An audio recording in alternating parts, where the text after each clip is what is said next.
all welcomed. An indication from the administration if the candidates would have been prepared and that they are the one that needs to come in is admitted into the platform. But just to say that would be going longer than we expected, as we would have agreed to bring two of the candidates that we did tomorrow and brought them today so as to balance the numbers also for tomorrow being Friday. Ms. Davini? The candidate chairperson is available on the platform. Her name is Ms. Paring Bingibapela. Thank you, Chairperson.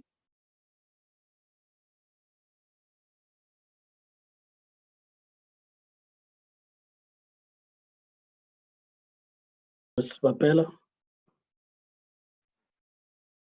Hi. Ms. Bapela? Good evening. Should I put on my video? Please, if you can, please do that so as for members to see you. Okay. I'm not even sure if the lighting is good. Yeah, it would appear that you are better off. I'm still load shedded where I am. No.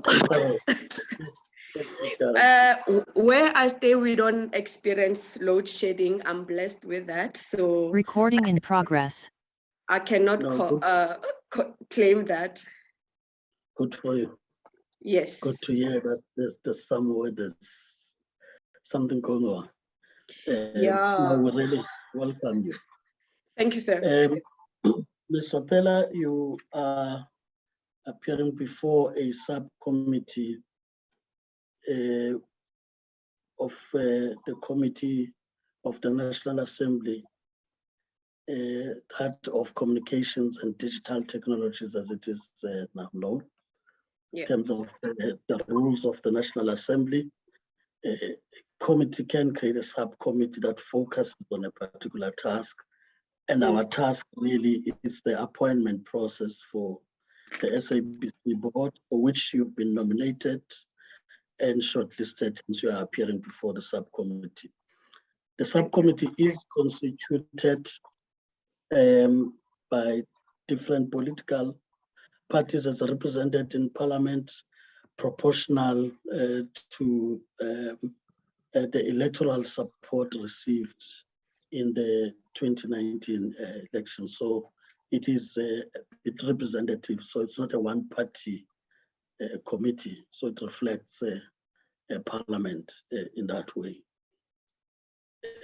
Of course, I'll just now outline how we are going to proceed. We have allocated 45 minutes for the interaction with you. But of course, in that, it's very important to make this disclaimer now that it does happen that less than 45 minutes, depending on the interaction. But sometimes there's a spillover on the basis that members may want to make follow-ups when maybe the responses are not adequate from what they want to hear. So please understand it in that way. Otherwise, we have allocated 45 minutes. In that 45 minutes, there will be a brief introduction of the members on the platform. Thereafter, we'll then give you 5 minutes to briefly introduce yourself, which will give you an opportunity to also reflect on your skills, expertise, experiences that can be of value to the SABC board if you were to be considered. We will then take members. We allocate 5 minutes interaction of members with you, which takes into account the questions and your response. Thereafter, we'll then, if there are further clarities I would need from the chair side, I will then come in and get those clarities. But if the ground has been covered, I just go straight to you and give you 3 minutes to do your closing points or address to the committee. Okay. I must say right now that we really take this as a conversation that you are having with the committee or engagement. We just put aside a bit the word interview so that you share your experiences honestly with the committee in a way that makes us to have to draw lessons from what you share with us, as well as you learning from the questions and further reflections beyond this interaction we have. So I hope that is quite clear. I will therefore, without waste of time, start with the members that are on the platform. And if I don't see you, you'll indicate, honorable member, that I may have not seen you. We do have a representation from the ANC. We have Honorable Dr. Basop that I see on the platform. Dr. Basop, connected now. Good evening, Chairperson, honorable members. Good evening to you, Ms. Barbella, as well. Can you see me now? Yeah, yes, I can see you, Dr. Basop. There's no load shedding today. Okay, we can see you. It seems I'm the one suffering from that for now. No, fine. All right. Thank you. That's Dr. Honorable Dr. Basop from the NC. I saw a gadget identified as 963.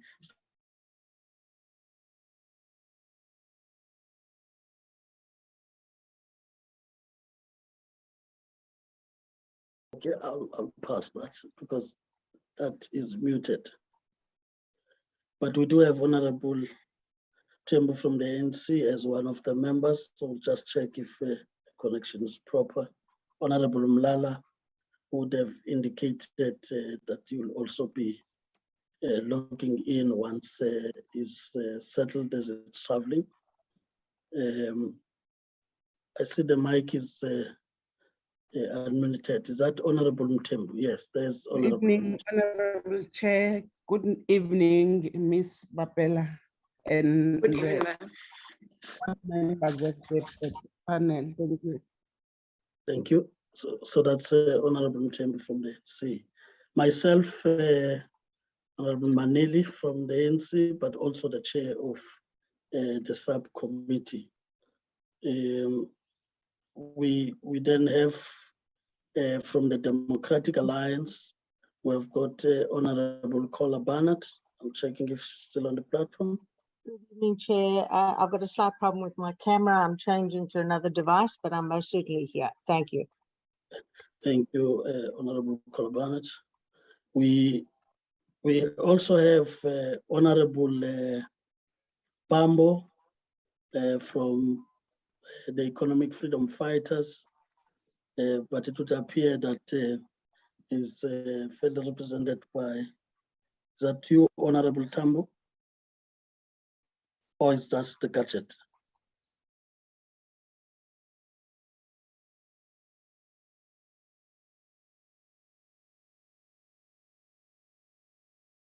Is muted, so can't hear.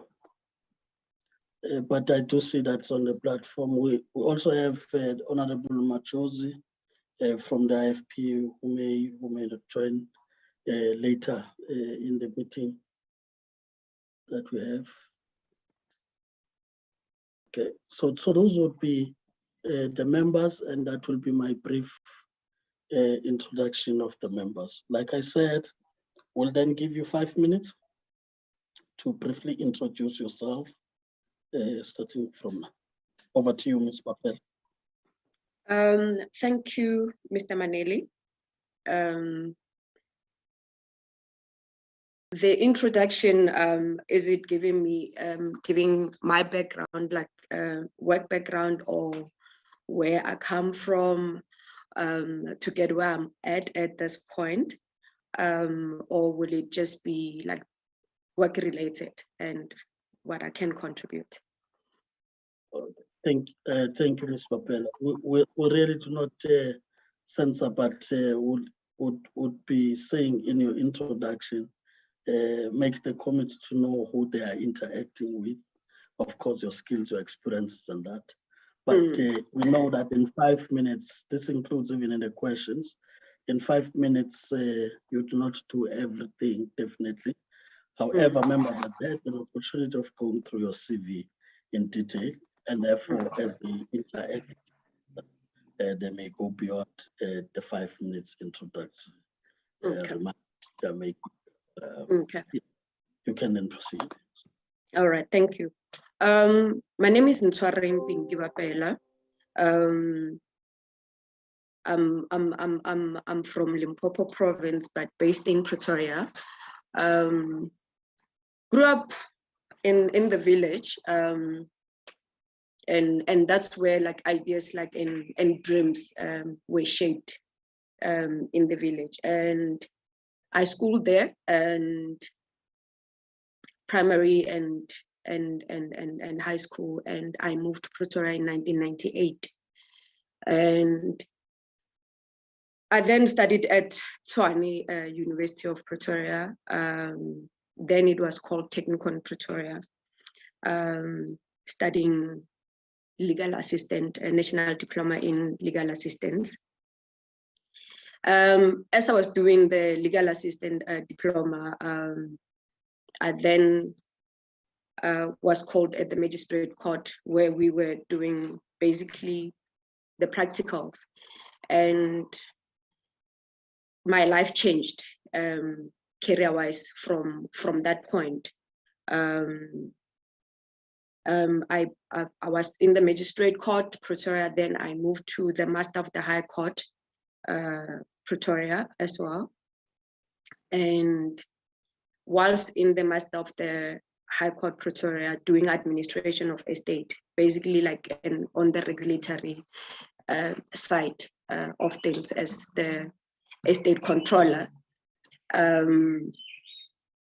I had a dream of like wanting to understand like how the interaction of the private sector, wherein they are doing the administration of estate and they're interacting with the client directly, not wherein like sitting at the Master of the High Court, like basically was to make sure that like the law is upheld in terms of complying with the administration of estates, as I was doing like at the Master of the High Court. Then I was called at Absa Trust, and administration of estate like just started like growing in me, because, and I have realized that like it wasn't a thing that like my people like were exposed to, and I wanted to know more. So I was an assistant at the time, and from being an assistant at Absa, I then proceeded to, because I needed to now like be independent estate administrator and decision maker. And that's when like I moved to FNB Trust. From FNB Trust, I was with Standard Bank. Basically, I think I've been with all the banks like that do administration of estates in this country. Then I moved to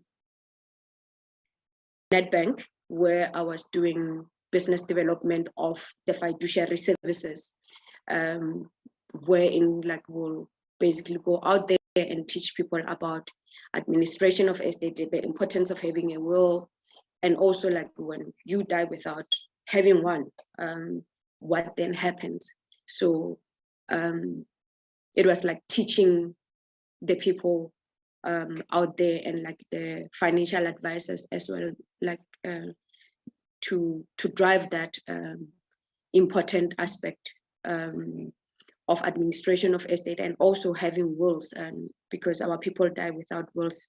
And this week, by the way, is wills week, free wills week. For those who do not have wills, I will encourage you to grab the opportunity and draw one for yourselves. And from Nedbank, and I moved to, I was called at Standard Bank, Standard Trust again, to continue with the administration of estate. And yeah,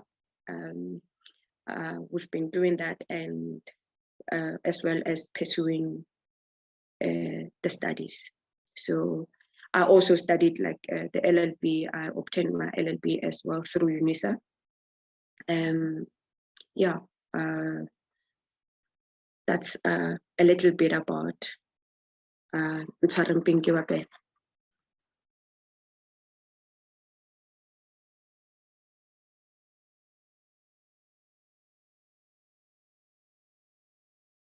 Thank you,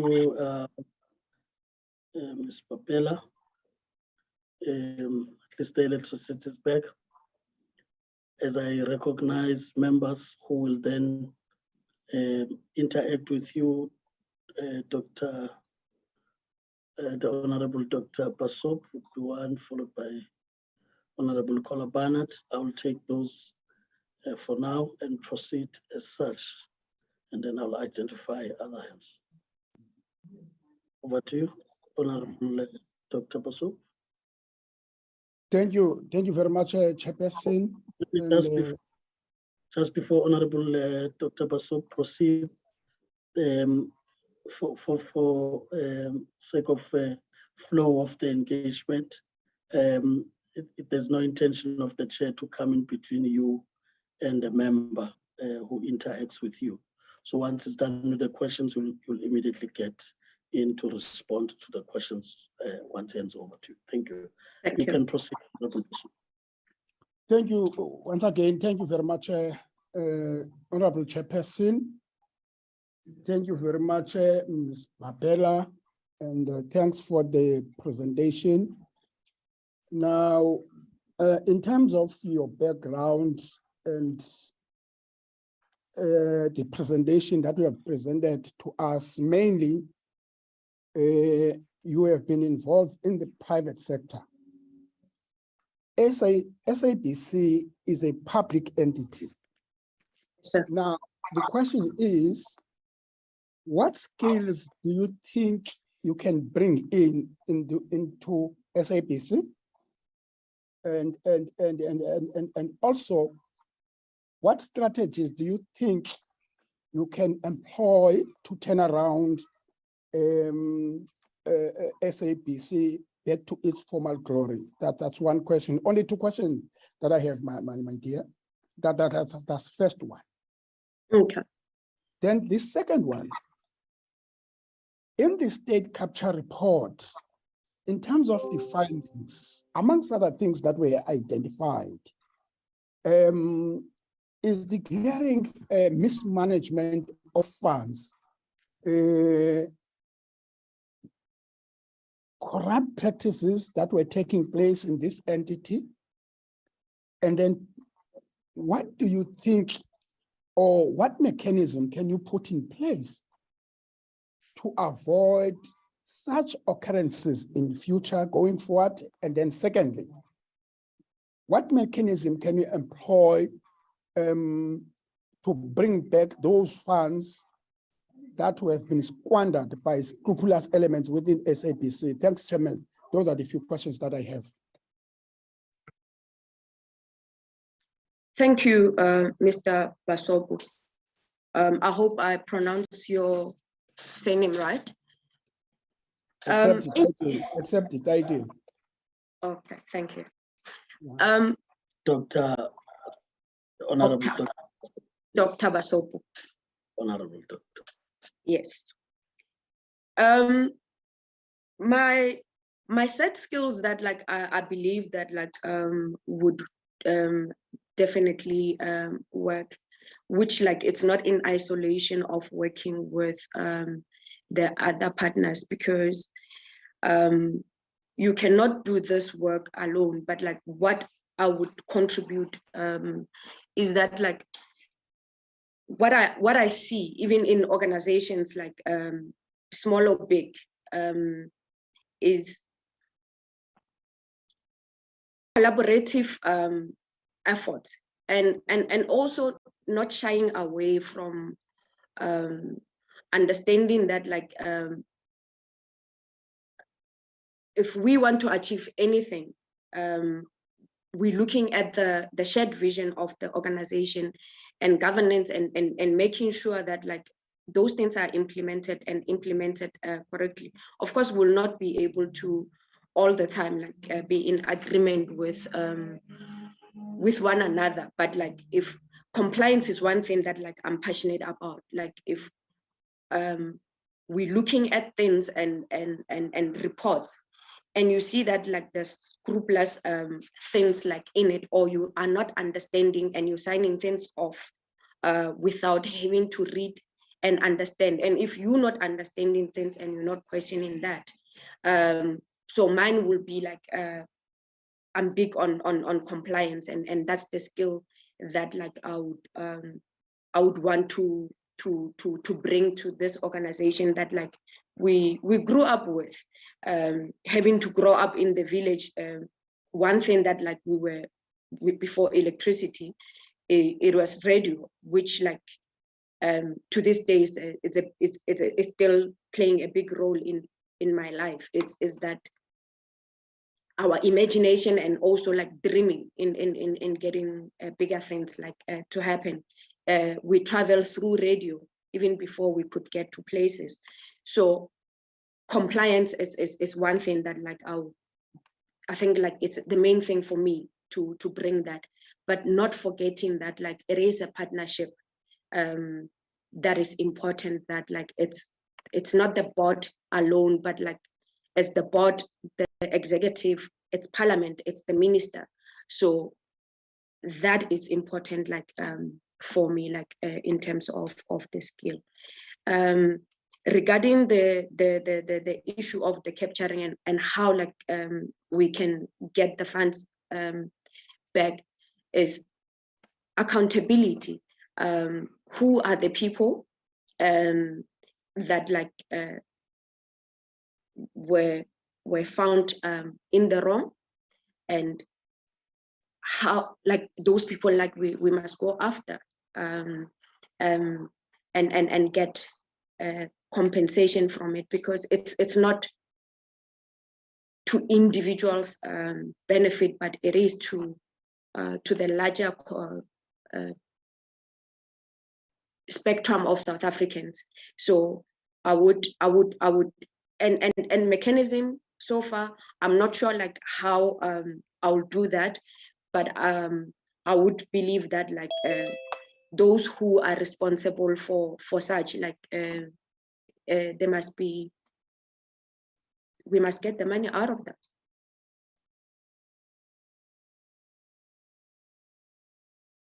No, thanks. Fine.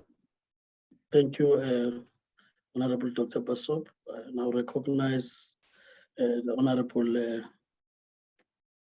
Kola Barnett. Thank you, Please Chair. continue. Yeah, apologies, my camera's still got issues. I'm changing to another device. Good evening, Ms. Bapela. A couple of questions from my side. I see you got your LLB last year. Yes, sir. So interesting way your career has developed. Tell me now, if you were on the board of the SABC, what would you change at the SABC? I'm sure you've been watching and looking into what's going on there. What changes would you want to implement perhaps in the run-up to the 2024 national election, when the usual pressures usually come to bear on the journalists in terms of what they may and may not report on? Of course, the SABC is in a very difficult environment right now. The competition is very stiff, and myriad of opportunities for both viewers and listeners. So what are your thoughts on what has gone on there under the last board, with the firing of huge numbers, well over 600 very experienced staff, and now the advertising of well over 400 new staff. It seems to me, and it seems to others, that no training was actually offered to the ones who were laid off. What's your opinion of that, and the public opinion of the corporation at this stage? And what would be your plan to turn the SABC around? Because of course it's financially in a very bad place, and as well as in the light of the Zondo Commission revelations of corruption within the SABC. There are claims that, well, I don't think they're claims, I think the reality is that the dropping in both viewer and listenership relates to a lack of content, and yet there is 800 million rand specifically set aside for content that has remained unused, and again under the previous board. So I'd like your input, please, on those. Thank you, Honorable Barnard. In terms of, let's start on the first question was on like going into the elections next year. The mandate of the SABC is to report and to give opportunity to all the parties, like not necessarily to one party, in like when any broadcasting like it's happening around the elections. So every party like needs to be given like the opportunities like equally, so that like all South Africans can be able to know that like who's out there like and contesting for the elections.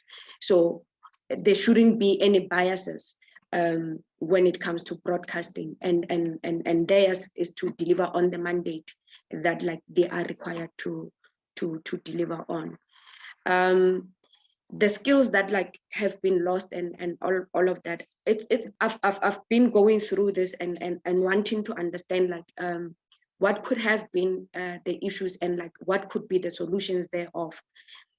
There must be skill audit, and also like on if you are auditing your skills, like to know like are this skill set still relevant to where we want the SABC to be going and where it is at? Is it in line with the future SABC that like we want to see for ourselves? And will that skill that like I said that like it's in the SABC, in the existing, or that maybe has left at the time, like when, because I think like when they were doing that, like they were also thinking of saving cost, but like was auditing like done like properly in that regard? Skills in that is when there is a good working relationship between the executive, the board, and everybody else as partners in understanding this is all that we're going to require, but also who are our audience. We have younger audience that like is they love technology, but are we working with them? Like there are young people in my life that they are not watching TV, but like they'll watch things on their mobile, their phones, their tablets, and all of that. So in terms of content creation, are we too scared to step into that? But like that is the future that we must exploit. And because we have like our OTTs, like your Netflix and Showmax and all of that, that is where it is at. And it will change over time as technology changes. But we need to start like moving towards creating that content with the very same amount of money that is sitting there, because we cannot even be scared as well to look at the risk. Of course, there will be risk, but like we can't be too scared to step into that world when we have this competition that is it's in our doorstep, like it's here. And what we are getting out of, we're not getting like out of the TV license is that people don't need TVs like to watch TV. So how then like are we going to even make more money? It's by content creation and to make sure that we implement from the board, like if they weren't able to do that, like is to step in and take that risk to saying that like we start at least something, because if we're not starting anything, like we'll never know whether like it will work for the SABC or not. And by just looking at the money sitting there and not doing anything with it. But that is where the world is going. Even looking around the world, like with the other big corporation like SABC, as old as the SABC, it's where everybody's going at. And in South Africa, that is also changing. The environment is also changing. So I believe that like it's the implementation of that content creation, and it can generate revenue as well and attract even the advertisers. Honorable Kolabanat. Thank you very much. Thank you, Honorable. Thank you, Honorable Kolabanat. Is there a member that I may be leaving out who would want to ask a question or interact with the candidate?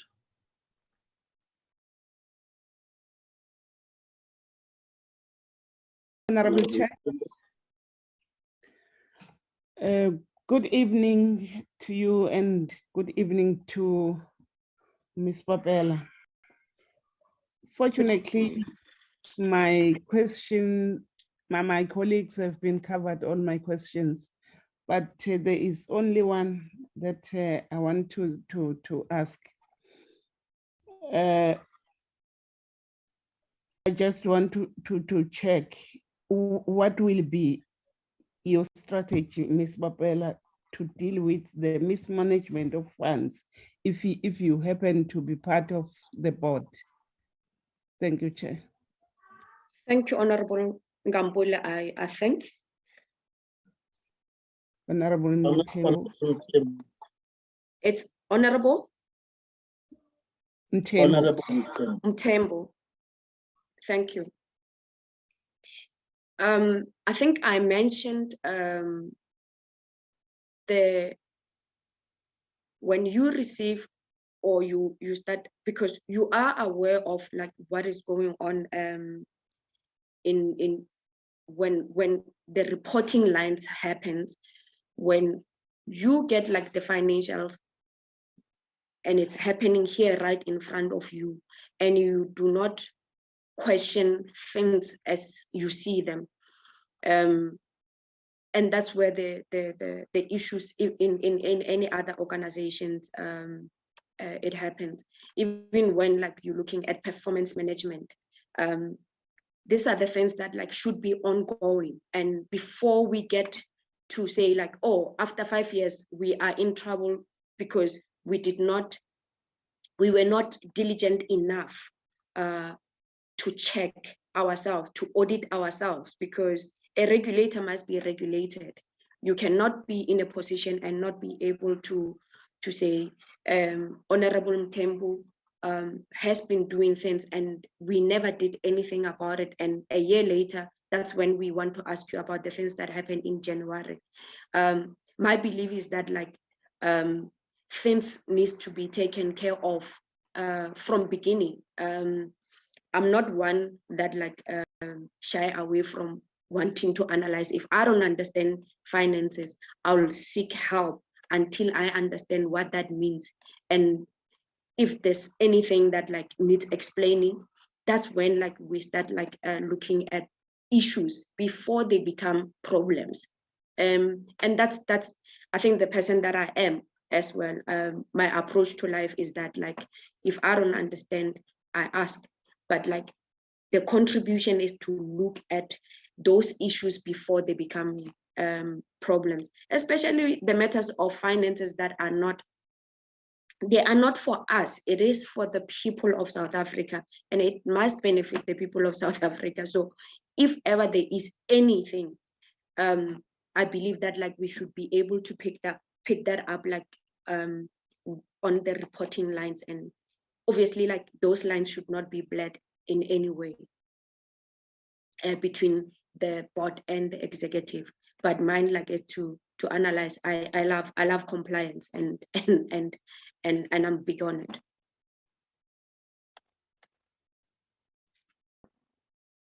Thank you very much, Ms. Bapela. Thank you, Honorable Tim. Thank you, Honorable. Ms. Bapela, just where you ended of drawing the lines and so on, just to go back to the question earlier asked and your response about elections giving fair chance without bias to political parties.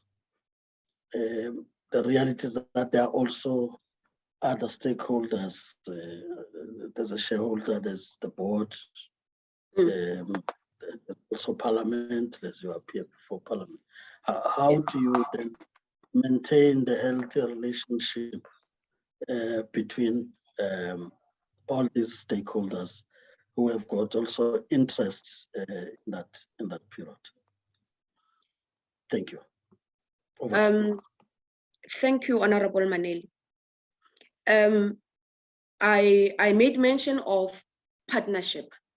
In a partnership, it means that like every stakeholder or every partner should come to the party and contribute. So what is the shared vision of the organization? And if as the board, we cannot be able to maintain the unity, as in obviously like there will be disagreements, and that is what make it interesting and be able to still pursue the shared vision of the SABC. But like with the shareholders and the minister, the parliament, the board, and the executive, it's important that like we do not lose focus of what is important. Where do we want like to see this going? But also like to not lose that very thing, that to say, where are we going and who are we giving the opportunity? Is it fair? Is it how? Because policies are there like regulating. The act is there as well guiding us to say this is how things should be done, and we must make sure that like we deliver on that mandate, and also reason with every partner about it. It shouldn't be something that like it's, oh, I'm too afraid of Honorable Maneli, therefore I will not be able to voice out like things that like are not aligned with the policies, and to take the organization in confidence. Thank you, Ms. Bapela. I will now give you an opportunity to you, 3 minutes, as I said, for you to address the committee of having interacted with the members. Over to you. I'm not sure where to start, but it will be my pleasure to serve. The people of Ramasemola and Ramarishana, like who nominated me in here. So it's important that like it was time that like I used my skill and also my contribution in to do something for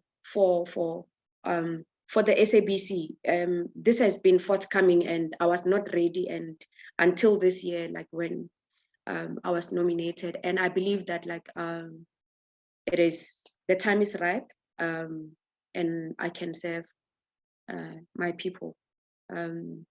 Yeah, I know the 3 minutes is not over, but and I'm also ready to learn from the others, and also like I was looking at like the previous board that like I think is the first board in a long time that like has stayed for the duration of their appointment. You'll correct me if I'm not wrong, Honorable Maneli. But yeah, I'm ready to serve. To Ms. Mapela, as we get to end, I think the objective we have set, that of interacting, learning from you, and that you'll also reflect even beyond this interaction on the questions raised by honorable members. But let me just deal with the formality that if you have queries or follow-ups that you need to make administratively, those would be made through the committee support that was assisting you as you were preparing to appear before the committee. As far as it relates to the decision making, which involves members, of course, all our meetings are open to the public. So you'll be able to follow through until the end. Surely, if you've not been a regular follower of you're now a new member of society that will also contribute to.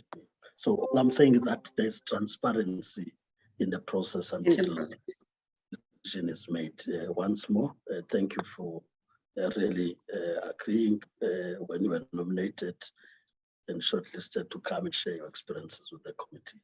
We thank you for that. Thank you very much, Honorable Maneli and the honorable members for the opportunity, and I hope you have a good evening. Thank you. So as we allow you to leave the platform, would then be asking administration if you can just ensure the next candidate is also put on the platform.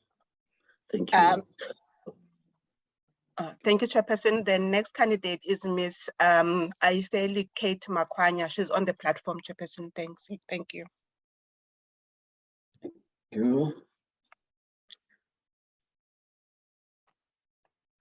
Will you then assist Ms. Bella to the platform as I invite Ms. Kate.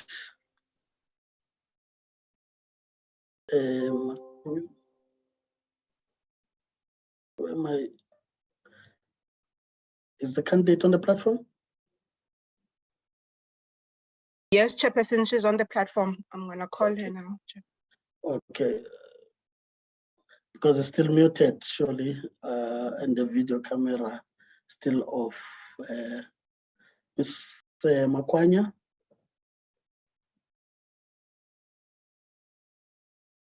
Okay, at least we can see you. Good evening. Please feel welcomed. You are welcomed by this subcommittee. You are appearing before the subcommittee of the Committee on Communications and Digital Technologies in the National Assembly. So in line with the rules of the National Assembly, a committee can create a subcommittee that focuses on a particular task. In this case, our task is the appointment process for the SABC board, for which you were nominated for and shortlisted and appearing before the subcommittee. The subcommittee is constituted by different political parties proportional to the electoral support received in the 2019 elections. So in that score, it therefore says that the committee is not a one-party committee, but quite representative in that score. Just to outline how we are going to approach the discussion or conversation or engagement, we try to put the word interview on the side so as to allow you to relax and engage honestly with the committee members, and in that way learn from what you share with us, as well as for you to also draw lessons from questions that members would ask and reflect even beyond this interaction we're having with you today. So we have 45 minutes allocated for that. And in that 45 minutes, takes into account the brief introduction of members, which I will do in no time, who are on the platform. We will thereafter give you 5 minutes to briefly introduce yourself, which gives you an opportunity to tell us who you are, as well as your skills, experiences, and how that could contribute if you were to be considered for the SABC board. So that will be in the 5 minutes. Immediately after that will allow members to interact with you. Of course, we're looking at about 5 minutes for a member who wants to interact with you, which will take into account questions and responses from yourself. Once the members are done, of course, if there's any matter to lift up that would have been asked already by members, then the chairperson would maybe clarify that. But if the ground has been covered, the chair won't really come in except to give you once again an opportunity for 3 minutes to do your closing remarks before we allow you to leave the platform. Let me hasten to put the disclaimer, given the experience, we're on day 3 now, that the 45 minutes may be less, and sometimes it can spill over a bit in terms of the next candidate you need to look at because of questions and follow-ups that members may make in order to get the answers that they are looking from you as a candidate. But like I said, take it as a conversation we're having, relax, engage, honestly. So I will, without waste of time, introduce members that are on the platform. Of course, we have the Honorable Dr. Basop from the National Congress. Good evening, Chair. Good evening, Ms. Makwanya. Thank you. Thank you. That's the Honorable Dr. Basop from the ANC. We do have the Honorable Ntembu. I'm trying to check if she's still having proper connection with us now. Honorable Ntembu, back again. I can see that your audio is not really connected. Yes.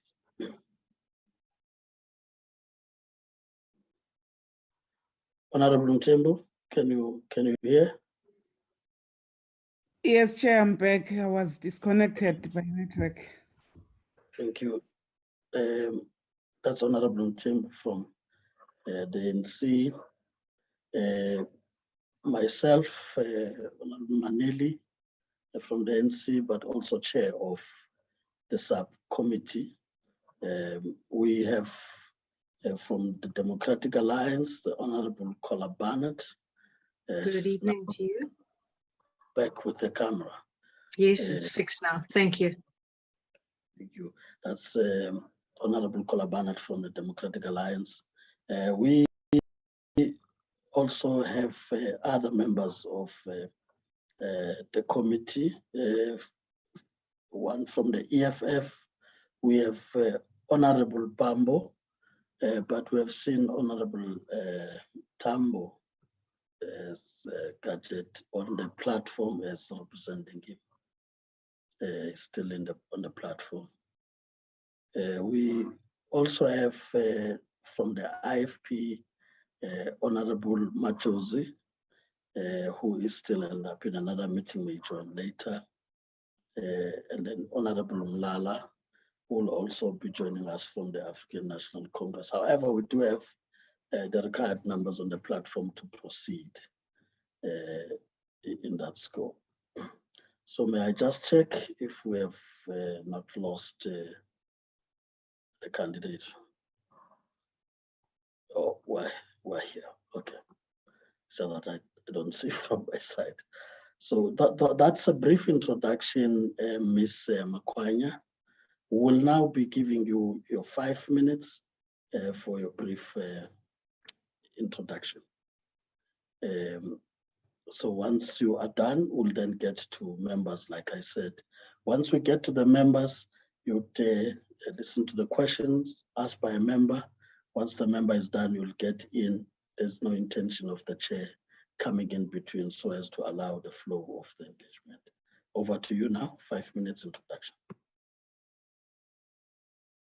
Good evening to committee members. Thank you so much for that introduction, and thank you for the opportunity to introduce myself.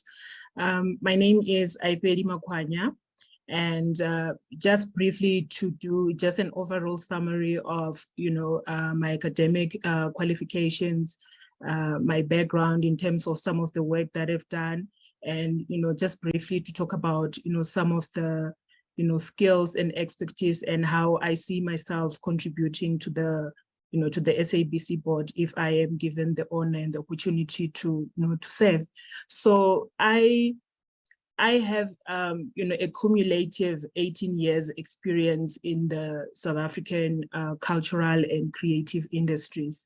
I've spent the majority of that 18 years working in Schedule 3A entities. I started off my my work career with the Independent Communications Authority of South Africa, where I really got an opportunity to learn, but also to to practice the work or the learnings that I got from firstly from my undergraduate law degree, and then also did a master of law in communications law. So the being able to start my professional career at ICASA really afforded me the opportunity to to understand the ecosystem of the South African film, well, the South African broadcasting, focusing specifically on television and radio. And this is really where I got an opportunity to to learn and to hone my skills around research, policy development, and just being able to engage with the various stakeholders within the sector. So other government departments, we had a mandate in broadcasting, but also being able to interact with licensees, whether it be community, especially community broadcasting services, but also just being able to understand the ecosystem of the various policies, legislation and regulations that apply to the sector. The opportunity to work within the National Film and Video Foundation, which is an agency of the Department of Sports, Arts and Culture, as a legal and policy officer, really was a step, just a step up in terms of, the focus that was purely just, research. So in this context, I really got to apply some of the, the learnings and the experiences that I got from ICASA just around understanding the specifics of the film and television industry. I got to do a lot of contribution to policy submissions that impacted on the sector. Once again, a continuation of interacting with the departments of communications at the time, Department of Trade and Industry at the time, and also just some of the indirect policy impacts that are easy to ignore if you don't understand the sector and if you don't realize what the issues are. So after that, I progressed into a head of policy and research role that really got me to interact with policy, but also interact with governance. And this is specifically, once again, within the cultural and creative industry, not only just film and television. So I really got an opportunity to apply myself, to understand the dynamics around what makes the sector work, some of the gaps and some of the impediments, specifically in the policy and legislative space. And some of the key learnings that I learned within that space was just around the need for government cooperation and collaboration. And within this context, I also got to understand, how the SABC as a public broadcaster is important to support, the development of the sector. And it was also a continuation of some of the skills that I learned while I was still at ICASA. So all this work that I've done have really, afforded me the opportunity to engage with very specific policies within the content industries across the elements of funding. I'm very familiar and very, I have a broad and a very specific understanding of the funding ecosystem. And once again, an understanding and appreciation of why the SABC is important, why the SABC needs to be credible, why the SABC is important specifically for some of the entrants into the industry, and specifically around, issues of broadcasting, not broadcasting, distribution of content. So those are some of the key takings and some of the lessons and expertise that I got to learn within Schedule 3A entities. From 2018, I spread my wings out and ventured out to be, to consult. That also gave me an opportunity to work within the, business development space, working with production companies, working with clients within the NGO environment, specifically those that are active within the film and television industry. Once again, interacting with policies, getting an understanding, of the impact and the relationships that are necessary for us as a country to have a functional broadcasting system, and to make sure that there's a variety of content that, of course, educates, entertains, and informs. And I think I really, got a different perspective that is, a far removed from the dynamics within the government space. Working with, SMEs really gives you an idea to learn and also appreciate some of the industry challenges. To conclude, for the past 5 years, I've had the opportunity to serve in various government advisory committees, including the Market Theatre Foundation as a council member. I also volunteer as a trustee in the resident community where I live. I'm a member of ICASA's Consumer Advisory Panel, as well as the funding advisory panel for Department of Sports and Culture. The term actually just ended last month, but I hope that summary gives you an idea of the kind of exposure that I've had, the kind of expertise that I would be able to bring in terms of my understanding of the South African ecosystem, in terms of content, in terms of fundraising or investment into the sector, but also a very good understanding of the overall policy, legislative and regulatory framework. Thank you. Thank you, Ms. Makwanya. We will now get members to interact. I see Honorable Kolabana send somebody up. I will then be identifying other members as we proceed to save time. Honorable Kolabana, you'll proceed whilst I look at the indication from other members who want to interact. Please proceed. Thank you, Chair. Good evening again. A couple of questions from my side. Ms. Makwanya, you have what seems to be quite vast experience in terms of everything from policy development to the arts, marketing for the arts, theatre, the cultural industry, as it were. Not as an as an actor or a performer, but from the other side, which is frankly equally important. Do you think the SABC as a public broadcaster has let down the arts community of South Africa in that the production of local content seems to have all but been abandoned?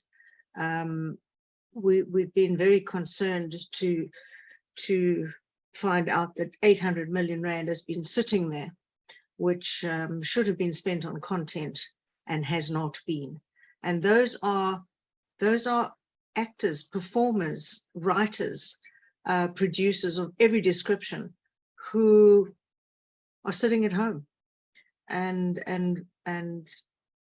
there's the money. It could have been used to create again that vibrancy, but it seems it has not been under the board that existed. So give me some input there on what you think should be done from your perspective, from that perspective.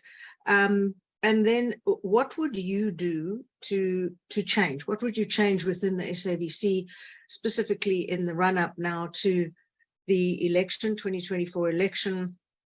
It is traditionally a very difficult time for journalists in the SABC as political factors come to play. So your opinion on what should be done, what the mandate is, and what would your ideas be brought to the board in terms of turning the SABC around financially? It's in a very dark place. And I think with that, one has to take in the revelations of the Zondo Commission of intense corruption within. So those are a couple of questions I'd like answered. Thank you, Chair.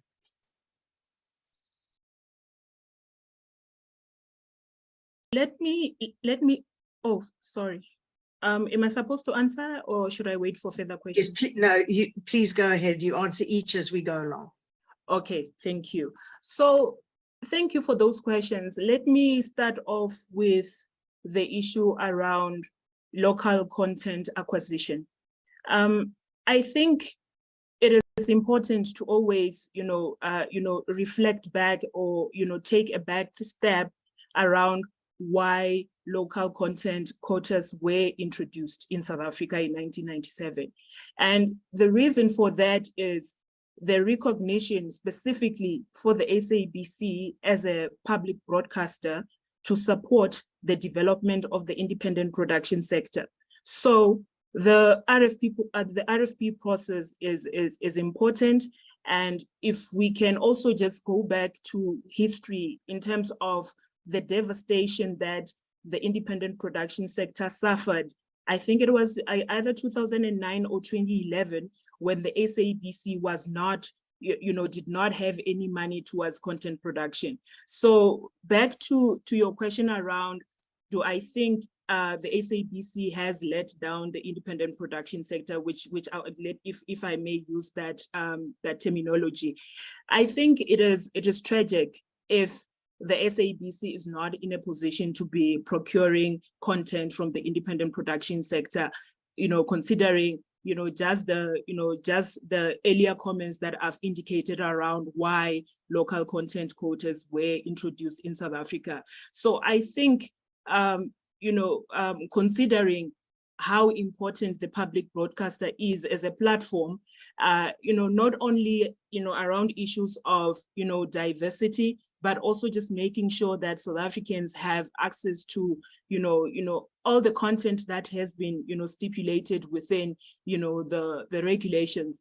And it's always important that whether we like it or not, and with this kind of criticism that has come from different quarters around the independent production sector, having to consider other funding models and other possibilities for funding, we always have to remind ourselves and go back to the SABC and why it exists.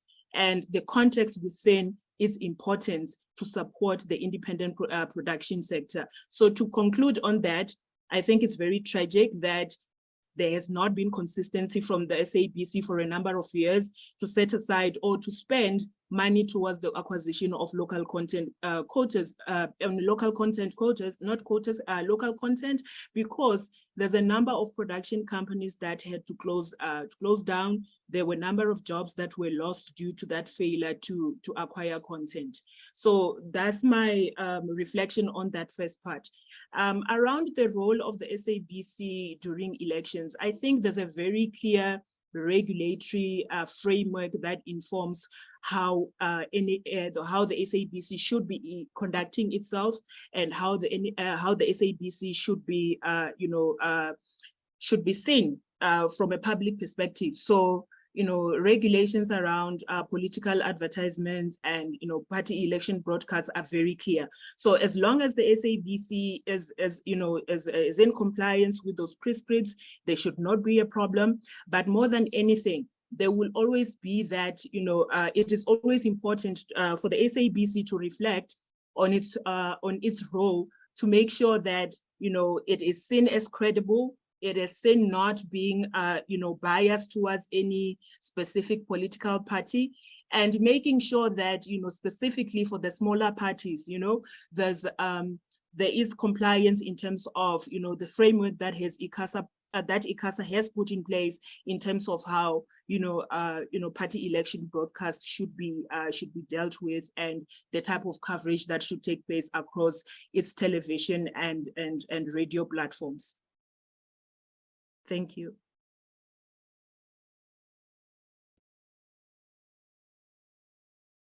Thank you, Honorable Thank you. Kalaban. I will now recognize Honorable Dr. Basop.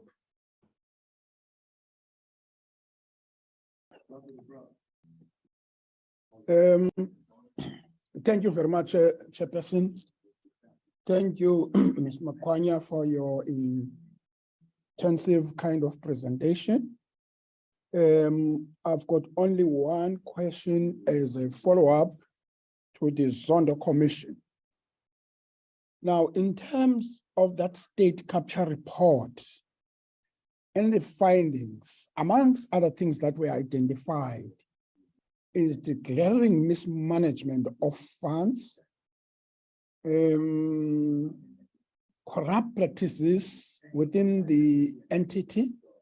Now, the question is, what mechanism do you think could be put in place to ensure that in future issues of this nature don't occur in this organization?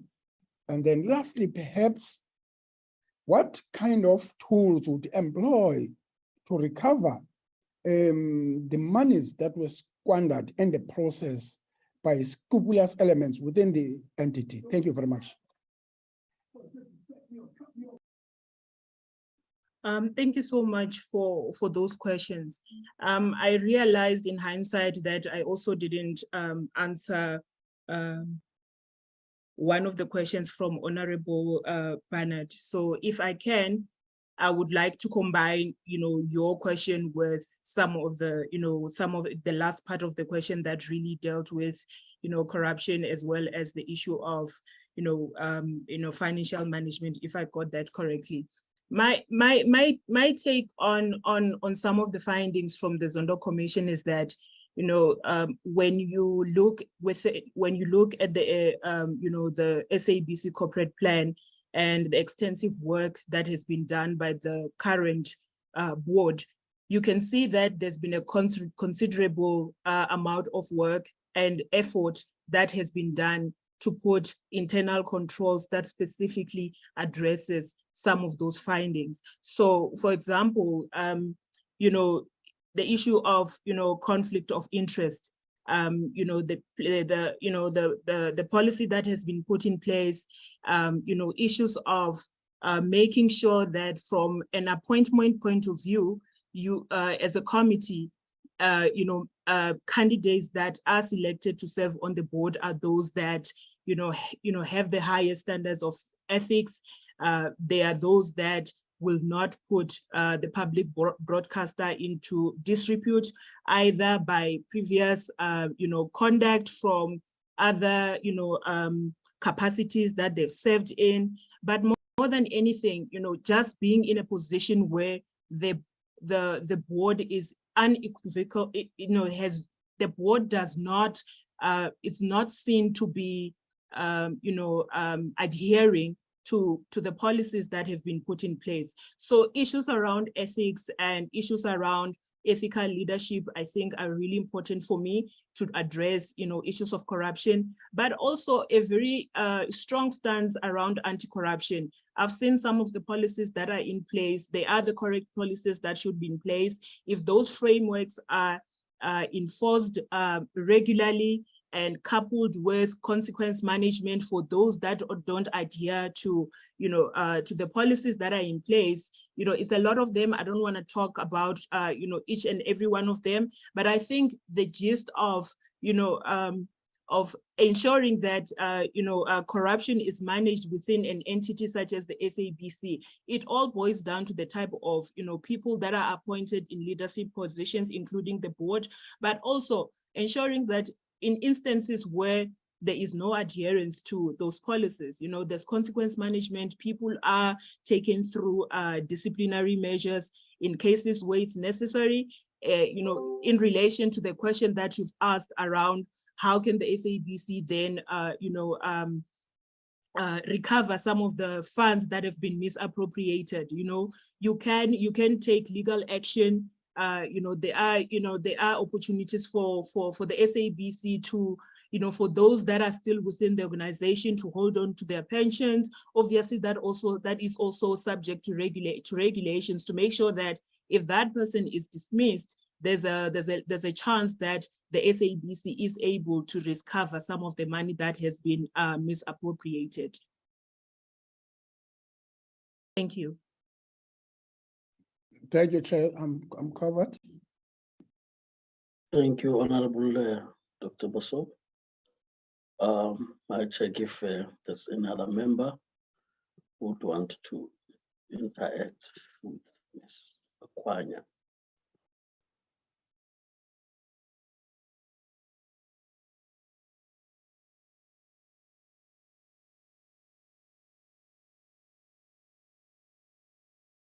I take it that then we can get back to yourself. Maybe just to lift up a question which relates to the funds in the SABC. I know you said you looked at it purely as a financial management question that has been asked, but clearly it's about the changes in a way that also talks to improvement of revenue in the SABC. And you said you are a person who's also been exposed to the funding ecosystem, right? And therefore, what change would you bring in the SABC in that regard? Just to write on the question that Honorable Kolabana could have asked, which you answered later on as just about financial management. So if you can speak to the revenue streams and how your knowledge on understanding the funding ecosystem would help the SABC. Over to you. Thank you so much for that. I think I would like to frame this conversation around where the SABC is. So my understanding is that, the growth phase, which is essentially from 2023, is going to require the SABC, to demonstrate that, the commitment that was made by the board that there's not going to be a need for any further bailouts as seen to fruition. So there's a couple of things that I would like to talk to, if I may. So one of the first thing is obviously the proposal that the SABC has made with regard to, doing away with the current license fee collection model, and advocating for the introduction of a levy which is going to apply across all the platforms. From my understanding of the financing, how the financing works, I can see the rationale behind that introduction, and how that would significantly assist the SABC to have a workable revenue model, because I know that the government allocation, which is currently sitting at 3%, is not enough. So there is room for, or there's an opportunity to have a conversation around how that position that has been taken by the SABC towards advocating for a public media levy can be led in terms of conversation that needs to happen with the Department of the Department of Communications and Digital Technology. But I also think that the number of regulatory developments that are taking place within the spaces of advertising, for example, considering that advertising is a considerable revenue. The SABC gets quite a considerable amount of revenue from advertising. I think because of some of the developments in terms of how the sector is moving, in terms of how the ecosystem is consistently changing due to the introduction, for instance, of streaming services, I think I appreciate the kind of arguments that have been brought about in terms of why there is a need to have a funding model that will be sustainable, so that the public service mandate that the SABC has is funded. I also appreciate some of the partnerships that the SABC has put in place, but I also think that there are some obvious ones that I did not see in the corporate plan that could be put in place to make sure that the SABC has the type of partnerships that could also help contribute towards the the funding of the of content development, for example. And the other thing, if I may, is the issue of enforcement. So when it comes to the issue around the challenges that have been highlighted with regard to the collection of license fees, I'm inclined to support the current position that there should be advocacy towards the introduction of the public media levy. But my contribution to such conversation would be around evidence-led research that will be required to support that kind of position. In respect of informing the conversation that needs to take place with, with the Department of Communications and Digital Technologies. So what I'm trying to highlight, and I hope this is coming out clearly, one of the strategic focus areas around, advocacy and lobbying for that need to take place for the SABC financial situation to improve, as well as the funding model as it's conceived to work. It really requires, the type of proposals that have been put in place by the board to be engaged with by the minister, but also to be engaged with by ICASA, specifically the mass carry regulation, no, not the mass carry regulation, the mass carry rule, specifically the costs for signal distribution that are incurred by the SABC. So in summary and in conclusion, my contribution would be around that space. I've got a lot of experience in research, and I understand the coherence or the interaction between the various policies that are developed by the various departments, and how this affects the sustainability of the SABC. And the other thing that I'm really looking forward to contributing to, if I do get an opportunity to serve, is just around the area of improving some of the governance tools that have been put in place. As I said earlier on in my introduction about myself, I've done quite a lot of governance work, and having gone through some of the policies that are in place, one of the gaps that I picked up was, maybe I missed it, but I did not see a digital or an archiving policy that would support support the SABC's strategic focus around digital. So if there isn't a strong archiving policy, I think it undermines the SABC's role within South Africa as an information source. And it's important that this is dealt with, because I did pick up in the 27 Public Protector report that, some of the findings were attributed to the fact that some of the human resources records that were required were not available. So I think it's one of those areas in terms of, the governance tools that you asked me about.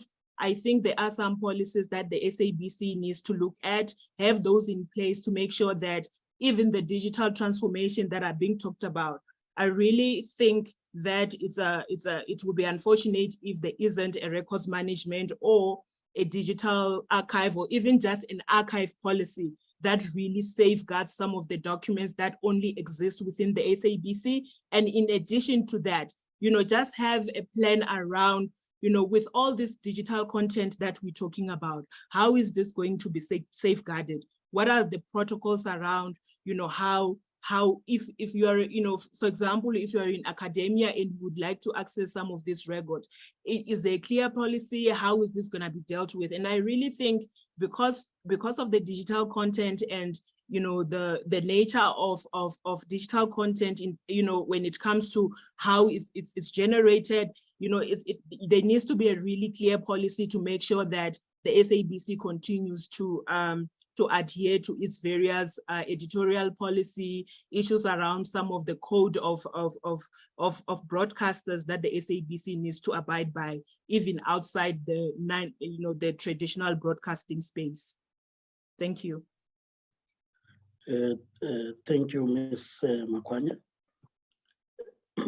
That would take us to the end of our interaction. I will now, like I had indicated, give you 3 minutes to address the committee before we formally wrap up. Over to you. Thank you for that opportunity. In conclusion, I think that I possess the skills and the expertise that is required to propel the SABC in terms of its growth phase that is starting now in the coming year in 2023. But I also, wanted to reflect a little bit around the SABC's vision. It says to become the leading credible voice and face of the nation and the continent. And one of the things that I really was not clear about is how the SABC envisions itself within the continent. And I've thought about, what the Africa Continental Free Trade, agreement could do in that space, but also the opportunities that exist within the various, film co-production treaties that the Department of Sport, Arts and Culture is currently negotiating with countries like Kenya, countries like Nigeria, because I think once again, if the SABC is to become that giant within the continent, it has to lead in terms of, procuring content from the continent. And it will be an opportunity to, to look at how, agreements like that can be taken advantage of by the SABC to position itself, just outside its Channel Africa offering in terms of, exciting new content that can really resonate within the continent. And I really think that, partnerships are going to provide the SABC with that opportunity to be able to get funding for those projects. And most importantly, I think I'm excited about, marketing being prioritized in terms of funding to make sure that, South Africans don't forget about the SABC. We don't forget about why it's important to pay our licenses, why it's important for us to understand why we need a sustainable and a credible and a viable broadcaster that all of us can be proud of. Thank you. Like I said, we are now wrapping up. just to indicate that, of course, the third objectives I had indicated earlier, that if we put the interview on the side, it will be a conversation where we can learn from both sides. I think we would have reached that by now. Just on the formality, it is to indicate that if you have further inquiries to make post this interaction, you are free to interact with the administrative support that has worked with you as you were preparing for this interaction with the committee. But in as far as the decision making process is concerned, as you'd be aware, all our meetings are open to the public. So South Africans are able to see what we do up until the process comes to an end. In case you are not a regular, we can indicate that you can consider signing up to be one of the followers of the committee and checking where we are going in that regard. So it's going to be open. That's the transparency the country has. I think it's very important. With that, I must really thank you so that you are able to use the time in the night. For us, we are still soldiering on as we'll be seeing the next candidate and allowing you to get off the platform. Thank you and have a good night. Good night. Thank you. Thank you. The administration will then assist us as we vote to get the next candidate on board. Thank you, Chairperson. The next candidate is Ms. Ria Rabetswe Mudaung. She's on the platform already, Chair. Thank you. Welcome, Ms. Mudaung. Miss or Ms. You are muted. Okay. Thank you, Chair. Thank you very much for having me. Camera. Is it on? Can't see her. We can't see you. Chair, I'm currently not in the country, so I've got, I think, very limited Wi-Fi. It is saying that it's loading on my side. I'll just keep trying it.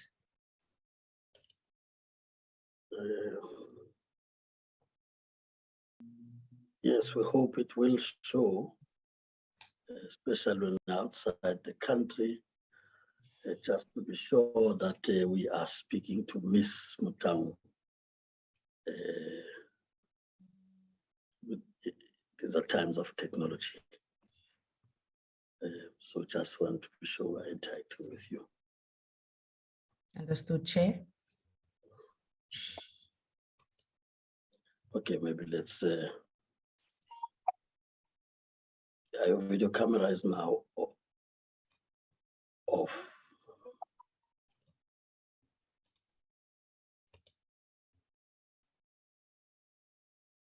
Oh my goodness.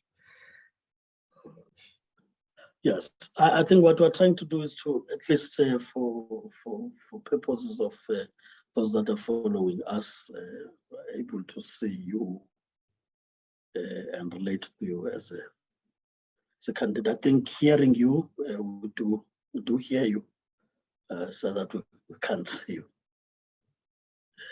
And it's important that we see you.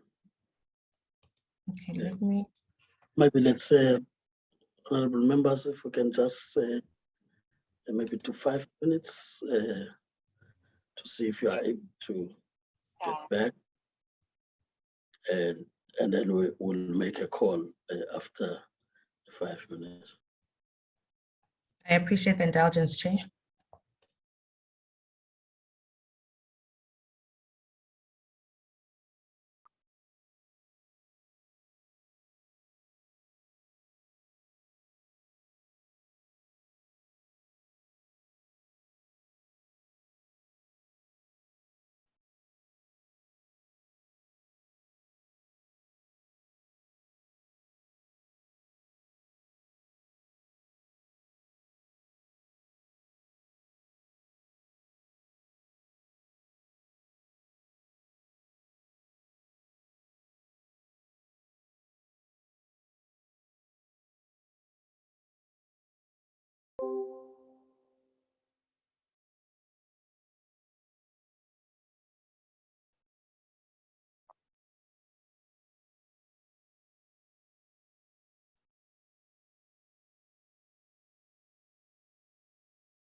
You can hear us now, Mr. Stone? I can hear you and I hope you can see me now. Yes, yes, we can see you. Honorable members, we're now back. As welcome, Ms. Mutau. You are appearing before a subcommittee of the Committee on Communications and Digital Technologies in the National Assembly. In terms of the rules of the National Assembly, a committee can put a subcommittee that focuses on a particular task.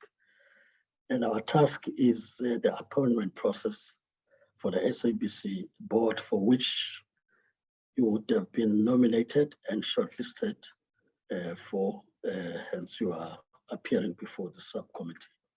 The subcommittee is constituted by different political parties represented in Parliament, proportional to the size of the electoral support received in the 2019 elections. So it's not a one-party committee, but a fair representation in that score. Just to deal with the outline in terms of how we are proceeding, we have allocated 45 minutes interaction with yourself, which includes a brief introduction of the members on the platform, as well as giving 5 minutes to do your own brief introduction, which also takes into account your experiences, skills that you want to share as to how that could contribute to the SABC if you were to be considered. We will then thereafter immediately take members who will interact with you. So we call it a conversation. We're putting a bit on the side the word interview so that you relax. You are also sharing honestly with the committee in a way that we can learn from you. You can also learn from the questions that members would ask. So that's the 5 minutes then would be given to each member who wants to interact with you, which takes into account both questions and your responses. Of course, after the members would have asked questions, if there's any follow-up from the chair on one or two matters that would have been raised and maybe have not been clear, that's the only time I would come in. Otherwise, I would go directly to you and give you 3 minutes to do your closing remarks before we allow you to leave the platform. I must hasten to say that we also have a disclaimer that yes, we have the 45 minutes, but it may be less depending on the engagement, but it can also have a bit of spillover in case there are more follow-ups that members make in order to get the answers that they are looking for. So we'll be managing that in that way.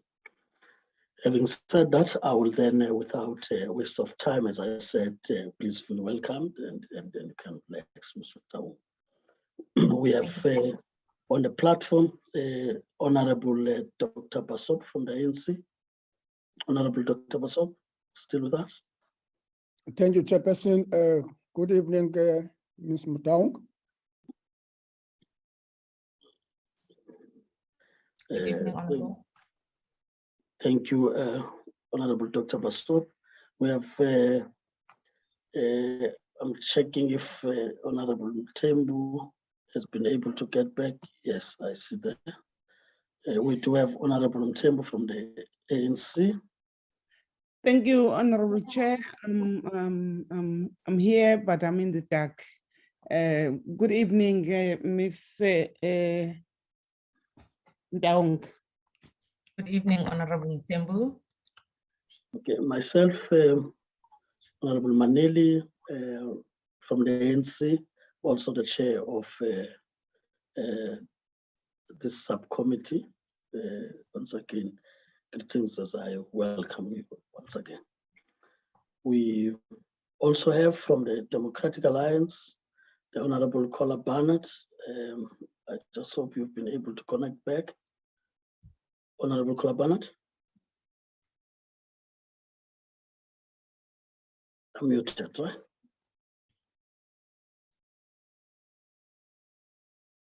Okay, I do see that she is there on the platform, but she's muted. I can't hear, but she's on the platform.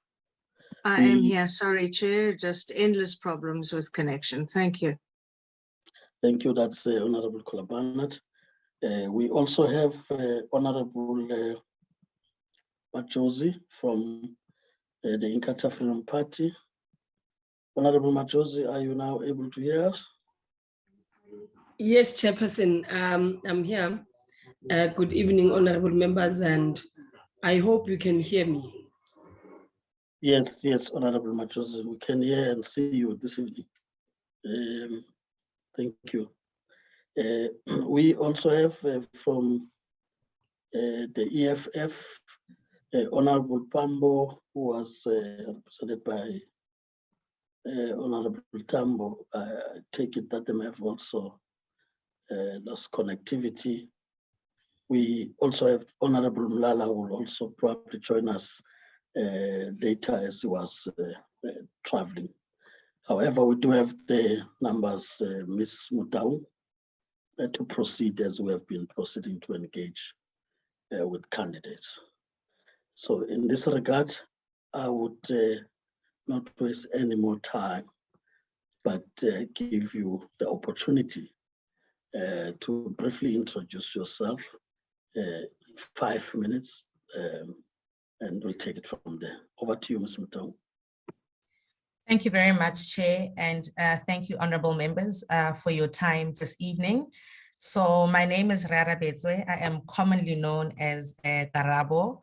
I was born in Bloemfontein and I was raised in the dusty streets of Sharpeville by a single woman. I hold a BCom degree in economics and financial management from Rhodes University, and I was awarded a scholarship by the National Research Foundation to complete my honors at Rhodes as well. I hold a master's degree in competition law and economics regulation at the University of Johannesburg. I also hold a postgraduate certificate in competition law from WITS. I started gaining my work experience while I was still in university, and really then it was really just to try and alleviate pressure from my single parent, right, who's my mother. And so during my years in tertiary, I've worked as a waitress, I've worked as a library assistant, I've worked as a sub-warden, I've worked as a tutor for both management and economics, I've worked as a shuttle service coordinator, as well as a stooge, or what is known as a part-time matron in a high school in Grahamstown, which is now known as Makanda. And I bring this before you because I really believe that it is this early work experience that has really set the tone for my work ethic and my commitment. My formal work journey, though, started at Rand Merchant Bank, where I joined as a graduate trainee and moved up to the role of operational risk analyst. I have, however, from my varsity years, enjoyed the space of commercial law as well as regulation. And this is the reason why I then joined the Competition Commission. I joined the Competition Commission in 2013 as a graduate trainee again, and I worked my way up to a principal analyst. During my time at the Commission, I always say that I've had a very colorful journey because I've had the opportunity to work in most of the Commission's core division, right? And this has given me really a bird's eye view of the Commission. So I've worked in the policy and research space. I've worked in the enforcement and exemptions division. I've worked in the cartels division and in the advocacy division, and where I am currently a principal analyst in the advocacy division. As the principal analyst in the Commission, it means that I form part of the management committee of the Competition Commission. I also serve on the Risk and Governance Committee of the Commission, where I've been very instrumental in the development of the Universal Risk Register, Operational Risk Register for the Commission. Outside of my professional life, Chair and honorable members, I spent a lot of time working on projects and initiatives that are really aimed at alleviating poverty and empowering and uplifting young people, and in particular, young women. I'm a co-founder and currently the director of an organization called Women for Girls. This is an NPO that mentors females that are in tertiary students, that are in tertiary that come from disadvantaged backgrounds. We help them to transit from high school to tertiary. The program also provides career guidance, and we prepare the girls for the work world as well. I also serve as a director and member of an organization called Lend a Hand. It's also another non-profit organization, and this one is really focused at providing financial support to young deserving students who are not able to meet some of the financial obligations that are required for them to undertake their academic journeys. One of our flagship programs is the career fair that we host annually for the grade 11 and grade 12 learners at Sunrise Secondary School in Diepsloot. I'm also a marketing and events manager, as well as board member at Mulapon Lifestyle Park. Mulapon Lifestyle Park is a recreational park, and it is located in Jerusalem. This is a small village in the Sekhukhune region in Limpopo. The park has swimming pool facilities, and the idea really behind the park was to entertain children, in the community, and to prevent them, just to get them off the streets, get them off from loitering the streets, and to really provide them with an opportunity for them to learn swimming schools. So what we've done is we've partnered with neighboring schools, right, in order to provide training as well as water safety and water fitness as part of the school's sports curriculum. Chair, I think this is me. I'm going to end there. Thank you very much. Thank you, Ms. Mtao. I'm now going to be recognizing members who would want to engage with you. Just to outline the engagement, that I would not be coming in between in terms of that engagement, so as to allow the conversation to just flow. So once the member would have concluded the questions, you'll immediately get in to speak. Honorable Tembu will be one, followed by Honorable Kola Barnett. Majosi. Then Honorable Majosi would be number 3. I will then recognize other hands as they are raised. So as to manage time, we'll then proceed straight to Honorable Tembu, who would then be followed by Honorable Kola Barnett. Thank you very much, Honorable Chair. As I indicated that I'm in the dark, load shedding is just doing its things. Good evening, Ms. Mtao. Good evening, Honorable Tembu. How are you doing this evening? I'm okay, thanks. And yourself? I'm okay. Ms. Mtao, I just want to know what will be your turnaround strategy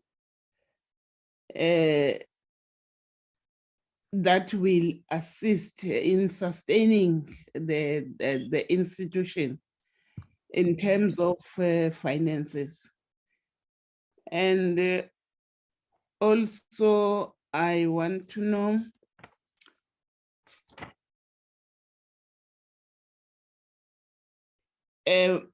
about what is it?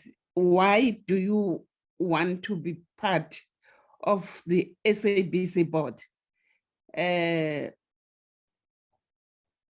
Let me stop there. Thank you so much, Ms. Mtao and Honorable Chair.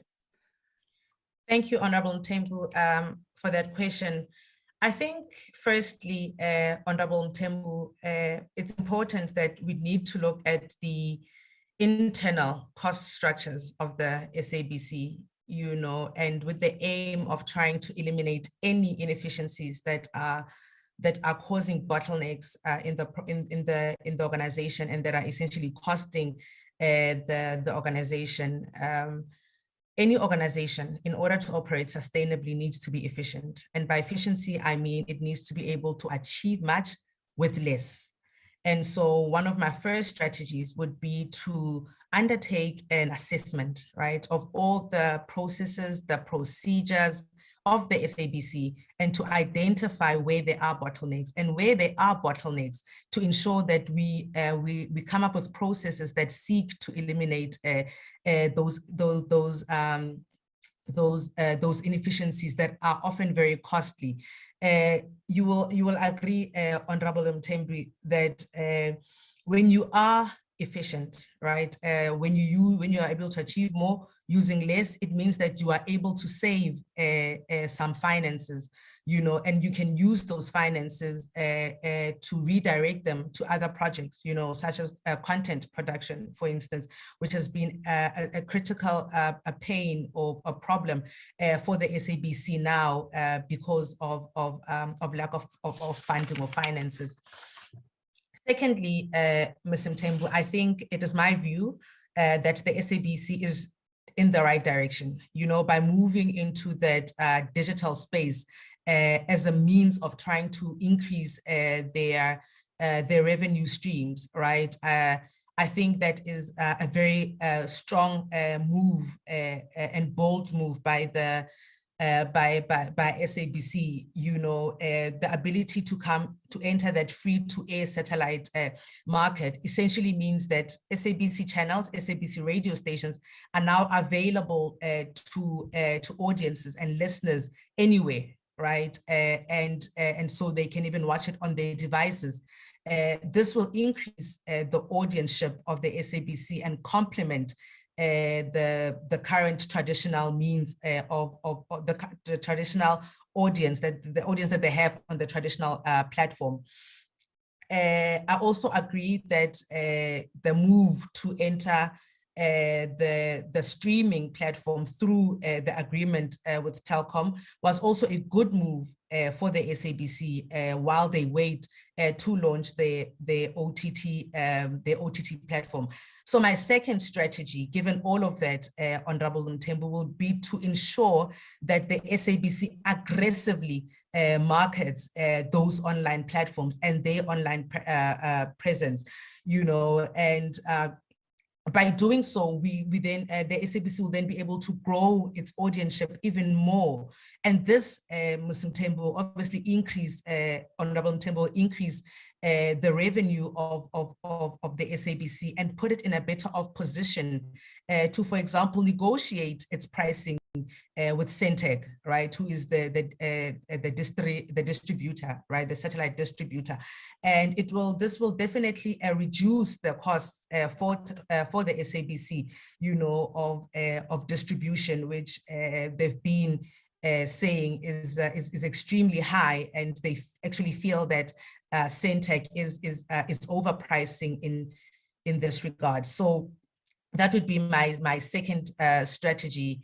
Another strategy, as we talk about this online space, right, is that the SABC has very rich old school content.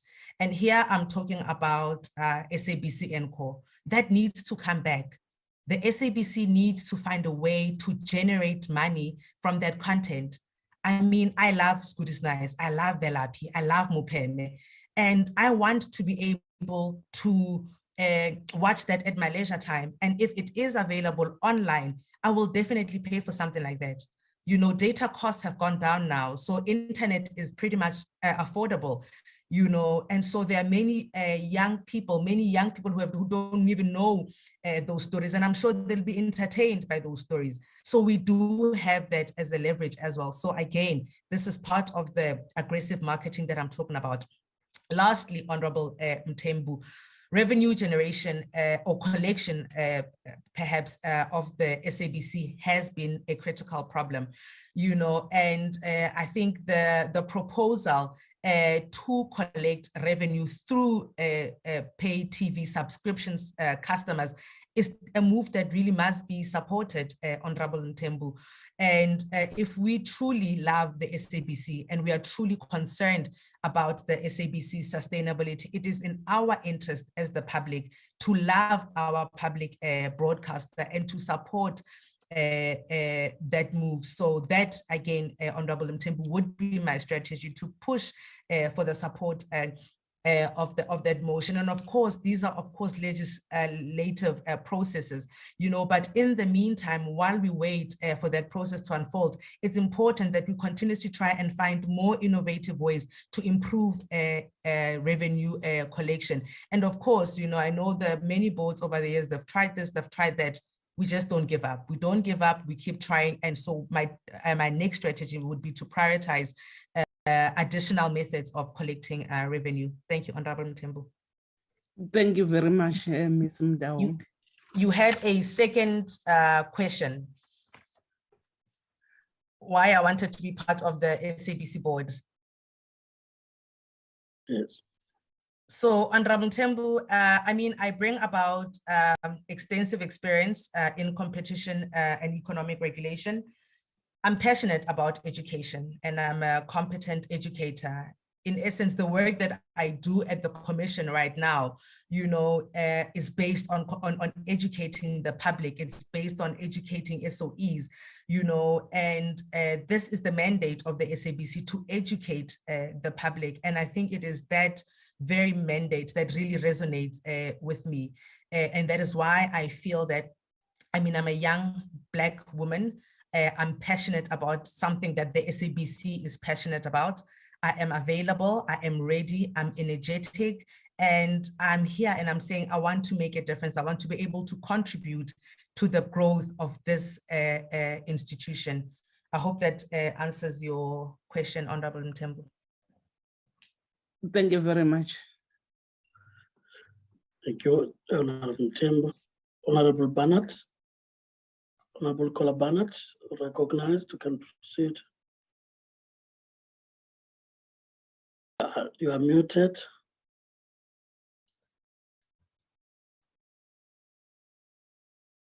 Can you unmute, please?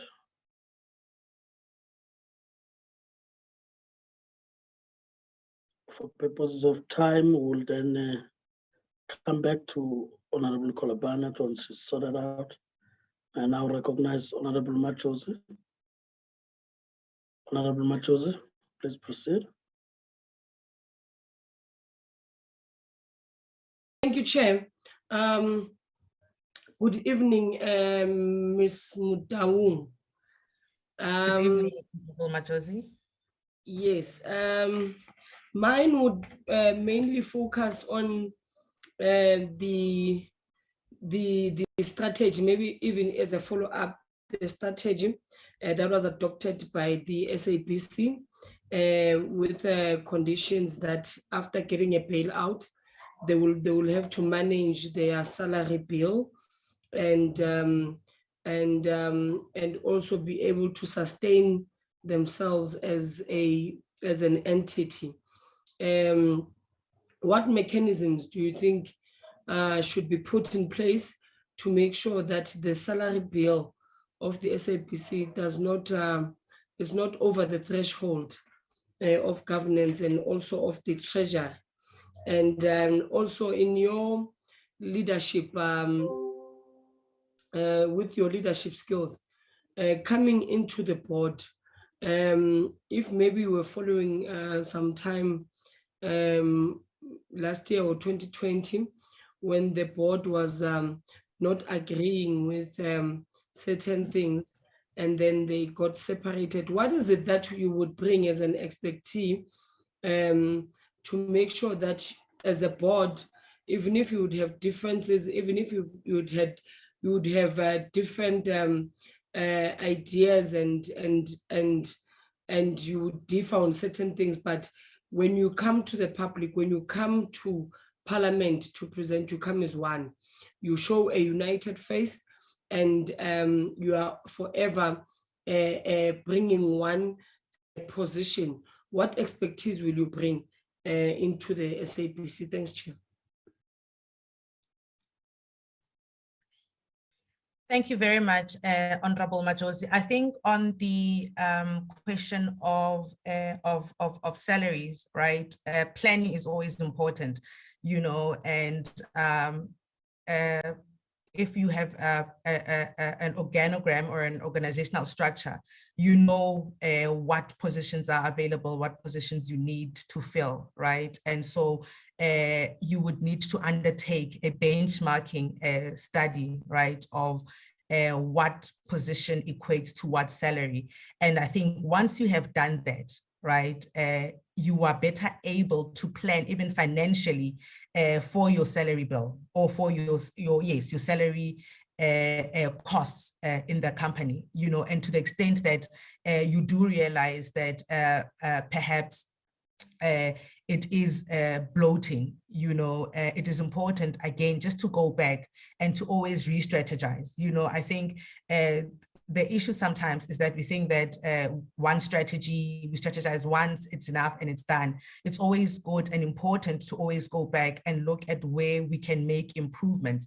You know, if certain roles need to be consolidated, for instance, if certain processes need to be streamlined, for instance, then maybe those are some of the strategies that we need to be looking at in order to ensure that we get the best skills, in order to ensure that we get competent skills, but that are well within the budget that we have planned for and that we've communicated to National Treasury at the beginning of the financial year, and which would have, if approved, been allocated to us for purposes of paying those salaries. With regards to your second question, I think I've got good interpersonal skills. I'm a people's person. I'm able to bring people together. So I think that's one character of mine that in situations like that, you know, may be helpful, you know. But I think, of course, on a board, you have people that are coming from different backgrounds. You know, you've got people that are coming from diverse, like I said, backgrounds, you know, and they're unique in their own way, you know, and it's important when you come together, particularly coming from different worlds, you are different ages. It's important, you know, that, for example, as a board, what I would definitely encourage and insist that we do as a board is have codes of engagement. So from the very beginning, set down principles and ensure that we all abide to those principles. And there must be consequence management, even within the board, to say, to reprimand, where possible, a member who acts or conducts themselves in a manner that falls outside of what we would have agreed to as a board on engagements going forward. So I think that is what I would bring, Honorable Majosi. I hope I've answered your question. Thank you, Chair. I'm covered.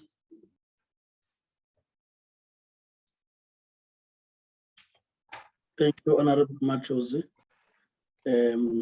Honorable Kolabana could have been kicked out by the network again, and I think we'll then proceed just to get back to some of the things you've already raised, Ms. Mutaung. You talked about popularizing, going aggressively in marketing the platforms that the SABC has, especially as it goes digital and so on. And you also spoke about the content that must go in the make reference to SABC and so on. But I think the question would be linking it with the last one about consequence. Where exactly would you implement that? with the SABC having not been able to spend adequately as it relates to procuring content, whilst there are funds available. How do you see yourself turning around that situation to achieve what you've just shared with the committee in terms of sustaining revenues of the SABC? Over to you. Thanks, thanks, Chair. I think, Chair, what is important is the essence of persuasion, right? So it's important, you know, that from the beginning, the board is clear in terms of their mandate, which is to ensure the sustainability of the SABC, you know. And when we talk about that sustainability, what is it as a board that we understand the sustainability looks like? You know, and once, Chair, those aspects are clarified amongst board members, you know, it shouldn't come as a surprise, you know, when someone has an idea that says, you know what, this strategy or this idea is likely to push us forward. It's likely to help us achieve this goal that we're looking to achieve. And where with regards to consequence management, Chair, of course, there are processes, right, that should be followed, you know, when board members act inappropriately, or as I've said, you know, they're unruly, you know, and those processes need to be well known and communicated to all board members and understood from the very beginning, Chair. And I think once, as I've said, like once all of that is understood from the very beginning, that those are some of the principles that ground a board, Chair, and that will help a board move forward and overcome these issues as and when they do come up.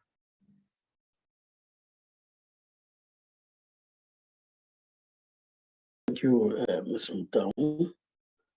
I'm not sure, Honorable Kolabanat. Like I said, she went out and she was speaking. Chair, Yeah. I've now tried on a third device, so I'm having, yes, next time you suggest to me that we should meet online, I think you and I are going to fight. If I may put a few questions. Yes, you did suggest, ma'am, that content is everything, or one of the key factors needed, which I absolutely agree with. But I think you might be surprised to realize there's 800 million rand set aside for content, which remains unused. So you're absolutely right. Content production has been a problem, but the money is there. It simply has not been utilized. So comments on that, please.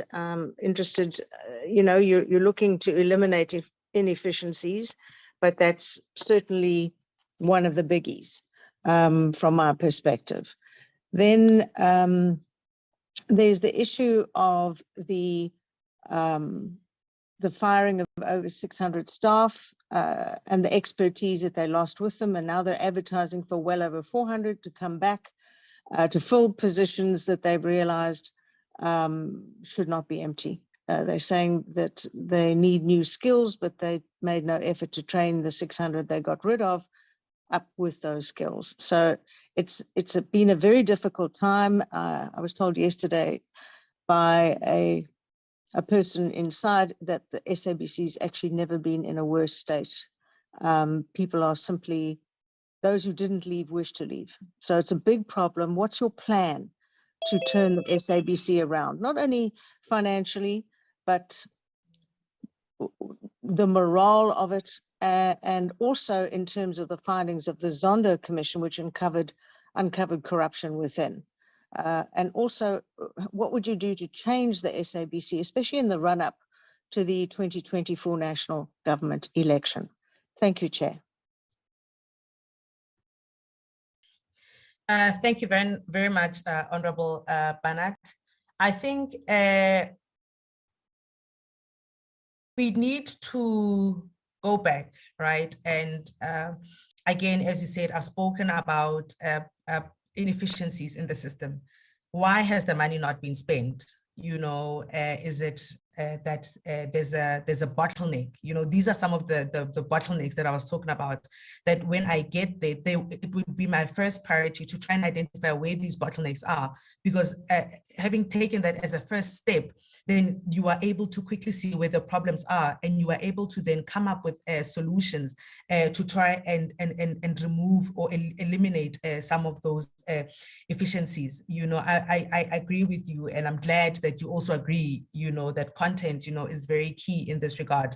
And if there is funds allocated, it needs to be utilized. And of course, I was not on the board, and I don't know the nitty-gritties or the details or the justifications, you know, that the board has at having spent that money. But I think as a board, we are accountable to a shareholder. We are accountable to the public. And if there's money that is there that has not been used, the board then needs to come and explain why that money has not been used. And we can then move forward and decide on how then we take it forward. You know, if it's process issues, let's resolve process issues, or whatever issues that are there that they do raise that prevented them from utilizing that money. I think then we should then sit down and try and deal with those issues to make sure that that money goes out there and starts creating content, starts supporting our young people to go out there and create content for the SABC. You asked me to comment about the firing and the rehiring. Once again, I'm not privy to the details or the reasons behind the board's decision to fire and hire. However, we have been assured, you know, that the retrenchments were necessary in order to be able to put the SABC, to help the SABC's financial position at that time. And having gone through the annual report last year, you know, it seems that there had been some sort of financial recovery that was made. And it was also said by the board that following those retrenchments, you know, they have conducted a skills audit. And so it is my understanding, Honorable Barnett, that in line with that being said, right, that the skills audit has reflected new skills that the SABC needs that will move them into this digital era that you are going into. It is my understanding and hope that that 400 that is now being re-advertised is really skills that is new, is skills that will help take the SABC to where it needs to be. But in terms of your question around sequencing, I understood that process to say we first need to cut, we need to fix the finances, we need to see where we are, we then need to do a skills audit and see if we have the right skills to be able to sustain the SABC. And if the answer is no, then maybe then we need to recruit so that we can achieve this new growth path that the SABC has set. So that is my my comment on that one. With regards to the Zondo inquiry, this is just a reflection of corruption, right? Corruption that was able to grow because there was no consequence management. I think one of the most critical elements that any business must have or any organization should have and implement is consequence management. And by this, I mean bringing people to the book. When corruption is detected, as it has now been in terms of the Zondo inquiry, it's important to make sure that one, people are disciplined internally, and if found guilty, people need to be criminally liable. People need to be sent to jail. They need to be able to account to the law for their actions. And so one of the things that I would definitely bring on board, Honorable Barnett, is to review of that of those processes. Does the SABC have a consequent management tool? Is it effective? Is it effective enough to deter corruption? And if it doesn't, then we need to start there, because people need to see that people are being punished for their corrupt conduct, and so that they can deter and stay away from doing the same as well. So I think that is my response in respect of the strategy that I would implement, or what I would bring in order to address the findings from the Zondo inquiry as they relate to corruption. Your third question was what I will bring or what I will do given the upcoming elections. We all know, Honorable Barnett, that every time we get to that period of elections, you know, there's always an outcry that this party is getting more space than that party. And I think that always jeopardizes the integrity of the SABC as a public entity, right? And so it is critical from the word go, as we head into this election period, that the board sets out clearly that they will be fair in terms of coverage, whether it be for election rallies or election conferences, and that equally it will be fair in coverage when it comes to the elections themselves, of course, taking into account the proportionary size of the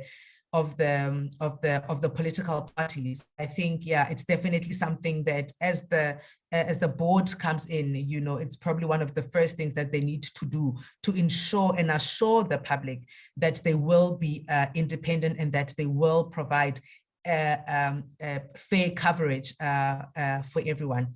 Thank you, Honorable Barnett. I think that's all of your questions. Thank you very much. Thank you, Honorable Barnett. As I said, we are moving to the end now. I'm going to give you the 3 minutes to address the committee before we finally wrap up. Over to you, Ms. Mutaung.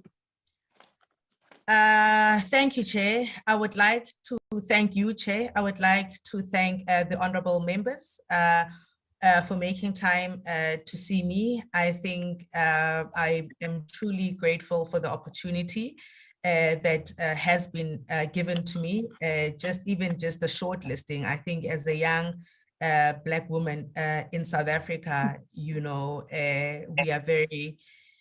we're very eager to go out there and to really make a difference. And whilst policies about empowering and developing young women is in every presentation, and it's in all policies and documents, implementation is really difficult.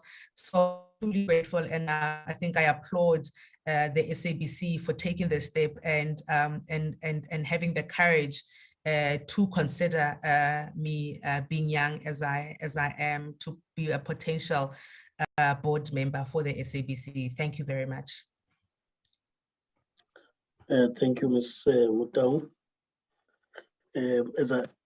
As we close, it's just to indicate that indeed the objective set at the beginning, that of you sharing your experiences and members learning, and that you also learn from questions raised by members, and surely there'll be a reflection even beyond this interaction.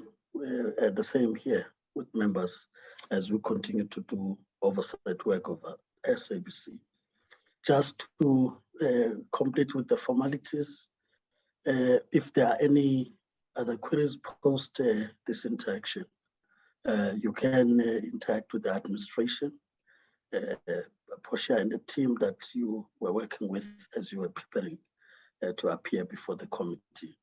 And as far as the decision making is concerned, so that's how transparent processes are in the country. And I'm sure by the time of the decision making, you would say, I've seen it unfolding until the end.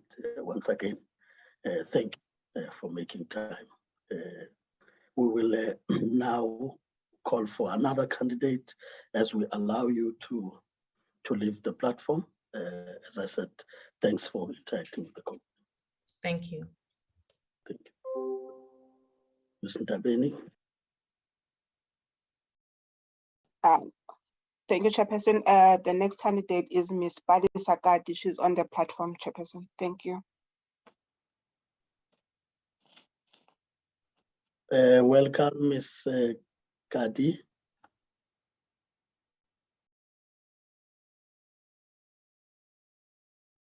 Thank you, Ms. Chairperson. Yeah. Thank you, Chairperson.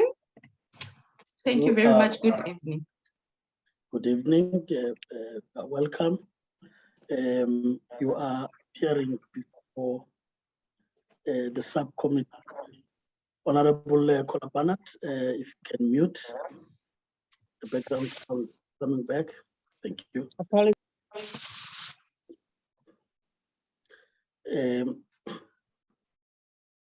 Like I said, you are appearing before a subcommittee of the Portfolio Committee on Communications and Digital Technologies, as it is known now in the National Assembly.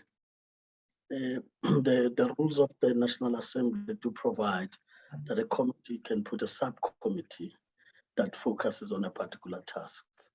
And the task of the subcommittee is the appointment process for the SABC board members, for which you've been nominated for it, shortlisted, hence you appear before this subcommittee.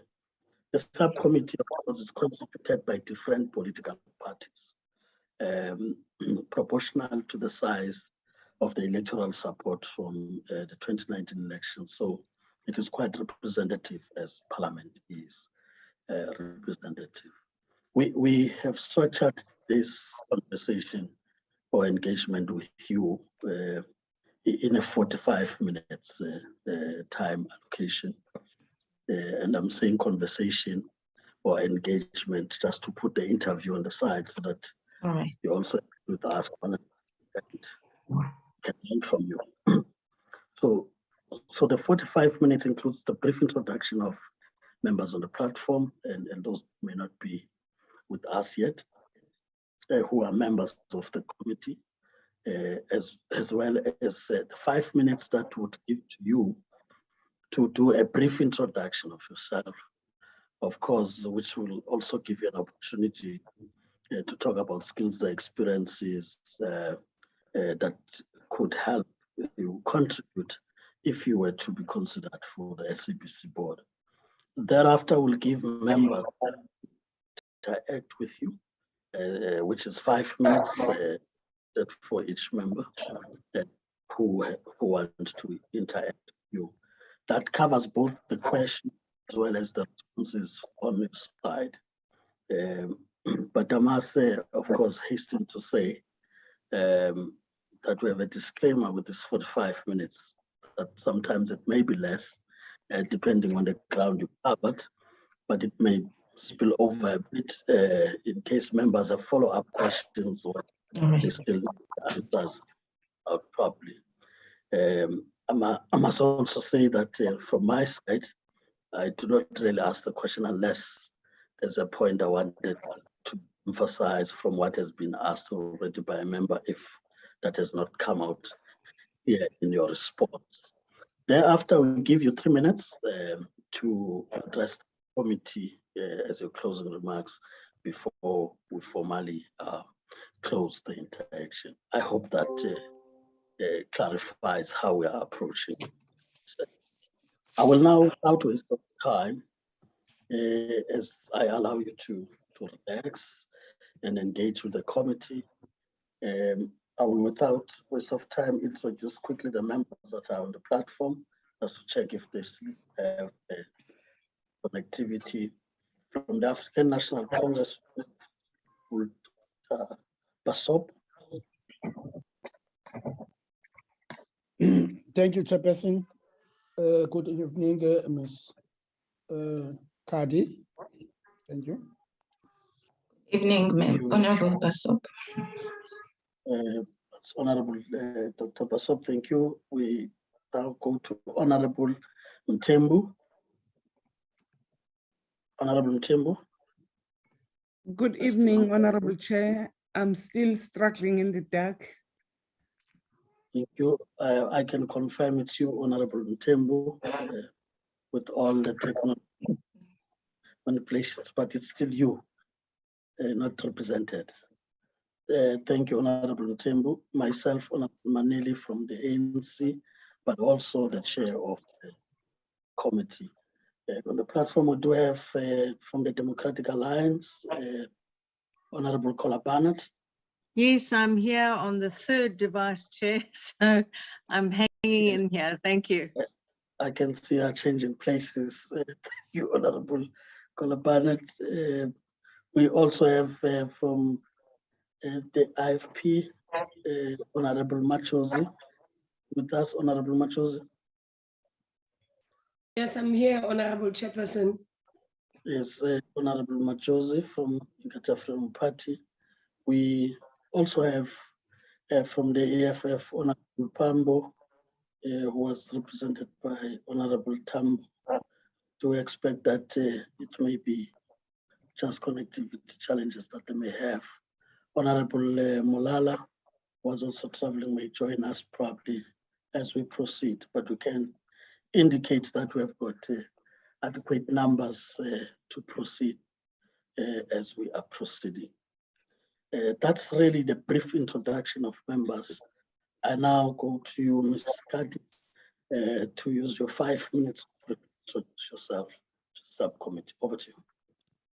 Thank you, Chairperson, and to the members of the Portfolio Committee. My name is Pali Sakadi. I am from Gqeberha. I would like to share my background and skills pertaining to this responsibility. I have, in my early ages, wanted to be a lawyer and was admitted at Rhodes University. And my parents could not afford the fees, or they had to guarantee our family home. So I left for the University of the Western Cape, where my journey began with policy making, with governance, studies of political science and economics. But also it was my journey with this particular cluster, because that is where I learned more about advocacy, student communications, and particular media movements that were there, where I was part of the South African Students Press Union.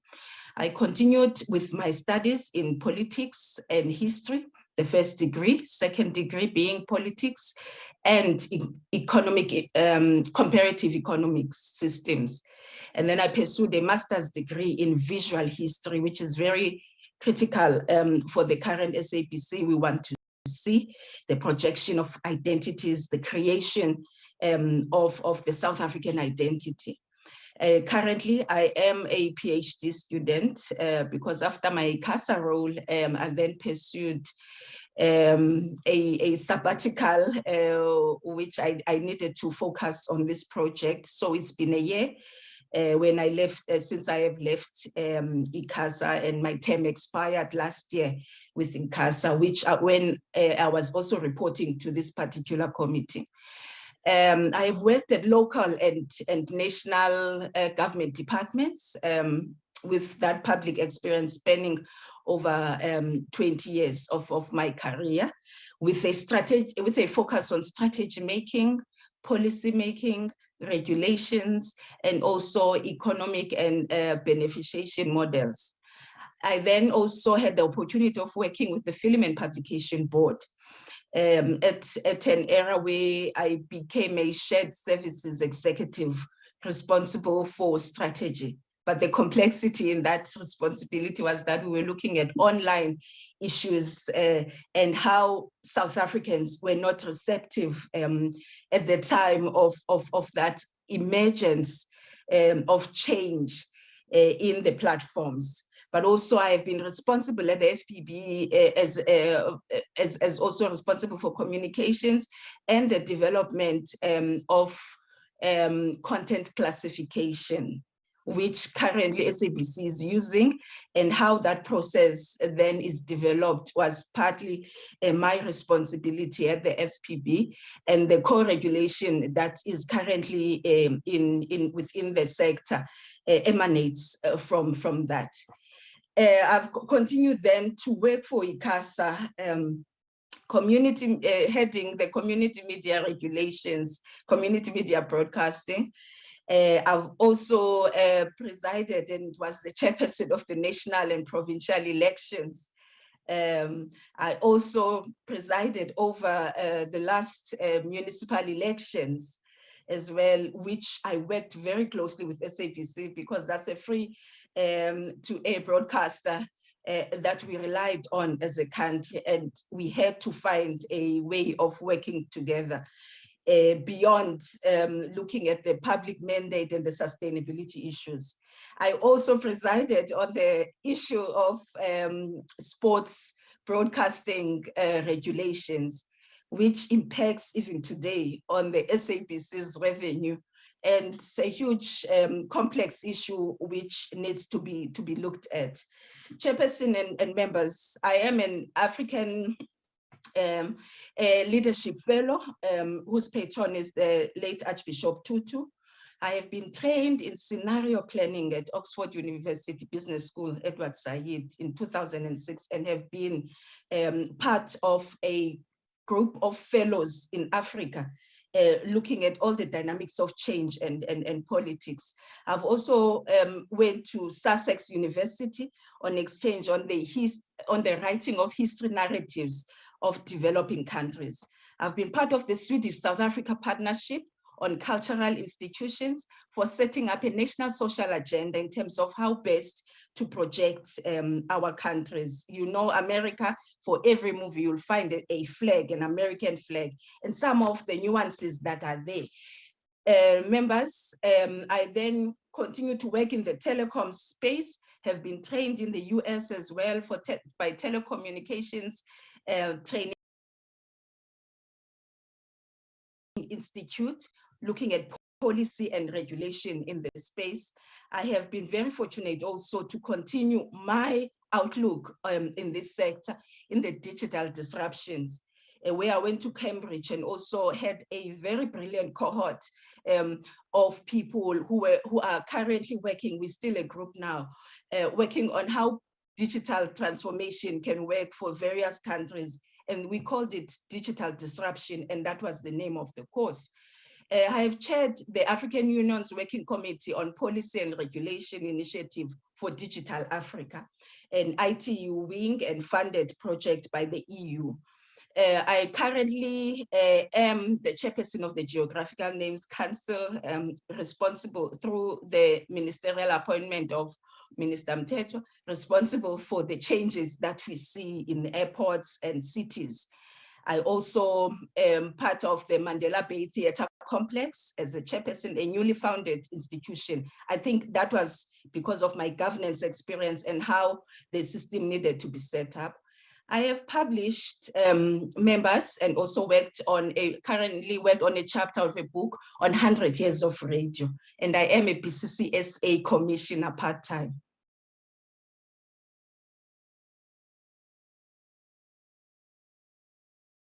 Thank you. Thank you. Skadi. As I said, you'll then have honorable members interacting with you. Those who want to interact with you would raise hands so as to recognize them.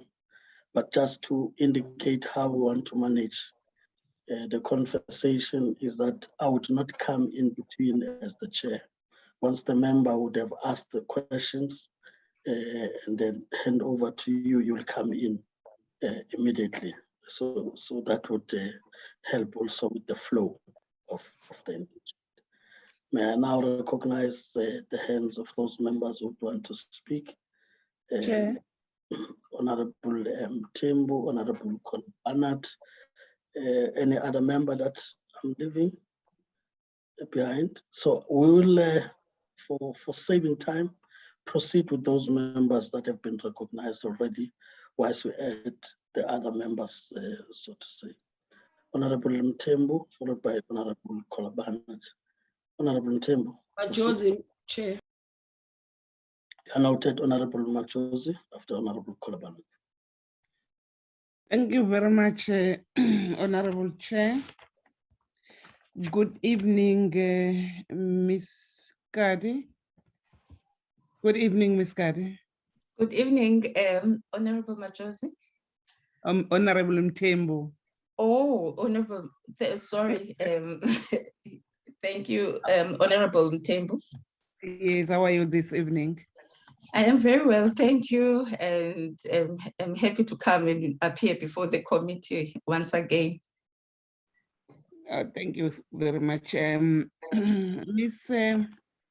Kadi, I heard about your vast experience and I just want to check what will be your turnaround strategy that will sustain these institutions in terms of finances.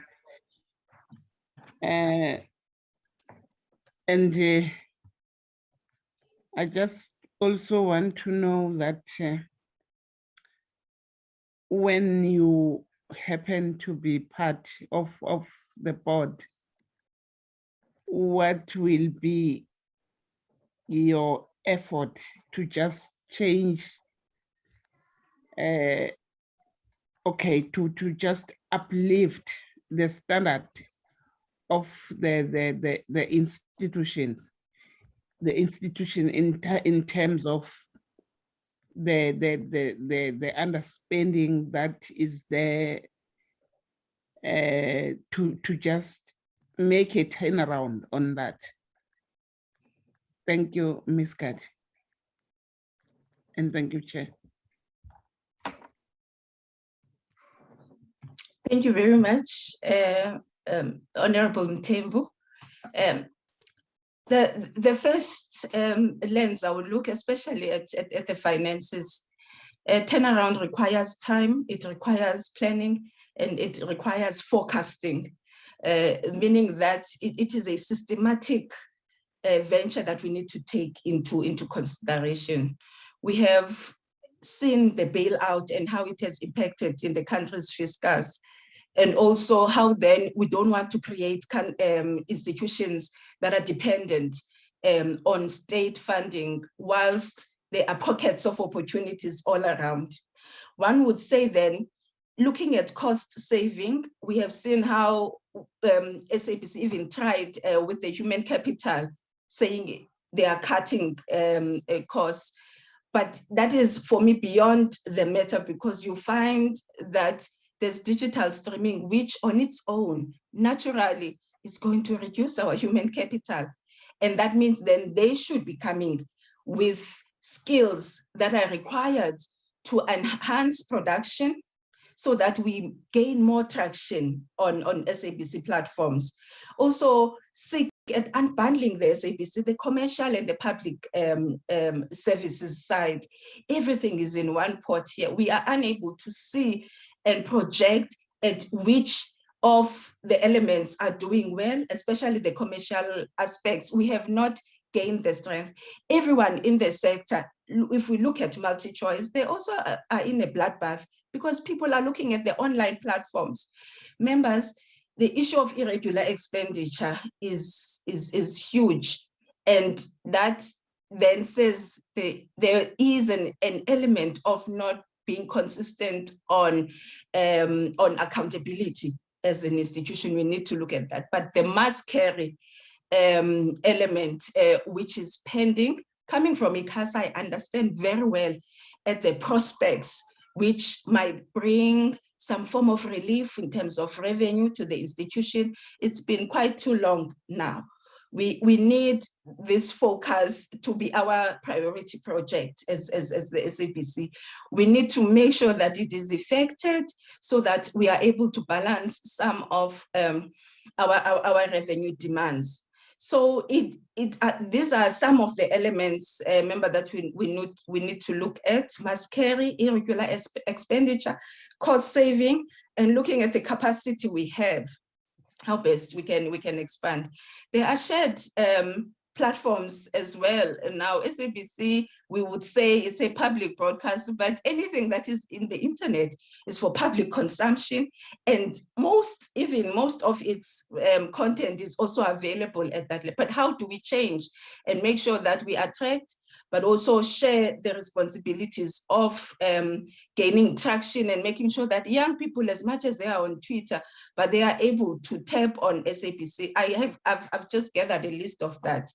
Then my contribution to the board, we need to uplift our standards. We've done major benchmarking previously at ICASA, looking at, especially at the elections and looking at the sports broadcasting. Those are some of the elements, but we need to balance that with the economy of the country. Who can afford payment of licenses, and what is it that can be bought as content? Remember, when there are bundles and when you can buy content that you want, that is compelling, then it is undoubtable that you would, as a consumer, do that. That's why people still go to and watch matches at Auckland, at the stadiums and pay that amount of money. It's because they want to. What else is compelling that people can buy? We have archives, we have historical material that we need to at least package such that they can be of commercial value for all sorts of purposes. And some of that is not available. If you need anything historical, you need to go back to the SABC archives and keep on streaming until you find that. I've seen that with the 100 Years project I was doing on radio. There were elements where I could not find a match, a boxing match of, I think, 1979, Tate and Kutse. And when I could not find that, what I could see was it was only in Afrikaans and the English and this Xhosa version, and any other language, it was not there. So some of these elements needs to be worked on such that we value what we have and re-commercialize it. Standard operating measures, we need to be very systematic this time around because we have been saved, we have been bailed out. We need to also work on the monitoring and evaluation. It cannot be business as usual. We need to strengthen that.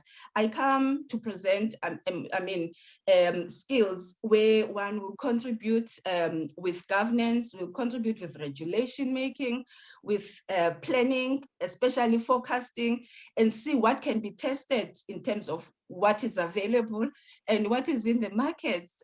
We are lagging behind in terms of online and digitization. There's just the emergence of online and technology neutral platforms is overwhelming for SABC. So we need to keep up and proceed to be advanced because we have a public mandate to maintain this. Thank you very much, Ms. Katse. I'm covered. Thank you, ma'am. Thank you, Honorable Mthembu. I now recognize Honorable Kolabanat. Please proceed. Thank you very much. Yeah, thank you, Chair, and thanks for that. A couple of questions from my side. What would you change at the SABC, especially in the run-up to the national government election? That's obviously a very difficult time every 5 years for the journalists working there, and already we've seen pressures brought to bear on them, especially with the firing of the head of news. So thoughts on that entire debacle. And your plan, I heard some very interesting and innovative ideas from your side, but do you think that financially your ideas would bring in sufficient to dig the SABC out of the financial hole it is in? I'd like your opinion of the firing of the 600 staff, well over 600 staff, and the expertise that left with them, leaving the SABC now floundering. And they've now put out adverts for well over 400 people, while there was no offer to train the people that they had in the first place. So very strange situation going on there. And there is the claim that there's a massive lack of content. Interesting that you spoke about the archives, because, you know, there is a lot of programming there. and perhaps content to some degree, but there is 800 million rand that is sitting unutilized, and this has all happened on this board's watch. So finally, what particular skill sets in all the things that you have done do you think you would bring that would most benefit the SABC board? Thank you. Thank you very much, Honorable Kola Barnett. Let me start with the elections and also the expectation that is forthcoming in terms of the independent members or contenders in the stream for national elections as well, and the readiness of SABC. First, let me confirm, SABC strives to complement and work within the regulations that are set up by ICASA, and the last regulations are the ones that I presided over, working with them closely. Now, with all these members that are coming through, we don't know the numbers currently, meaning that each individual at least is currently in the municipal elections monitoring regulations. Each individual is expecting 50 seconds for political advertisement of their own cause as an individual or political party. Now, with 3 channels, in fact 2, because SABC3 becomes a commercial and it becomes also very problematic. I think one got to understand how the setup is limiting on its own. Whilst it's limiting, there's a requirement because we are a public broadcaster that we look into this, but streaming and finding alternative forms of broadcasting should be an alternative. We've seen in the US how they've used hybrid systems and all of that. And we know that for us to attract young people into voting, into political scenarios, we need to catch them with their handsets. So that is an alternative that the strategy should change such that it looks at the online viability, the digital streaming, and do a proper subdivision, and that will be ICASA's work. Then this collaboration with ICASA will then impact on the license of SABC, and it is also better that the negotiation started at some point much earlier so that we are able to impact what form of an election we are going to experience, because not all people sit and watch TV. I think that is what I'm bringing to the table, looking at the digital element of content production, but also we don't just transfer or migrate the content that is on TV to its exactness into Twitter or other forms. We need to make it such that it is reasonable, but also it is compelling for one to capture the gist of what is being said by political parties and their causes. So it is just not a transfer or migration of content. It needs a particular skill to do that. The second part, there should be finances and negotiations. I've seen that the firing was really very helpful for many South Africans who were part of the broadcasting. But also, when we advertise of 400 position, what type of an SABC are we looking at this time around? Is the public aware of what we have changed? Are the skills still the same? Where have we managed the change we want to see?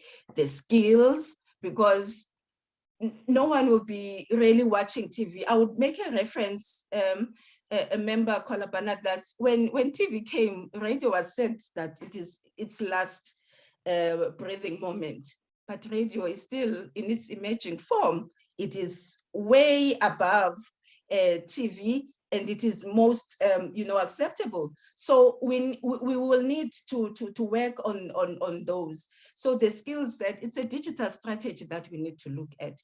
We need to be very free. I mean, we've just had the spectrum being issued. We need to hold each other accountable. We need to say to the telecoms, at which point are we able to say our public service mandate will be served through a cost to communication that is lesser. So parties, and fortunately, the communications cluster, when we need to talk, we do sit around the table, even with all the disagreements. What is critical is a digital strategy that will best serve. I have long moved to ICT, and I don't think it's being ambitious for any institution to pursue that in a vigorous manner. And SABC, there's been trials and trials. We need to be very, sure and give the state and its people the assurance that there will still be, content that is desirable, and plurality of news and many other forms of compelling content. But we are moving with the times, and we are using the available platforms. Thank you, member. Thank you very much. Thank you, Honorable Kolabanat. I will recognize Honorable Machozi. Can come in. Thank you, Chair. Thank you, Chairperson. Good evening, Ms. Kadi. Mine would be with your experience, what knowing that the SABC revenue gets its revenue on TV licenses, what other mechanism can they use to generate revenue? As much as you were saying that we are migrating to digital, how will it help the SABC, and will it be able to get revenue and also be able to sustain itself?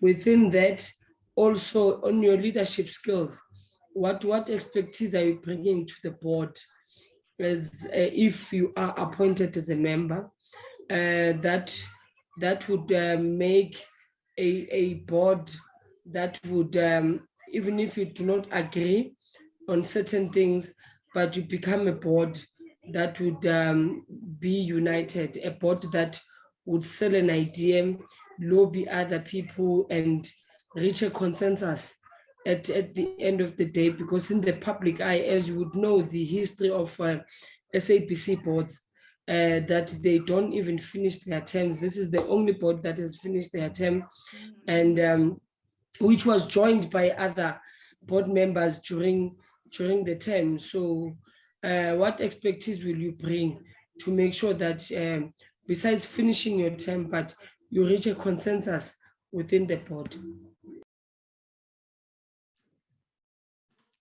Thank you, Honorable Machozi. Let me start from the last one, the issues of leadership. Within media determines who is remembered and who is forgotten. And all the contributions that we make as executive director in various boards becomes the legacy of a person, therefore contributes to one's integrity. It also says, then where else can you lead? I'm saying this because I have worked and have been part of boards in the communication cluster. I have been part at the level of Media Development and Diversity Agency, MDDA, at community media development. And that is where there's a scramble for both leadership and resources. When you work with almost nothing to develop greater things to inform the public.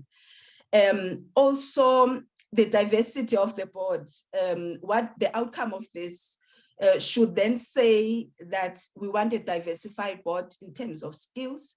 We also want the board that will take us as South Africa to where we want to be. So committee then will have to choose what is it that they would like to see as an SABC that is flourishing.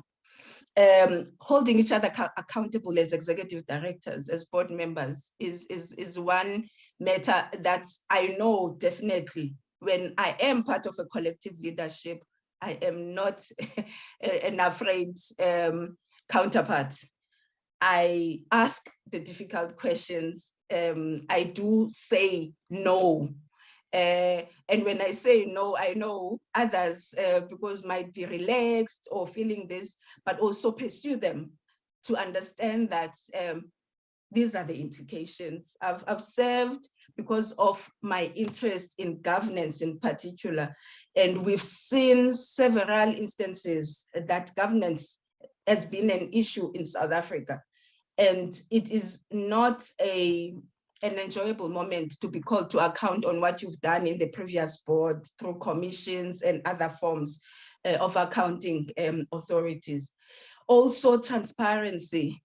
I've been looking at the SABC and how we have set up our reporting. It's more consistent now, but also at ICASA, I would first read the annual reports of SABC, and on top of that, their submission to a particular regulation to say, can they really afford to say 1, 2, and 3? So my exploration of governance, balance for sustainability, and making sure that there is no harm intended whilst we are making regulations, whilst we are changing policy. It is the leadership I'm bringing on board. Beyond that, going to the next question in terms of the partnerships that we need to make to improve the revenue. If we look at one of the examples, I'm going to make a small example because each time when I look at SABC, I look at the regulator and how the balance was created.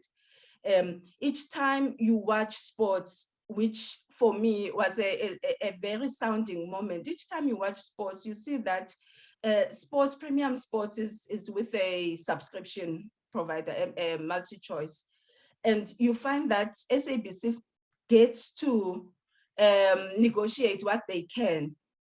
But it is at that moment where we do not know what the other party is putting on the table to get to premium sports and what the SABC is asking for. We don't know that as South African because it is a commercial activity.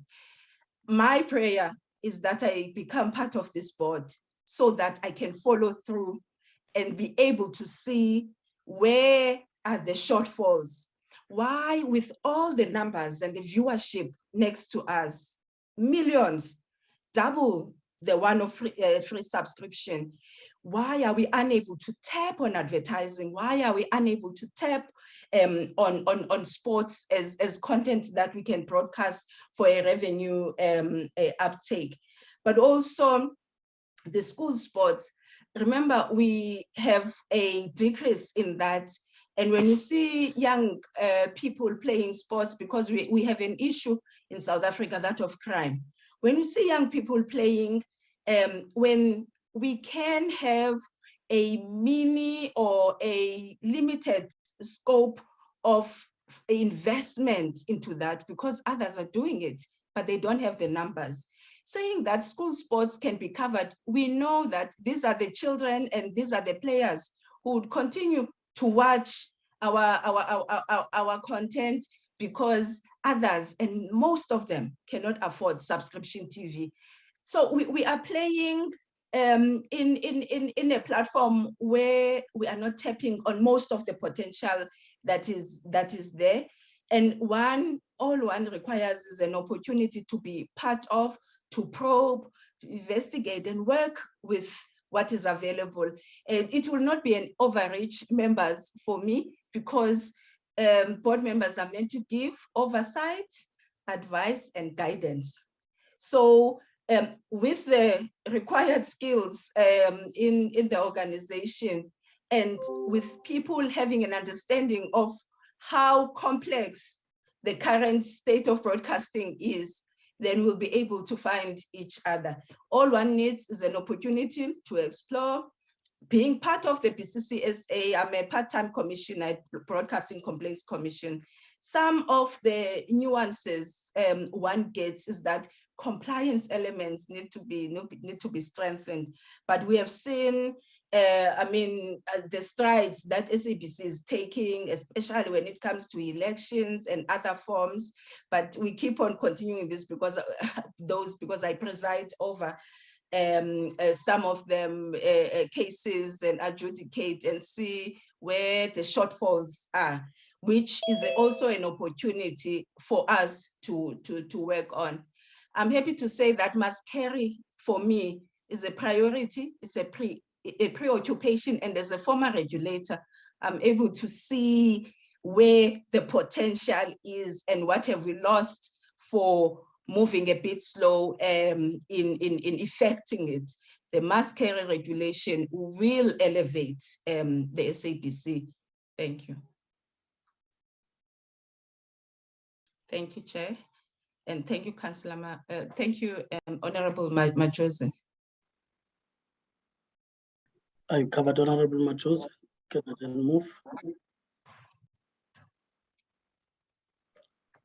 Okay, I take it that you've covered the ground. Yes, I'm covered, Chair. I'm sorry, my network is very bad. Okay. Ms. Kadi, I'm now back to you. I have noticed that you went way beyond time earlier, and I'm sure you'd agree that as a concession, I will take the minute extra, leave 2 minutes to address the committee. Over to you. Thank you, Chair. Thank you for the opportunity.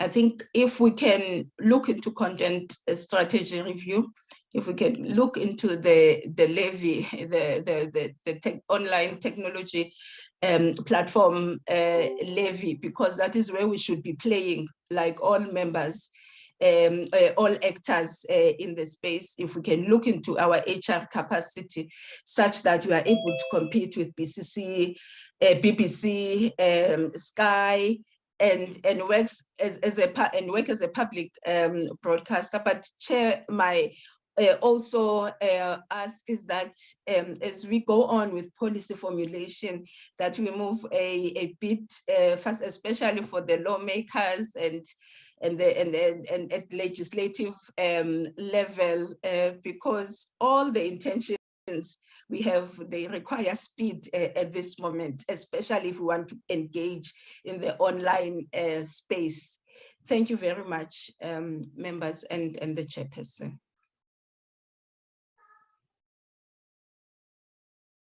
Ms. Kadi, we are now almost at the end. Of course, I take it that the set objectives that I indicated earlier would have been achieved. Members have interacted with you, surely they've learned from you, and I'm sure from the questions, you'll continue to make reflections beyond this interaction.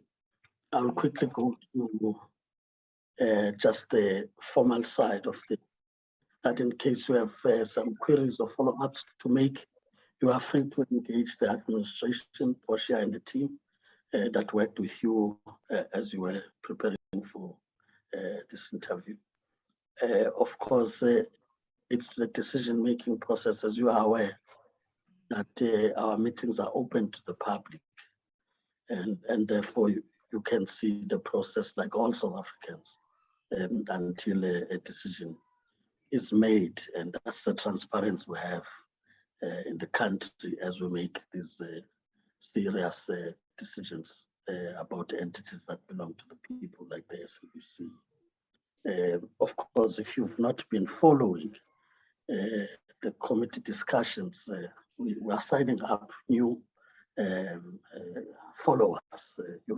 You'd follow until decisions get made and how we play oversight over the entities we have. Thanks for the time, really. We hope you can still do a bit in terms of the time you have for the night, but for members, we're soldiering on as we are getting to the next candidate and offloading you from the platform. Thank you. Thank you. Thank you, Chair. Thank you, members. Ndabeni will be guided by you if we do have the next candidate on the platform. Thank you, Chair. The next candidate was in the waiting room. It looks like we've lost her, Chair. I'm trying to connect with her now on the phone. I'll come back to you just now. Okay, just a minute.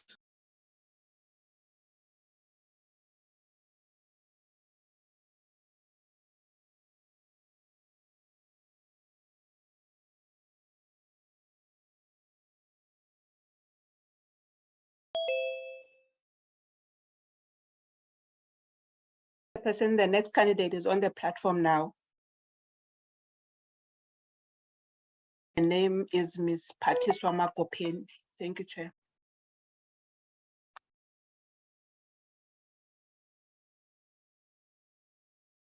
Welcome, Ms. Makopeni. I hope you can hear us clearly. Yes, Chair, I can hear you clearly. Thank you. Thank you. Please feel welcomed. You are appearing before a subcommittee of the Committee on Communications and Digital Technologies, as it is now known in the National Assembly, of which the rules to make provision that a committee can set up a subcommittee to focus on a particular task. And our task is really the appointment process for the SABC board members, for which you've been nominated for and shortlisted, hence appearing before the subcommittee.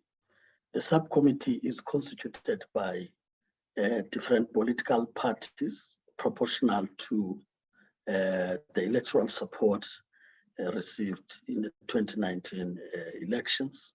So in that score, it's got fair representation, so it's not a one-party committee, so it reflects Parliament in that sense.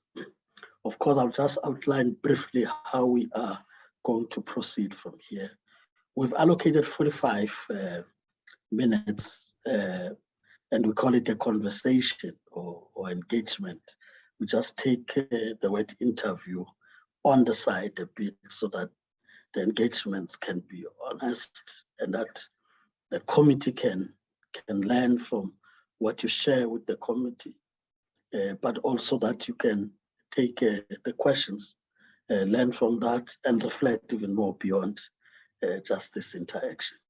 So we take it as such. So it's 45 minutes and I want to start at that point. That's the time we have set. But as you know, sometimes it may be shorter depending on the ground you cover as questions get to be asked. But there may be situations where there's a spillover because members may be making follow-ups in order to get the answers they are looking for. So I just thought it's important I start there. Of course, in that timing, it takes into account a brief introduction of members, which I will do quickly. After that, would give you 5 minutes to do a brief introduction of yourself to the committee, which will also give you an opportunity to share your skills, experiences, and so on, which would be a way of indicating how that will contribute if you were to be considered for the SABC board appointment. Thereafter, we'll give members to interact with you, at least 5 minutes per member who wants to interact with you, which takes into account both questions and the responses from your side. Once the members are done, if there's any question that could have been raised by a member or members, and that from the chair side, I want to clarify, that's the only time I would come in. Otherwise, I just facilitate and get straight to you and give you another 3 minutes. Then that 3 minutes you'd use to address the committee for the last time, making your closing remarks before we finally conclude on the interaction. So you can relax at this point and be ready to have a conversation with members. As I said, I'm just locking the word interview outside. We'll bring it back at the end when we complete. Just going to the members directly to introduce first from the ANC. Let me check if Honorable Dr. Basop, if still with us. Thank you, Chairperson. Back to square one. Good evening, Mama Kopeni. Good evening, Honorable Member. Yes, thank you, Honorable Dr. Basop. I hope you'll still hold on.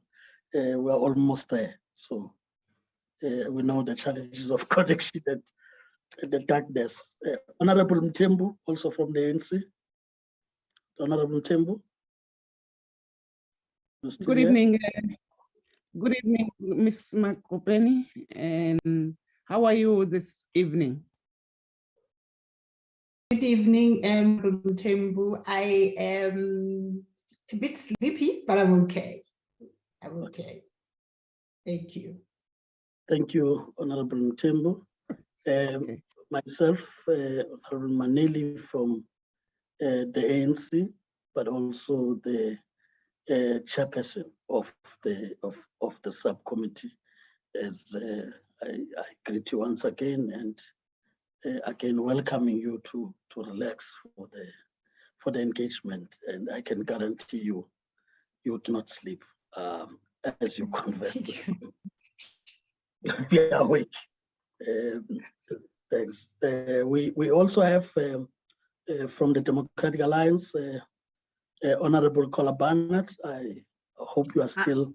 I'm sorted. I'm back on the number one from number two and number three. So it's actually working now. So just keep your fingers crossed for the next hour or two. Thank you. Good evening. Thank you, Honorable Kola Barnett. Good evening.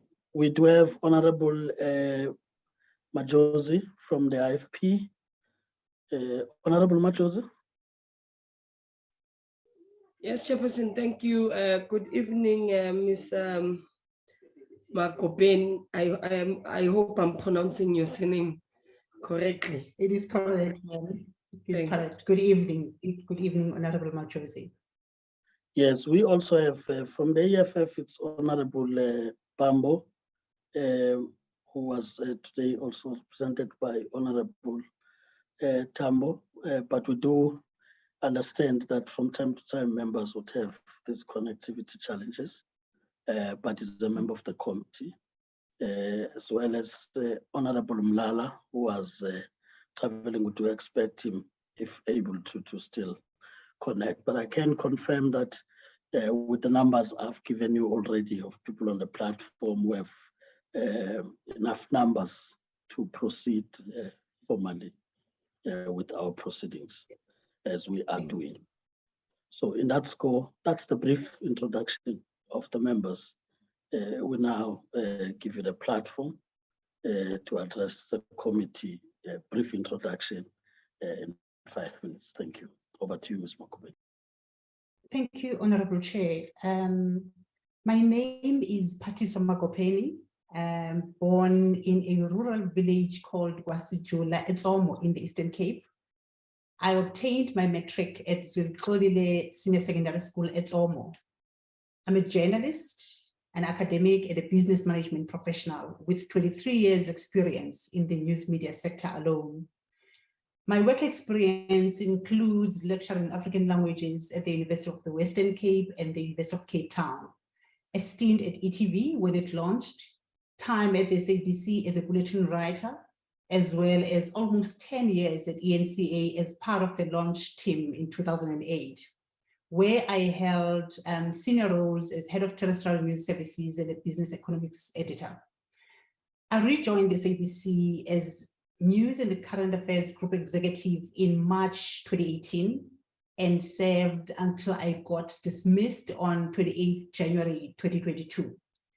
Currently, I'm unemployed and I am reading for my doctoral degree in business administration through the University of Pretoria's Business School, GIBS.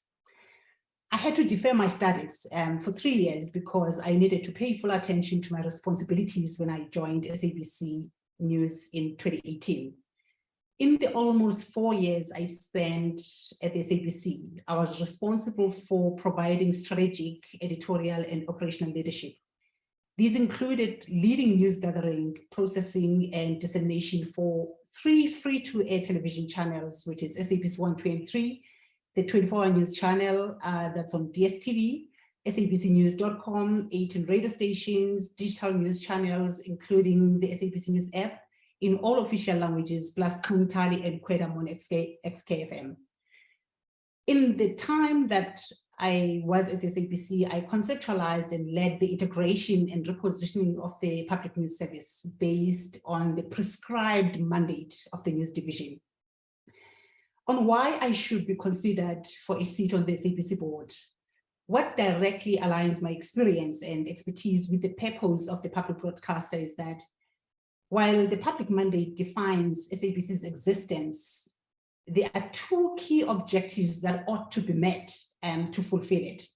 It is its social mission of strengthening democracy and nation building, and the commercial imperative of strengthening democracy and nation building, and the commercial imperative that financially enables the delivery of the social mission. So these 2 are intertwined. I possess the requisite skills and experience to guide the institution to achieve both. My expertise include strategy formulation and implementation, organizational development and transformation, as well as business research. And I'm mentioning these specifically because they are core to the attainment of the 2 key objectives of the SABC that it must meet to fulfill its mandate.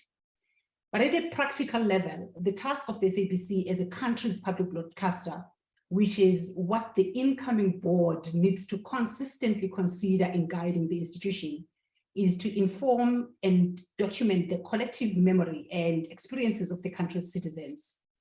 So as a cultural institution, the SABC must ensure the diffusion of shared national norms and values, as well as the preservation of regional and group cultures. At the heart of the SABC's mandate is providing content that educates, informs, and entertains. Basically, to provide enabling content that supports human development and progress across the board, while paying attention to addressing injustices of the past. Regarding my eligibility for the SABC board, in terms of how the public expects the SABC to conduct itself and its business, I refer to an article that Steve Lang wrote in 2008, where he quotes President Cyril Ramaphosa. At the time, he was the ANC's Secretary General, as having said in November 1992 that the ANC believes that unquestioning loyalty by a public broadcaster to a ruling party is incompatible with democracy. This was pre-1994, when the role of the SABC was being reconsidered. Lang then further refers to a public commitment to this position, which is reflected in the SABC Charter contained in the Broadcasting Act of 1999. In it, he says, in terms of the Charter, the corporation will enjoy freedom of expression and journalistic, creative, and programming independence. This is what inspired me and informed my decision to take the job as the head of news at SABC. I sought to create an environment that encourages and respects journalistic expression, intellectual independence, freedom of thought, and values editorial integrity, and most importantly, that respects South Africans. And in that role, I sought to deliver content aimed at enabling the country to confront its issues and provided platforms for the country to have a frank and courageous dialogue with itself and about itself. I relied on the SABC's editorial policies and the Charter to guide the attainment of the editorial strategy I sought to achieve. This is the same spirit that has driven me to accept the board nomination by Sapc the organization that nominated me. I believe that the incoming board needs to pay attention to this, as it is what the public expects in how the SABC conducts itself and its business. It is the primary source of the public trust that the SABC needs and its legitimacy. I believe that the SABC is well positioned to achieve this if the incoming board does what it is meant to do. And on that note, thank you, Chair.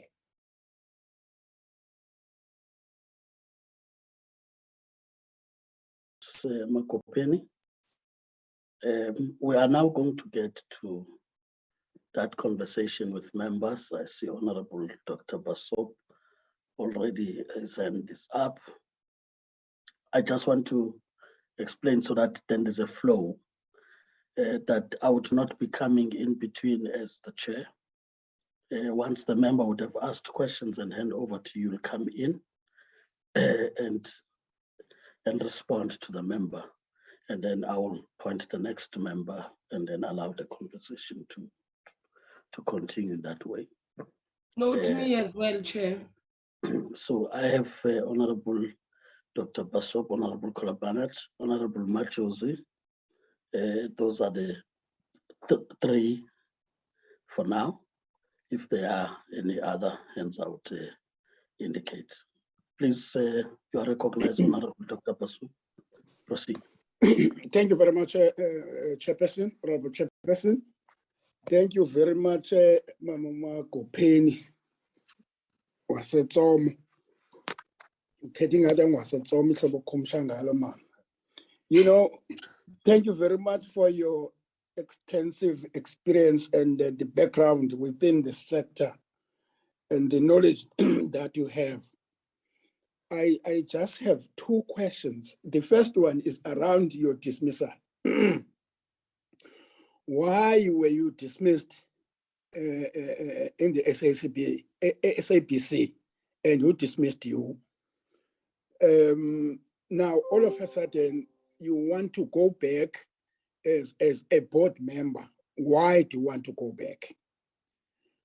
Then the last question is around the Zondo Commission report.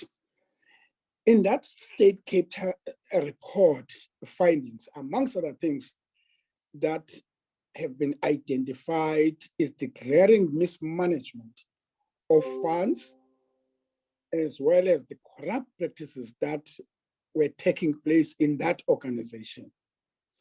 Now that you want to be a board member in that organization, one, what is it that, Okanya, what tools would you put in place to ensure that issues of this nature in future don't happen in this organization under your watch?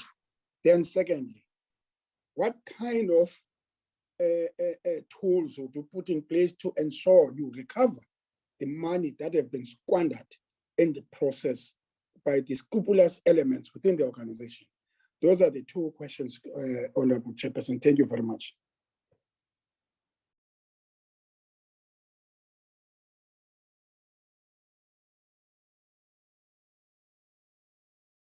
Makopen?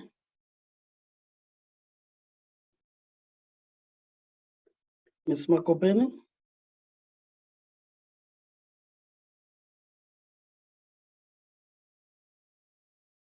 What's happening, Chair?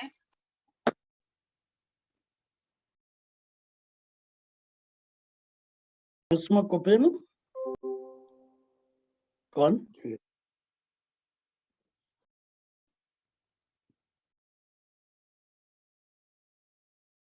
Yes, Chairperson, we've lost her.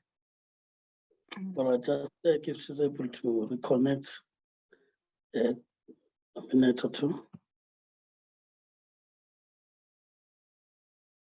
I wonder even if she got my questions, Chair. We'll be able to check on that, Honorable Dr. Basu. But she got frozen at the time. She needed to respond.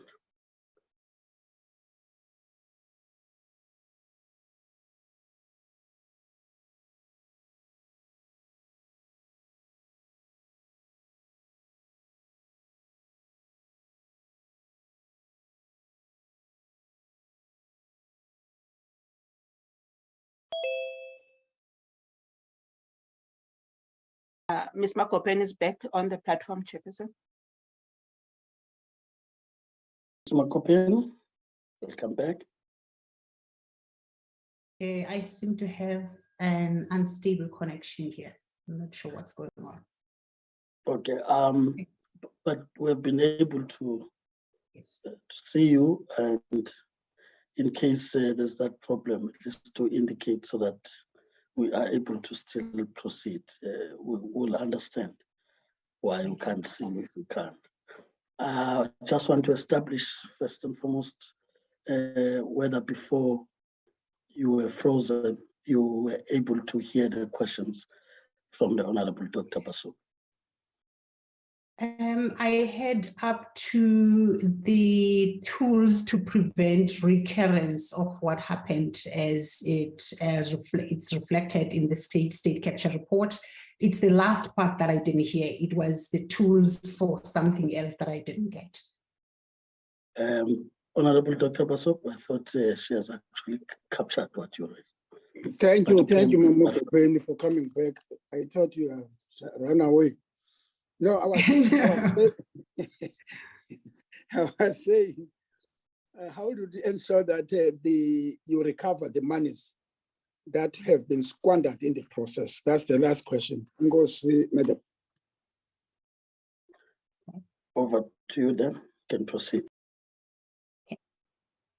Thank you for those questions. And I'm going to start with the dismissal because that was the first question. If I take it right at the point where the dismissal happened, following a report of verdict that was given by, or that arose out of the disciplinary process on the airing or erroneous airing of an interdicted episode. So the recommendation was for me to be given a warning. And linked to that recommendation was a clause, which was a paragraph 36 that I was supposed to distance myself from, that related to how the charges were framed, as in I can't remember the exact phrasing that was used in the submission, the final submission by my lawyers. So I was supposed to distance myself from that. And when I was dismissed, the two things that were cited were that the first was that I had refused or failed to distance myself from what was that paragraph 36, if I'm not mistaken. And that was actually untrue, because on the same day when the verdict was issued, within hours of that verdict being issued, my lawyers wrote to the chair of the disciplinary hearing, and copied the lawyers of the SABC, not only distancing myself from that paragraph, but basically withdrawing it from the final report they had submitted, that was to inform the verdict. So that was the first thing. The second thing was around mitigation that I was said to have refused to do. And in terms of the disciplinary policy and the code of the SABC, mitigation is done to the chair of the disciplinary hearing, not outside the disciplinary process. So post the verdict being issued, the SABC via HR sent me a letter. It was Dr. Musia, who's who's the group executive for HR, saying that the SABC is submitting its or presenting to me its aggravating circumstances, and that I was supposed to submit mitigation. And in terms of the policy, this was at odds with what is stipulated, because basically I was expected to mitigate to the applicant, who was also submitting to me aggravating circumstances.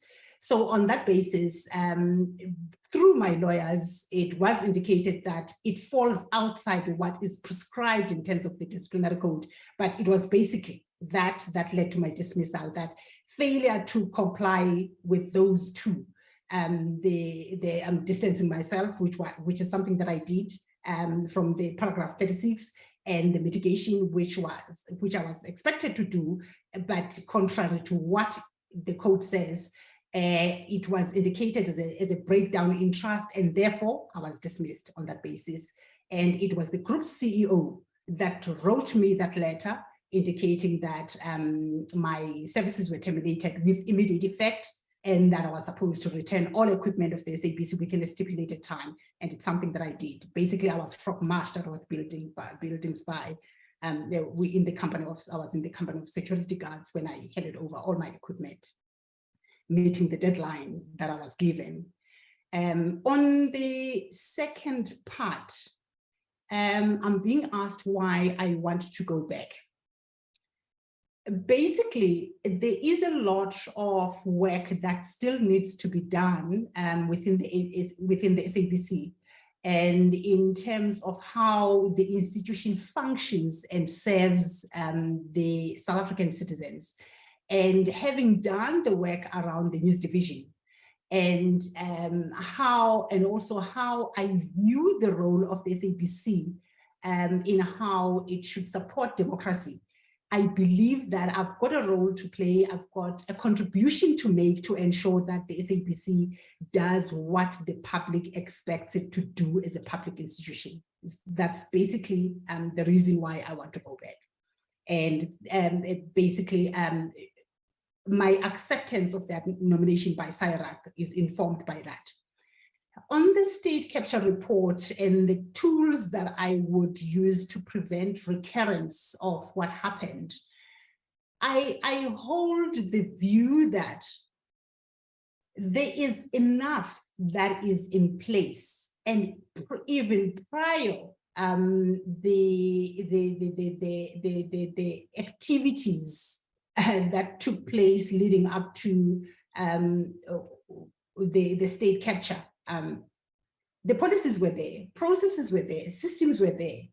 There is something that we cannot prevent. It's how individuals conduct themselves.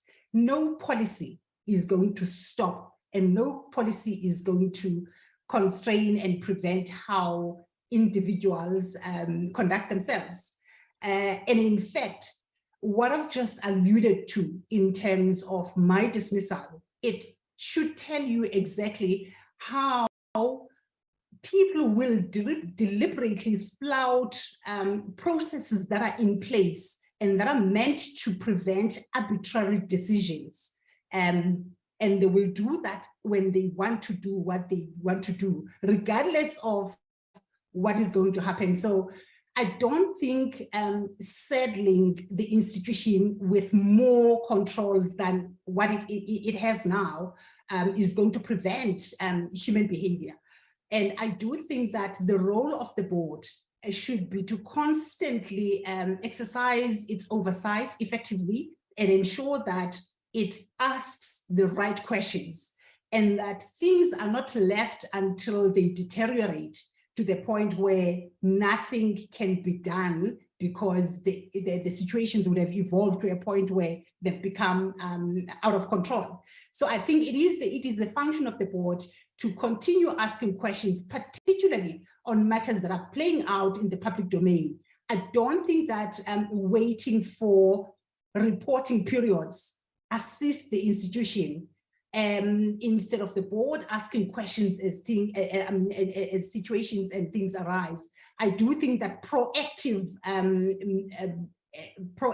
approach should be taken by the board, rather than waiting for the executive to report at a point when the reporting cycle comes. So these are the things that, this is my thinking around controls to prevent recurrence. Human behavior cannot be stopped by any policy. People will try and find ways to circumvent anything that's there when they want to achieve what they want to achieve. On the second part of the question about how the institution should pursue the people who have been cited and in order to recover the monies, I do think that the law should be followed, processes that are prescribed should be followed. And I don't think there's anything more that could be done in that regard, with, rather than following what the law says to bring those people to account for what they've done. Thank you, Chair. Thank you very much, Chairperson. I'm fine. Thank you, Honorable Dr. Basso. And I recognize Honorable Kola Barnett. You can proceed. Recognize. Thank you, Chair. Good evening to you. From my side, I was interested in what you were saying about the whole dismissal debacle. Tell me, the members of the board, how involved were they, if at all? I mean, it was such an egregious thing that was happening. I can only presume it was taken to them. What role did they play, if any, in the whole process? I'm not sure where the COO sits, if that person sits on the board, what the actual structure is in that situation. Currently, would you say that the news, working in the newsroom, is a free experience, is something that a journalist would enjoy? Because as a former employee, I know exactly what happens prior to an election. And suddenly I've seen emails going to editors saying, you will not do this, you will do this, you will put this on. I've seen it, that's why I left. But then it dies away. And then somehow 5 years later, it's back again, and it dies away and it's back. It's this bizarre cycle that the SABC seems to go through. What's the situation currently? I'm not getting very good reports. Now, if you were on the board, what processes would you push for or push to have removed in the run-up to the election, so as to protect the integrity of the news output across all platforms? And then your plan from that perspective of the board, what would you be doing or advising that the board leads in terms of turning around the massive loss they're currently creaking under? What are your plans? Do you have ideas for turning the ship around, as it were? Then, because the SABC's got so many competitors now, you know, previously as the public broadcaster, it reigned supreme, as it were. It was the SABC. Now it's, yeah, but there's Netflix and there's, you know, a dozen other entities that someone can choose to watch, and as do our youth. They're on a phone, they're on a tablet, they're somewhere else, and the thought of tuning into the SABC is just a joke for them. So how do you plan, or could you plan as a member of the board to get that phoenix to rise from the ashes? What's the plan?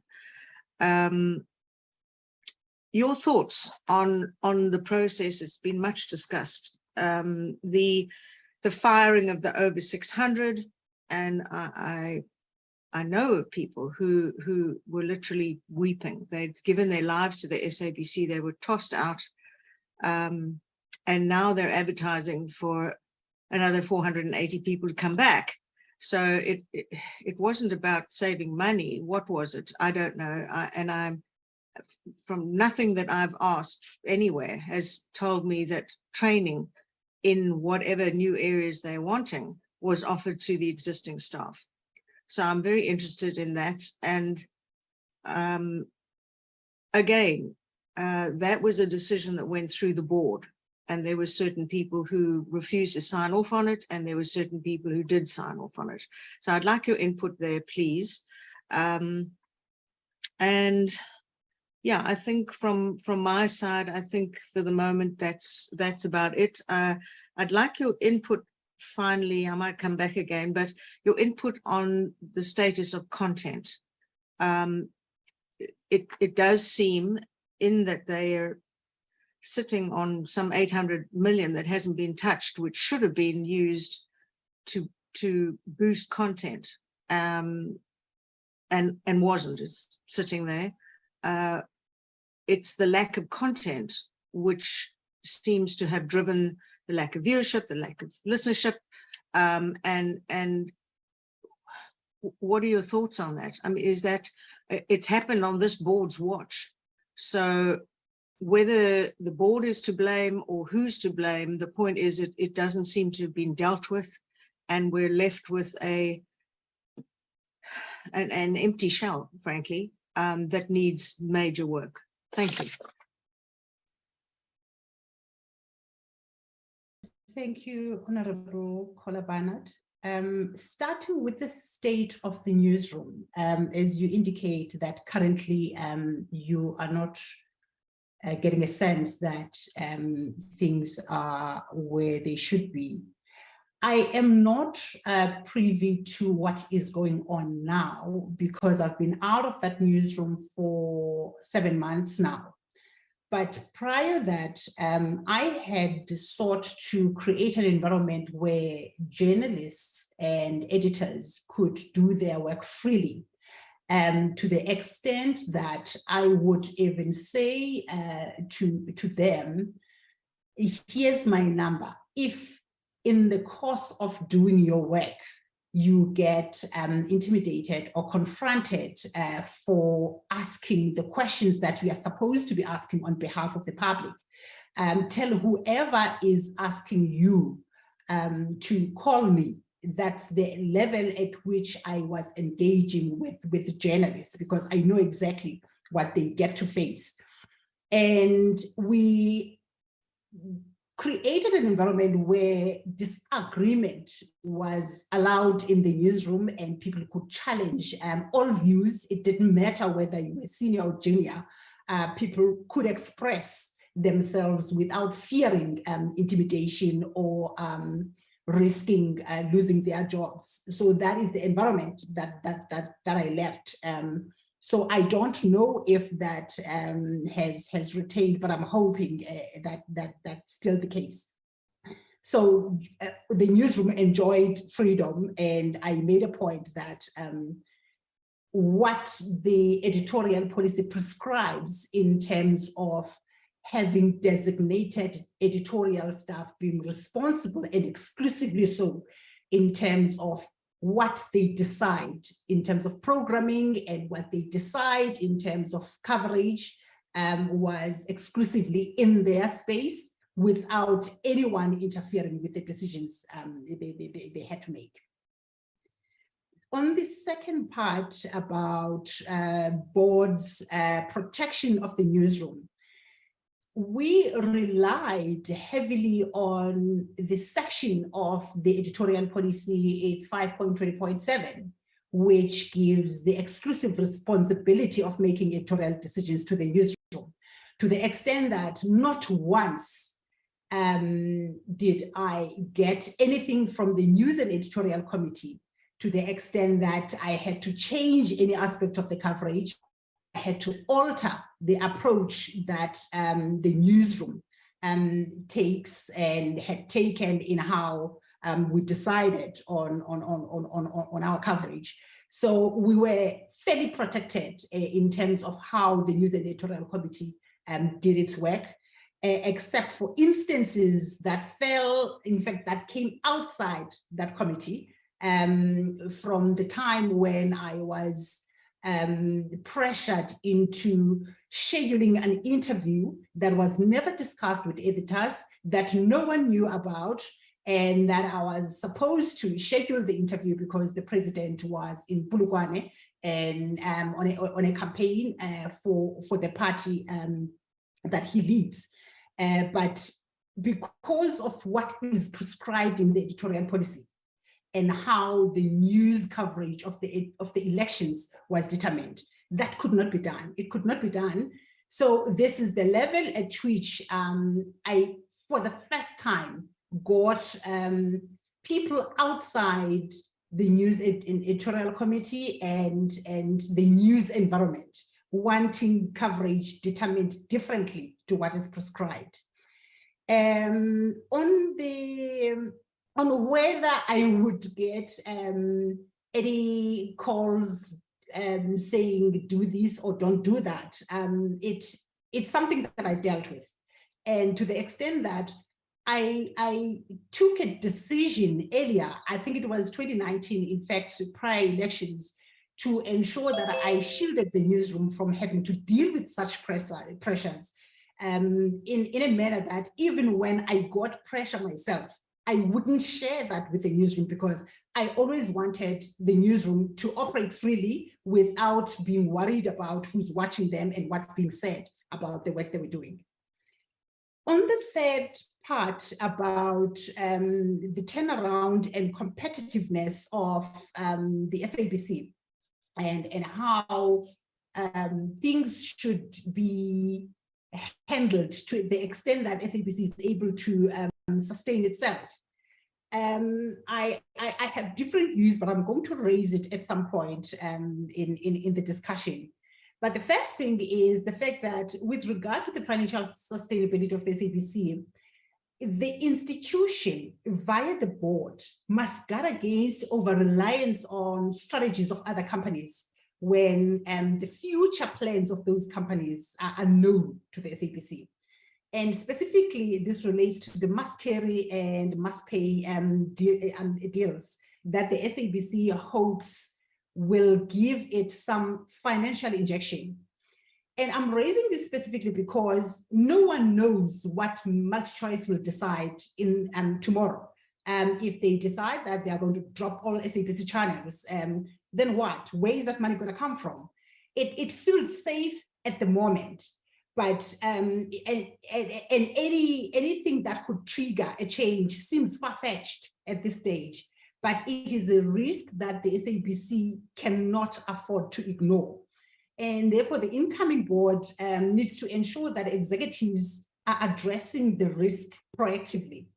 In terms of digital migration, yes, it will provide opportunities to reach wider audiences efficiently, but the idealistic view of it being a miracle cure to SABC's financial problems needs to be proven. And at this stage, the assumptions are not backed by any testable evidence that it is going to change the fortunes of the SABC.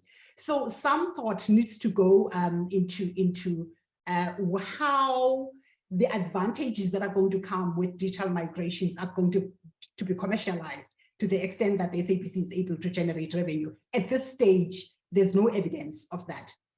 And in terms of the SABC's OTT strategy, the incoming board needs to examine closely to what extent has the executive thought about the platform's content and revenue generation strategies, and how it is going to work when it is at variance with the spirit of making public interest content freely available to the citizens, in fact, all citizens.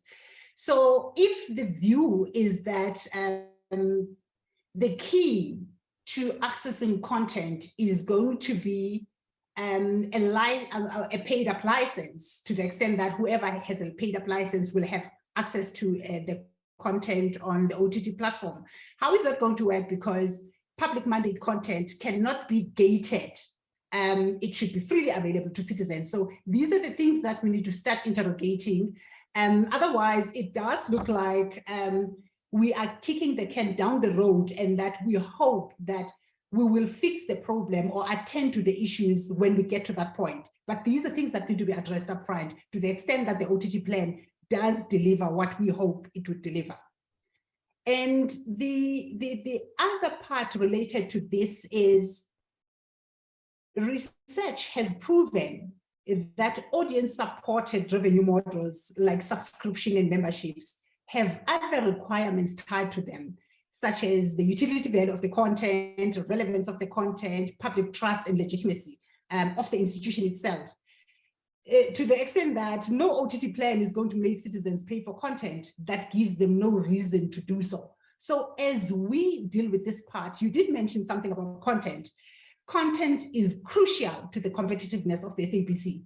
So even with the best OTT strategy, if the content does not serve the interest of the SABC being able to generate revenue, it's not going to assist. It's just going to be a platform that does deliver the content, but does not assist the SABC to realize any revenue out of that.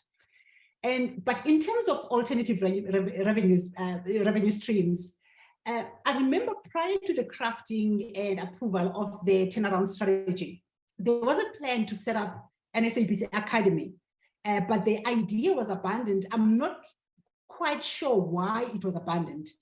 And I do think that this should be reconsidered and could be extended to providing media training to the to other media houses on the continent, and to film and documentary producers on the continent and trainers on the continent. And in fact, at the time I was at the SABC, there was evidence of interest from broadcasters from other parts of the continent where they were looking for partnerships in terms of training or interventions, and asking whether the SABC could assist them, because SABC has that clout and we should capitalize on that. So if we had gone ahead, or if we could still reconsider having that academy, that is an alternative revenue stream. By providing that kind of training for the sector, it does not only help local producers and local media trainers and film producers, documentary producers get their stuff done, or train their teams to the extent that they are equipped to do what they need to do. It also assists in skills development for the industry. So you could be doing things that you hope to generate revenue from, but it also assists the industry to develop itself in terms of providing skills. But one of the things that I also need, that I think the incoming board should look at, is to review the cost of owning broadcasting equipment or infrastructure versus leasing, and explore infrastructure-based revenue models, because there are times, in fact, extended periods, when the SABC's broadcasting infrastructure is sitting idle. This could be either your broadcasting vans, it could be your equipment, or it could be spaces in the SABC buildings that are underutilized or not utilized at all. So if you were to build infrastructure-based revenue models around that capacity, there is an alternative stream to revenue stream to be realized there. One of the things that I've picked up also is that the sales, the airtime sales structure has flaws in it based on information available. The industry practice is that if you sell airtime, your discount is pegged at around 30–35% to whoever wants to buy airtime. But the SABC is discounting its airtime excessively, to a point where if you have a ratio which is a 1:5, meaning that R1 that an agency spends to buy airtime at SABC, that is 1:5, meaning that you get a R5 worth of airtime out of R1. In some cases, it's R8 worth of airtime out of R1. And in extreme cases, it's R15 worth of airtime out of R1. And you can see why the SABC is always going to struggle to realize revenues out of airtime sales, because you have this hugely discounted value that the SABC should be generating revenue from. In terms of staff retrenchments and the firing of the 600 employees, a lot of things happened during that period. But what the outcome of that restructuring process demonstrated, and what the SABC is still struggling with now, is that the process was not well thought through. It was done in haste. There were things that were left unconsidered until they became problematic, and then they were addressed on the spot without much thought. To the extent that the SABC is sitting with roles that have that have salaries that are not competitive, and it's difficult to fill those roles. But one of the anomalies that arose out of that process, when the SABC realized that upon advertising the new roles with lower salary scales, staff were not applying for those roles, even though they were senior roles. The SABC then decided to retain the salaries. And it doesn't look like it was part, because it was never part of the earlier discussions. It only got fixed at the point where they realized that staff were not applying for the new roles because the salaries were lower, even though they were senior roles. Then staff was informed that the salaries would be retained. Then it begs a question that if the intention was to reduce salaries, how did that impact? How did the change in tech that staff were going to retain the salaries impact what was meant to be a reduction in the salary bill? So the process was a bit messy, and even in the cases where jobs were evaluated, I actually remember that around May, post the implementation of the structure, I had to go through an evaluation of my own role. And this was made, but the structure was implemented effectively from the 1st of April. So you can see how things were working from there. And in fact, some of the roles were being evaluated on the go. And in some of the cases where staff rejected salaries that were being offered, you would take that one case and go and negotiate, and then it would be either approved or declined. But there was no consistency in how the process was handled. But specifically where the news division is concerned, which was a contentious area. When I joined the SABC, there were 928 employees in the division. And there were a number of vacancies. I think there were about more than 100 when I joined. But between that period and the time when the restructuring started taking effect, we were sitting at 748, around 748, because there was a moratorium on recruitment. So you could not fill the roles that were there. So we had already, as a news division, lost around 200 people from the system, but we were still expected to reduce the numbers further, and that was bound to affect the performance of the division. And when I was called upon to release more numbers, it was just impossible. And there were sentiments around reluctance to actually implement retrenchments in the news division, that I was protecting the news division. And it was also articulated that all divisions need to give numbers to the extent that the targets were met. But it was difficult because it would have meant affecting how the public mandate that's assigned to the news division was to be delivered. So there were fights in that area, but yes, things needed to be done.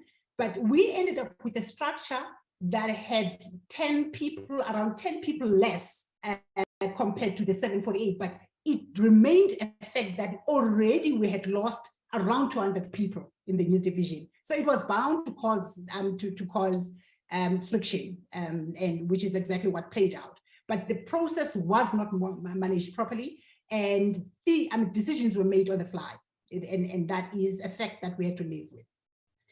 And in terms of the state of the content and the 800 million rand allocation that's meant to be investment in content to the extent that SABC is attractive to audiences, it is a fact. And one of the things that I've picked up is that there were recently, I think in the past few weeks, there've been communication to the effect that there were calls for content proposals, but knowing how long processes take at the SABC and how content procurement processes have to be followed, it's unlikely that that content is going to be available in the next 12 months. It will be a miracle if they achieve that. And it means that something will have to be done for such a time frame, to the extent that such a time frame is actually met. So there are other things that the SABC needs to address, and it is the task of the board to ensure that it asks the right questions and it holds executive to account, all executives to account. I'm not sure if I've answered all the questions satisfactorily. Thank you. Thank you very much. Thank you, Honorable Kolabanet. Honorable Machosi.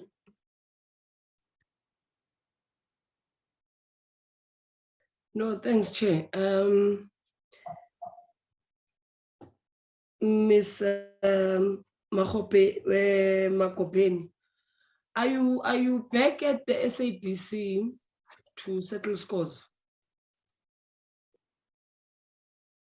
Not at all, ma'am. It's a definite no. It's a definite no. I believe that the SABC is bigger than anyone else. And I believe that every individual that's part of that institution should be there to serve the interests of the public. And for me, in fact, I wouldn't waste my time dealing with individuals. I have no appetite for that. It's about where the SABC needs to go and what the SABC needs to do to serve the public. Thank you. Okay. Let's say you are appointed and you become one of the board members. There's still the challenge of the salary bill, and I understand the way you're explaining it, that the way it was handled, maybe the process, it was not what was supposed to transpire, but coming in, you are still dealing with the salary bill. It is there. What would you bring on board and say, these are your expertise and this is what you would want to see happening in the board? And also considering the fact that you would know better that what kind of a board that was in the SABC. At some point in time, we had two boards presenting in our committee. What kind of a board would you want to serve in?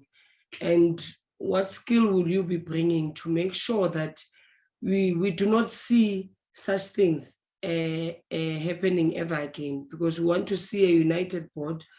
We want to, in the public eye,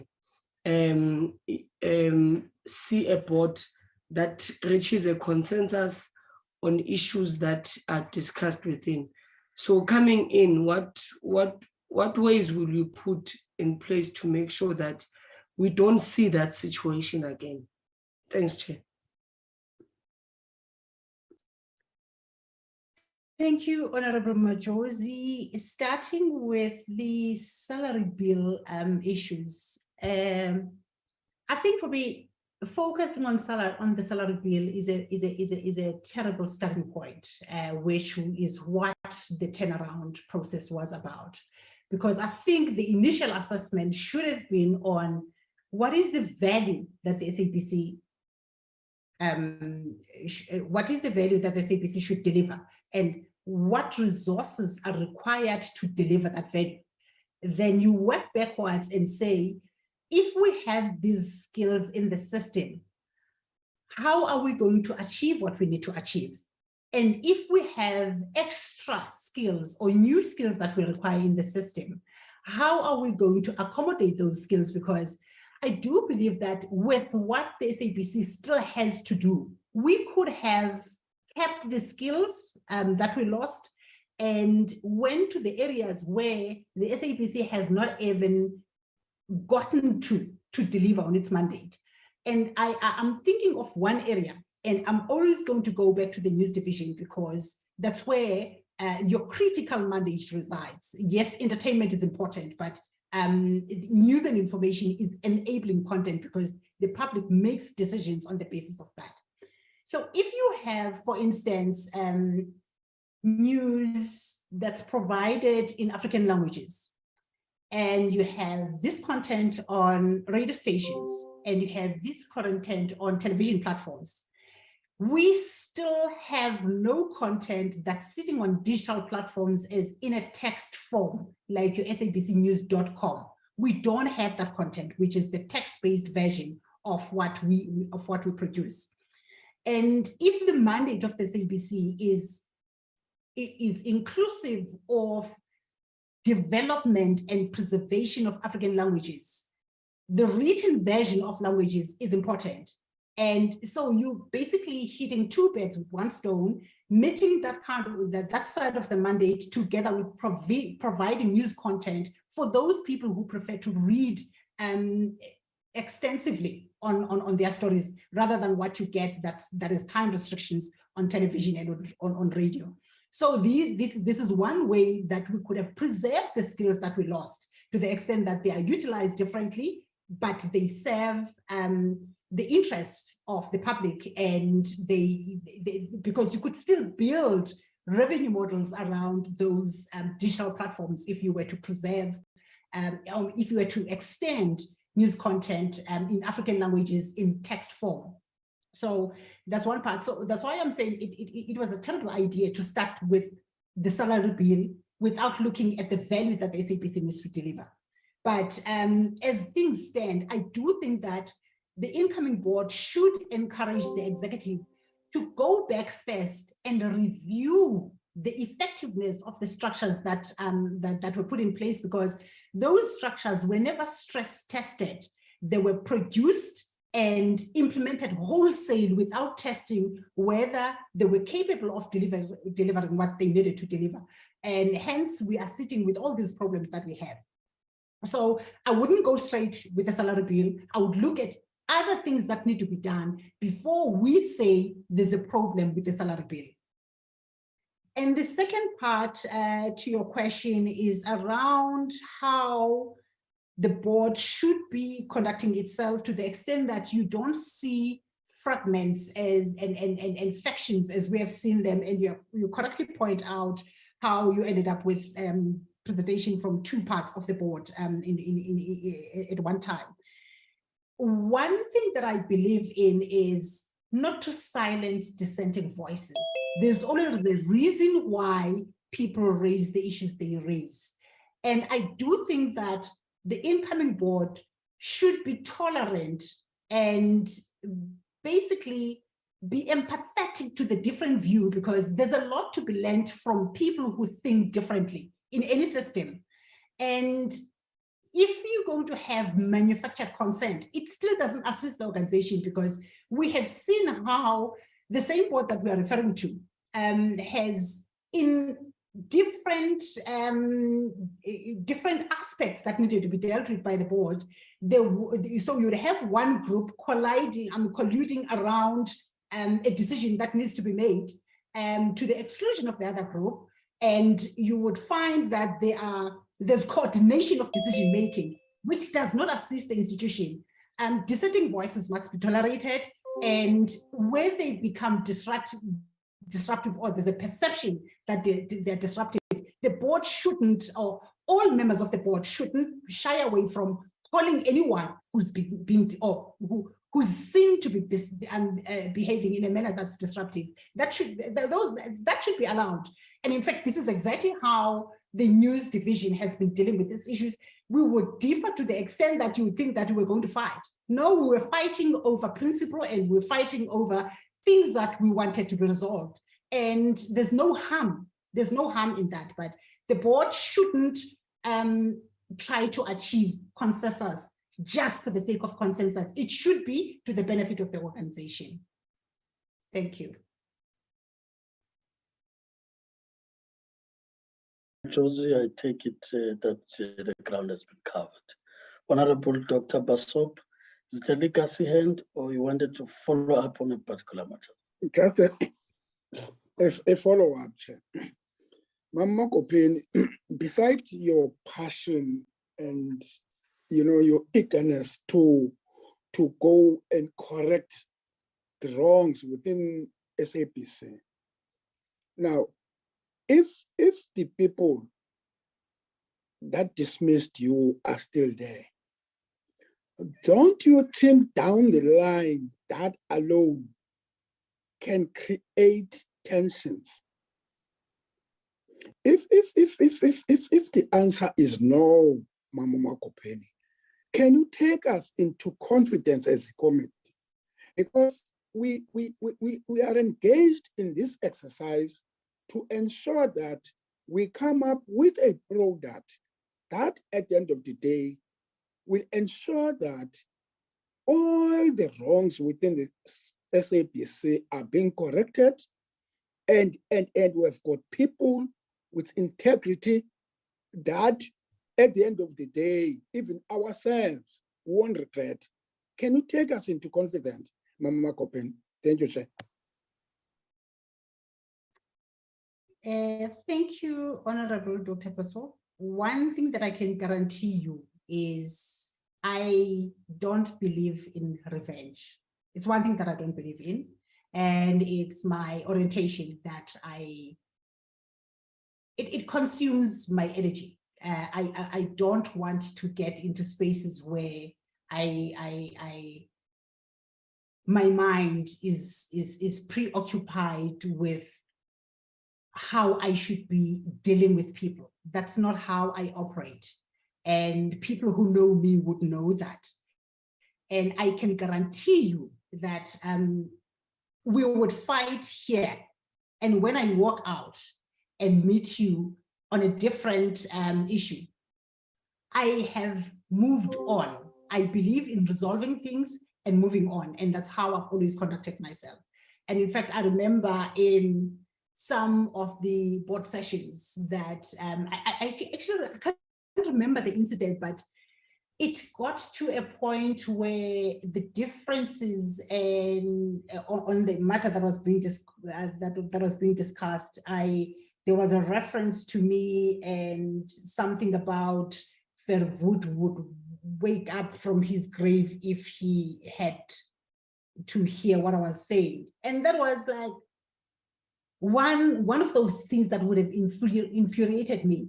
And the point was, what am I going to do with it? Why am I going to be angry? Because I am not that kind of a person. So if you see me in that way, it is your problem that you see me in that way. I am not going to react and fall into a trap of being tied to how you view what I say. I'm not that kind of a person. And in fact, I got feedback instantly from how I dealt with that matter. And I've dealt with similar matters before. And this is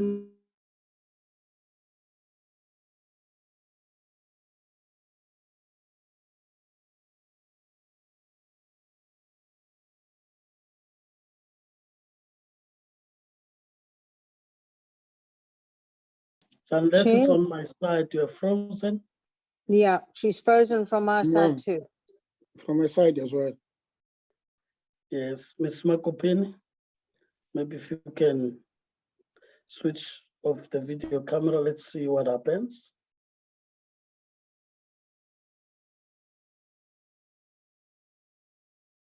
Ms. Makopeni, can you hear now?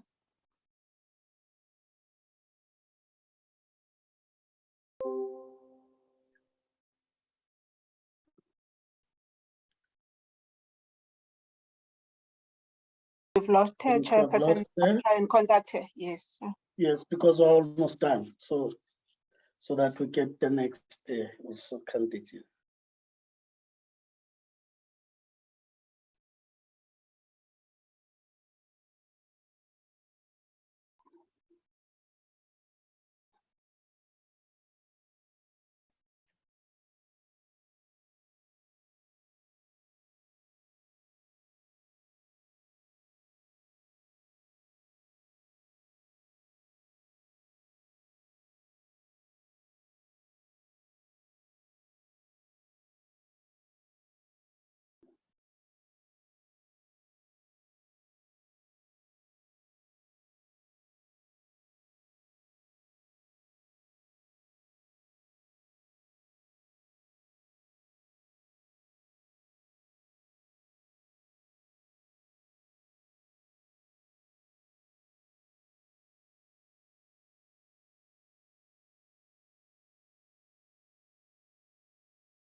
Chairperson, Ms. Makopeni is back on the platform. Yeah.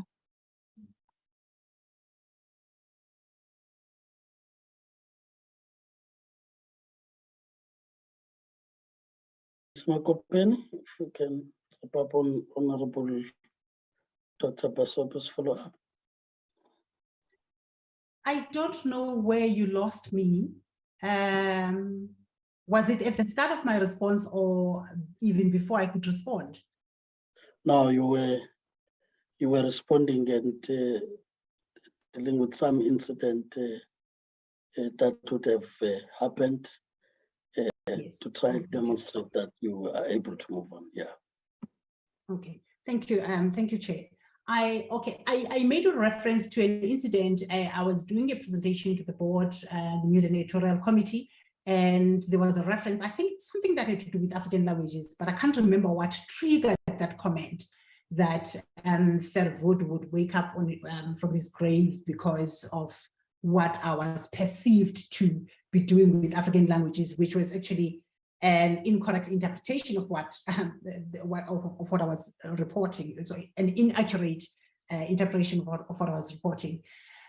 That's any person who would have been called that would have lost it or saw it differently. But it is not how I am wired. I believe in resolving issues and just moving on. And in this case, this is not going to be different. I do think that it is upon all parties that were involved in the process to find a middle ground and find each other to the extent that the SABC gets what it needs. The SABC is bigger than any of us as individuals. We need to always serve the interests of the public. So I can guarantee you, Dr. Basop, that you shouldn't worry about what could be the repercussions of me returning to the SABC as a board member.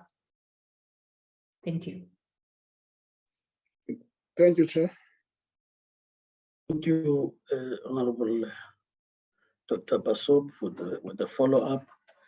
Maybe as we wrap up, just to lift up these points that would have been raised for me to get more clarity.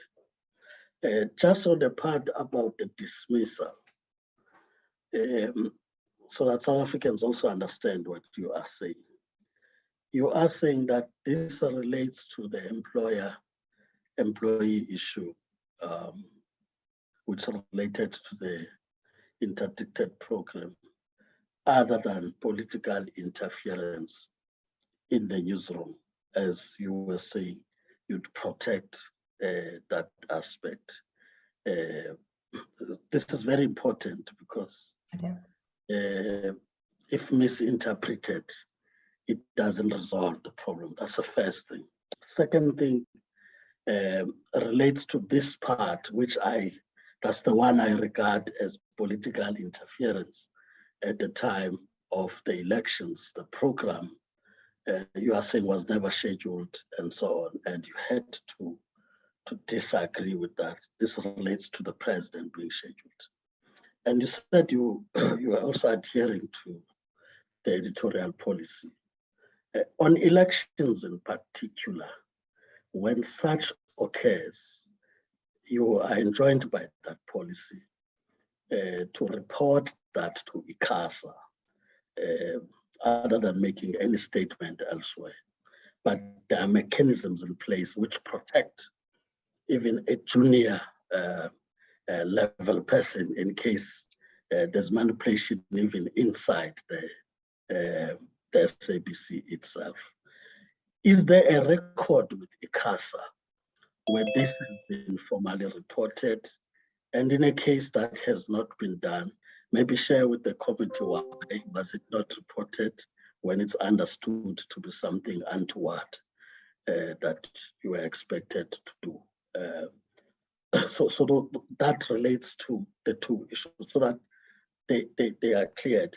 Honorable Dr. Basop has covered this part about the perception that may be there that you are getting to the board to do oversight on those that would have, let's say, unfairly dismissed you when there was a warning.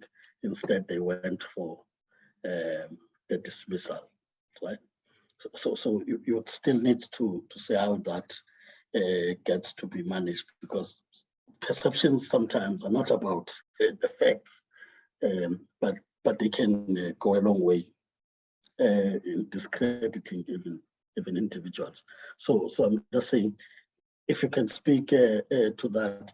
But this part about the retrenchments and so on, board members would argue that this was an operational matter, and their decision would be to agree on the section 189. But the implementation would be the executives, of which you were one.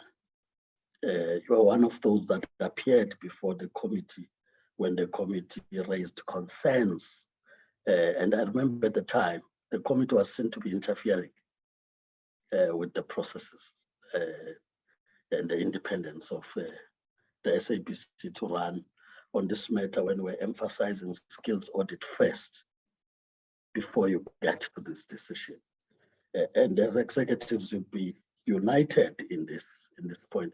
I think it's important to take us into confidence, whether that was out of show of unity, because disagreements behind the scenes would not be something you would want to project, of course, except for the time when the board came in as two groups.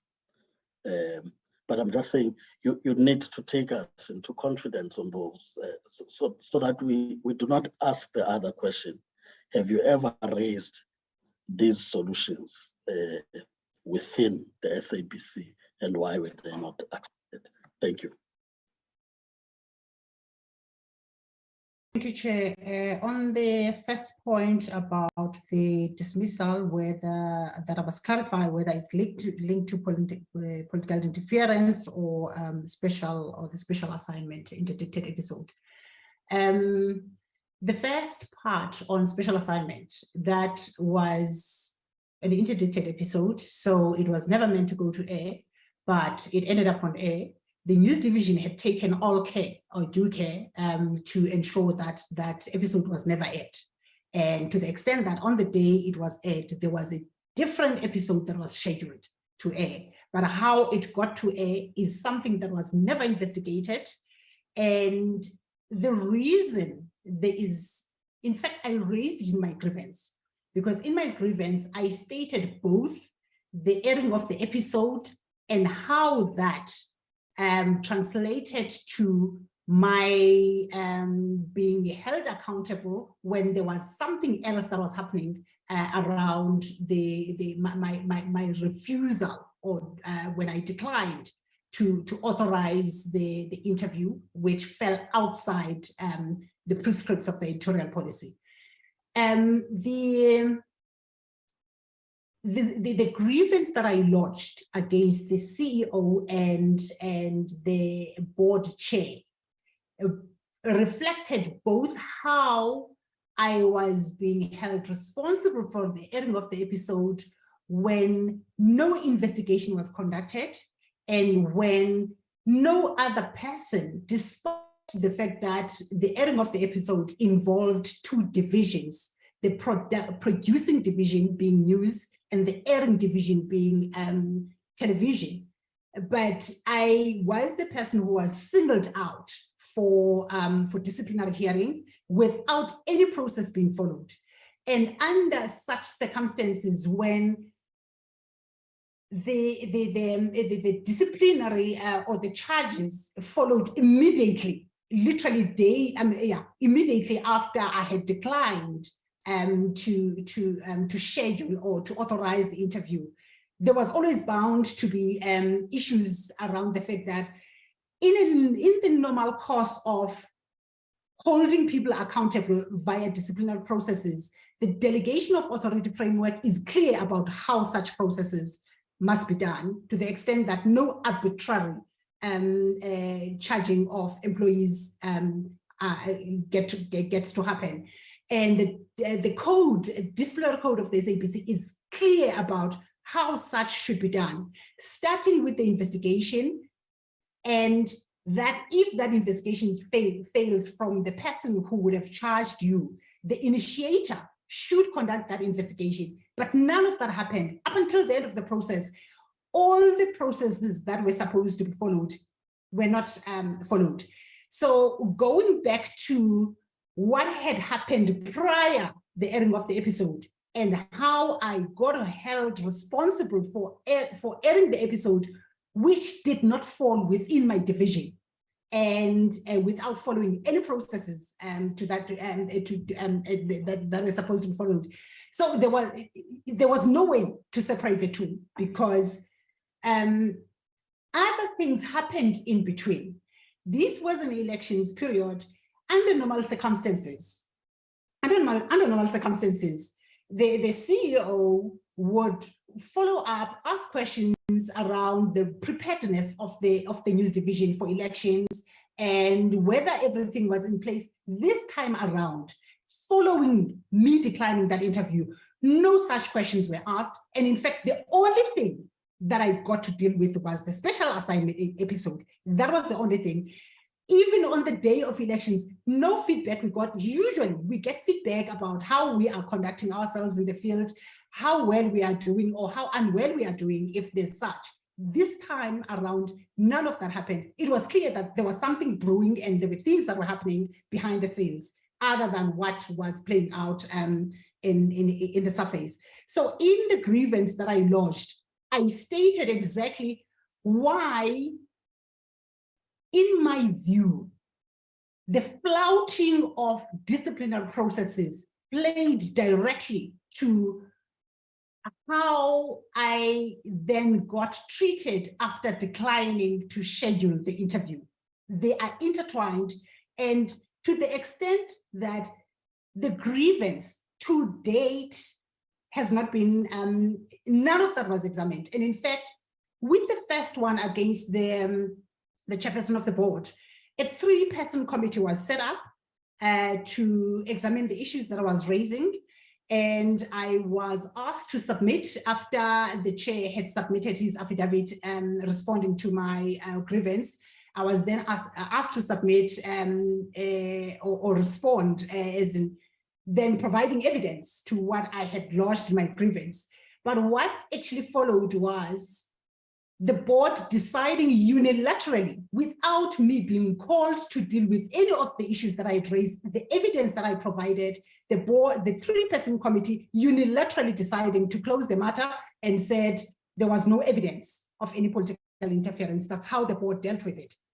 And so it had to go away. That a statement was released and the report was withheld from the public, to the extent that issues of confidentiality of some of the information that I had submitted were raised, and it was called confidential and sensitive information. Actually, that was my evidence to prove that there was interference in how the news division is supposed to be doing its work. So that report was buried, but when it got released, because some media NGO had asked for the report, it was released, but in a redacted form, again, without me being asked about the parts that were going to be removed. So that's basically what happened. That went away and it was left at that, without any sitting or hearing or examining of the evidence that I provided. The second part, with the grievance against the CEO, on the 24th of March, the deputy chair of the board wrote to me and asked me that I should avail myself, because they were setting up a structure that was going to deal with the grievance against the CEO. We wrote back on the 29th of March, indicating my availability and then asking for the mandate of the structure and the scope of that structure, because we're willing to participate. That was on the 29th of March. That was the last we had from the institution.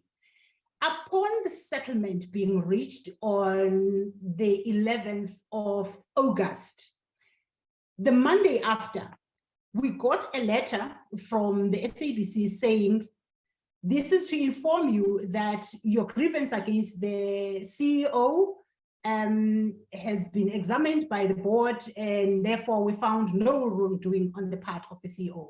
Nothing, so there's nothing. Bearing in mind that on the 24th, I was invited to participate in a process that was going to be dealt with by a structure that the deputy chair had indicated. So that was also unilaterally closed without any request that I provide evidence or participate in the structure that was set to be set up. That never happened. And these are the things that will always raise suspicions about how the board conducted itself and how the board decided to deal with my matters, particularly where that political interference issue was concerned. It was literally buried, never examined. I was invited to participate in the CEO's one, but it was closed without any of my input. That the board had found no wrongdoing on the part of the CEO without examining any of what I had raised in fact, I was never even asked to submit evidence or submit anything in response to what he had indicated, because I was still waiting, as the deputy chair had indicated on the 24th of March. But what I received post the settlement was that the matter has been dealt with, and therefore the board has decided unilaterally to close the matter. We did respond indicating our displeasure. I responded via my lawyers, and the SABC sent another letter indicating that, as we have indicated, the matter is closed. So that's how the matter was it was dealt with. And the public remains in the dark about what transpired. And the matter about raising the issue with the CASA, the board is there as a structure that exercises oversight. There's a news and editorial committee of the board that was supposed to deal with the matter and refer it to the CASA on behalf of the SABC. That never happened. And I'm trying to see if I've left out anything. There's a part about skills audit and the retrenchments process and what transpired during that process. I think the problem is, for me, it is not an issue when people raise contrary views. And as I indicated in my previous response, that there's value in listening to dissenting voices. As it transpired, that the process was not handled in the manner it was meant to have been handled. And listening to dissenting voices would have meant that the issues would have been picked up earlier and dealt with, and that we never got to see what we saw when the retrenchment process actually took effect. So it is always dangerous for organizations, particularly oversight structures, to try and reach consensus for the sake of consensus without considering the repercussions of that consensus on the integrity of the organization. Thank you, Chair. We are now wrapping up. Of course, like I said, the objective was to really get you to relax and engage honestly with the subcommittee. We have, I think, achieved that. So we're bringing back the word interview in, that we have come to the end of the interview. Of course, I have given you a bit of space in the beginning, and I'm sure you'll agree with me that it will be fair to take the minute from the 3 as you make your closing points, and thereafter I'll just clarify the formal processes. Thank you, Chair. The one thing that I would want or advise the new board to consider is the issue of the funding of the public mandate of the SABC, that there's a greater risk in leaving the public mandate to market forces, which, as we have come to know, that it's a result of collapse in the advertising revenue model, and which has led to the creation of information deserts and asymmetries as some communities are left uncovered due to inadequate resources. It is universally accepted that public service content is economically inefficient, but cutting back on it is detrimental to the sustainability of democracy and social development as well as human progress. So I do think that the country needs to consider funding the aspects of the public mandate that are critical, being education programming, news and information programming, and sport. I think the other parts of the mandate could be dealt with or accommodated through commercial activities, but the core ones to the public mandate, there must be a way of addressing them through the review of the funding model of the SABC. And the last part that I believe requires urgent attention is the attention to apartheid era programming patterns. The SABC dedicates an inordinate amount of resources to language-based news programs that are biased towards audiences that have moved to alternative news platforms, such as digital sites and 24-hour news channels. And in this case, English is one of such languages. In terms of audience ratings, English bulletins on free-to-air, which is television, perform poorly against what is termed minority language bulletins. And I hate to use the term minority, and I'm using it here for the purposes of demonstration only.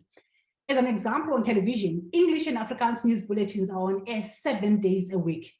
And they are the only ones with such exposure, albeit smaller audiences. And the combination of isiXhosa and isiZulu share a 7-day slot. So one of those bulletins will get 4-day exposure and the other will be 3-day exposure on any week. SeSotho share a 7-day slot. So you have 3 languages in one slot, seven days a week. Siswati, Sindebele, Chitsonga, and Chivenda share a 5-day slot. And the most disconcerting is that the last 4 languages have no television news slots on weekends, despite having bigger audiences than regular English news bulletins. And this is something that I raised with the outgoing board and on 2 board sittings. And when I did raise them, they were to be considered at some other time, but they never got to be. So I do think that the incoming board should pay attention to that. We are doing a disservice to those communities that have no bulletins in their languages on the weekends.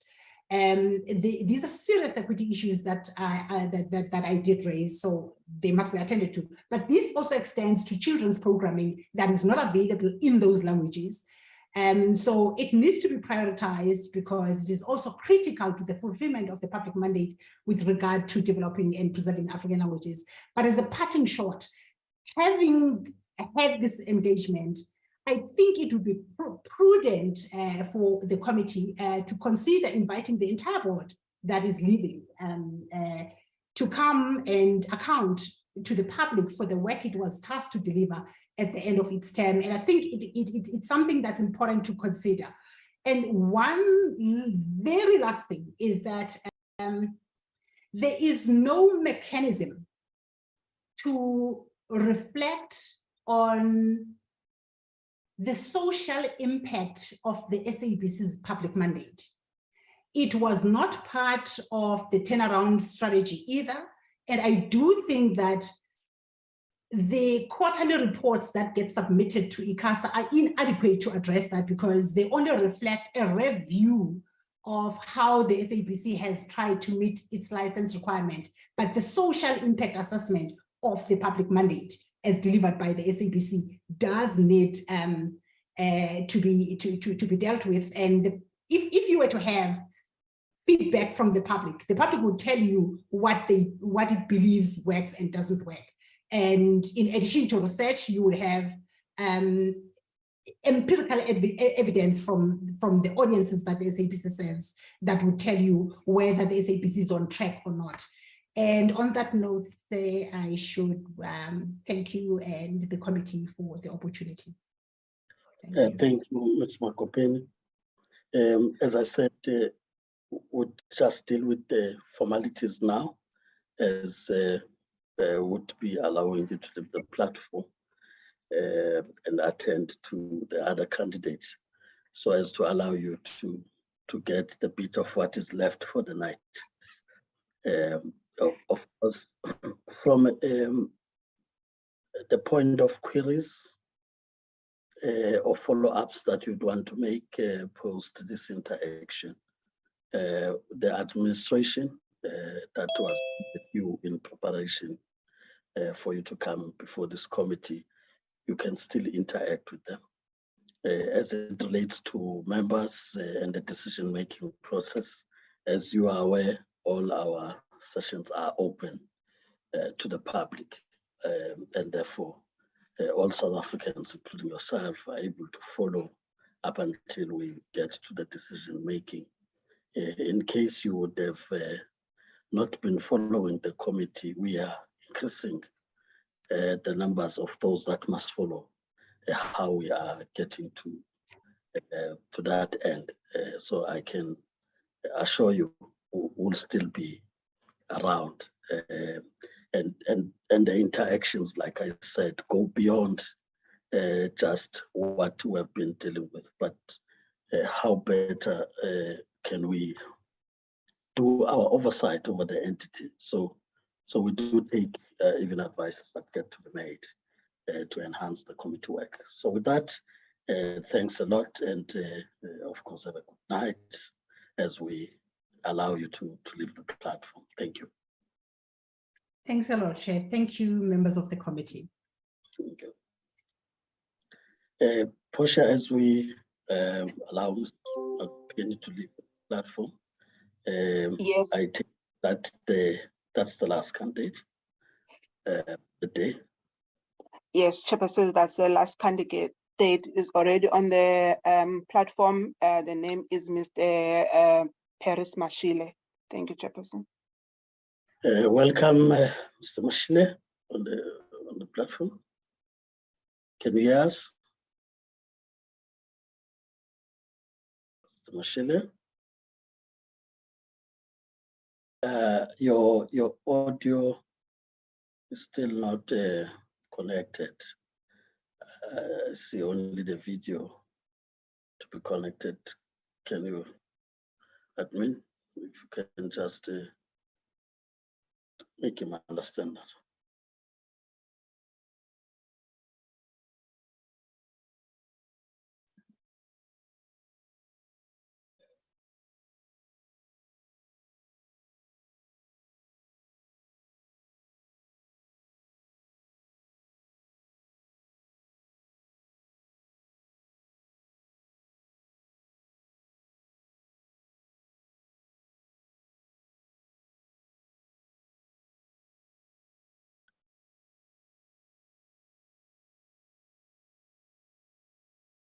Honorable members, that's like our last candidate to interact with until we see each other tomorrow morning. At least tomorrow is the last day. Yeah, where is our last interview? I don't see him on the platform.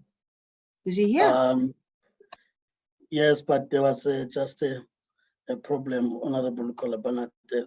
That's Mr. Mashile, the one you see on the platform, but it's just the video that's connected, not the audio.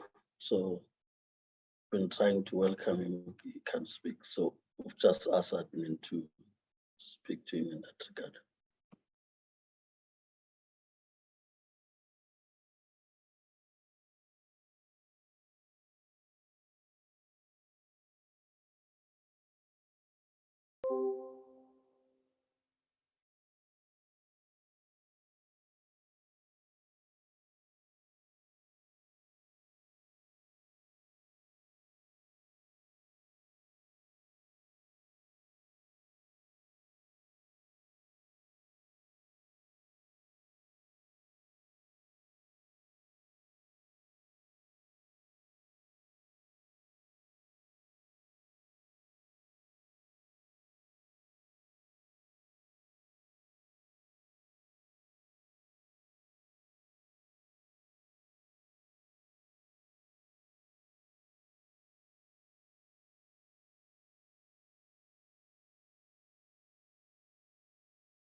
Chair.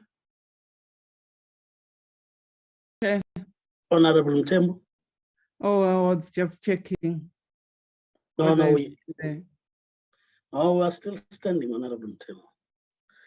Just that the candidate, I think, has still got connection problems, and that he's on the platform, but with the video, with no audio connection in terms of the mic, as you can see there on the platform.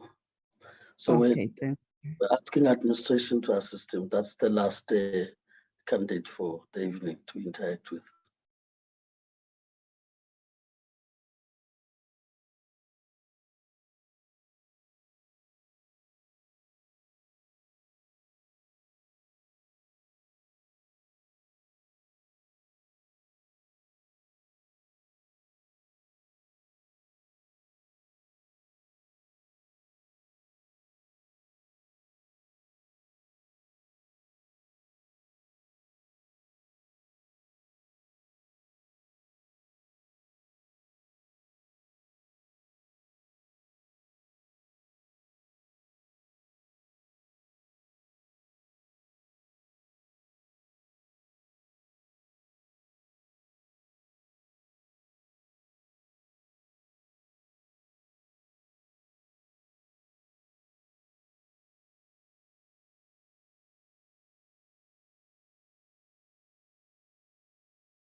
Mr. Mashele, I take it that finally you have now connected and on the platform.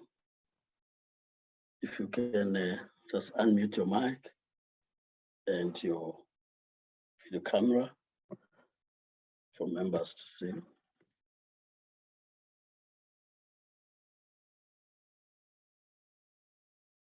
The mic is still muted.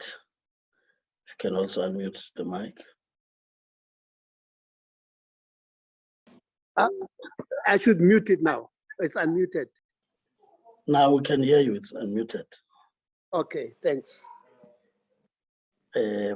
Just adjust your settings so that we are able to see you properly. For now, see the roof, not you. You can just adjust your setting. Okay.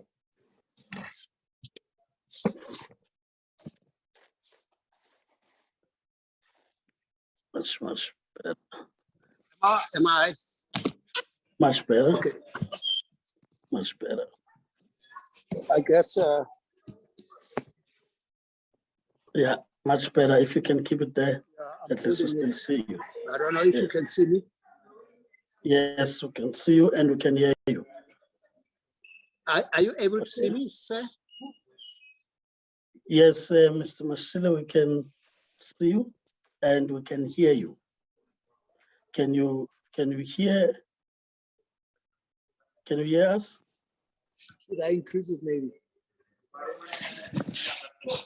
Can you hear us?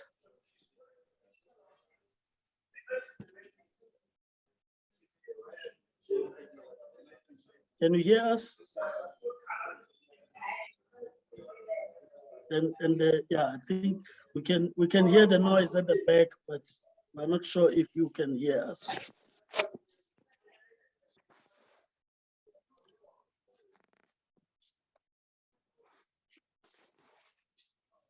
Am I visible? Yes, we can see you and we can hear you, but it seems you do not hear us.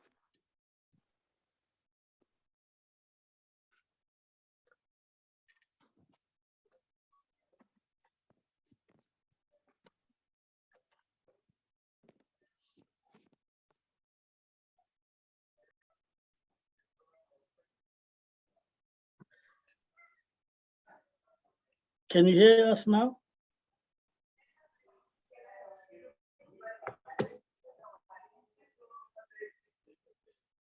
No, go ahead, Chair.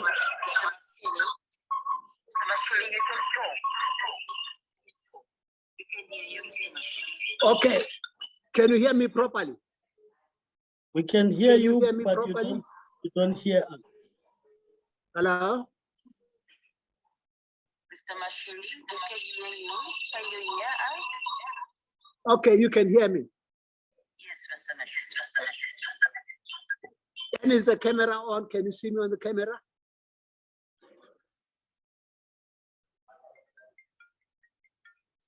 But doesn't help. Hello? I can't hear.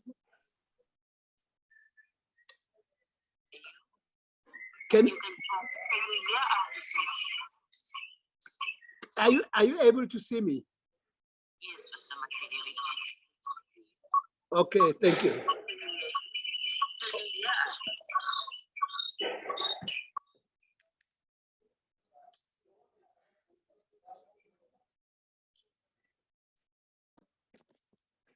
Hello?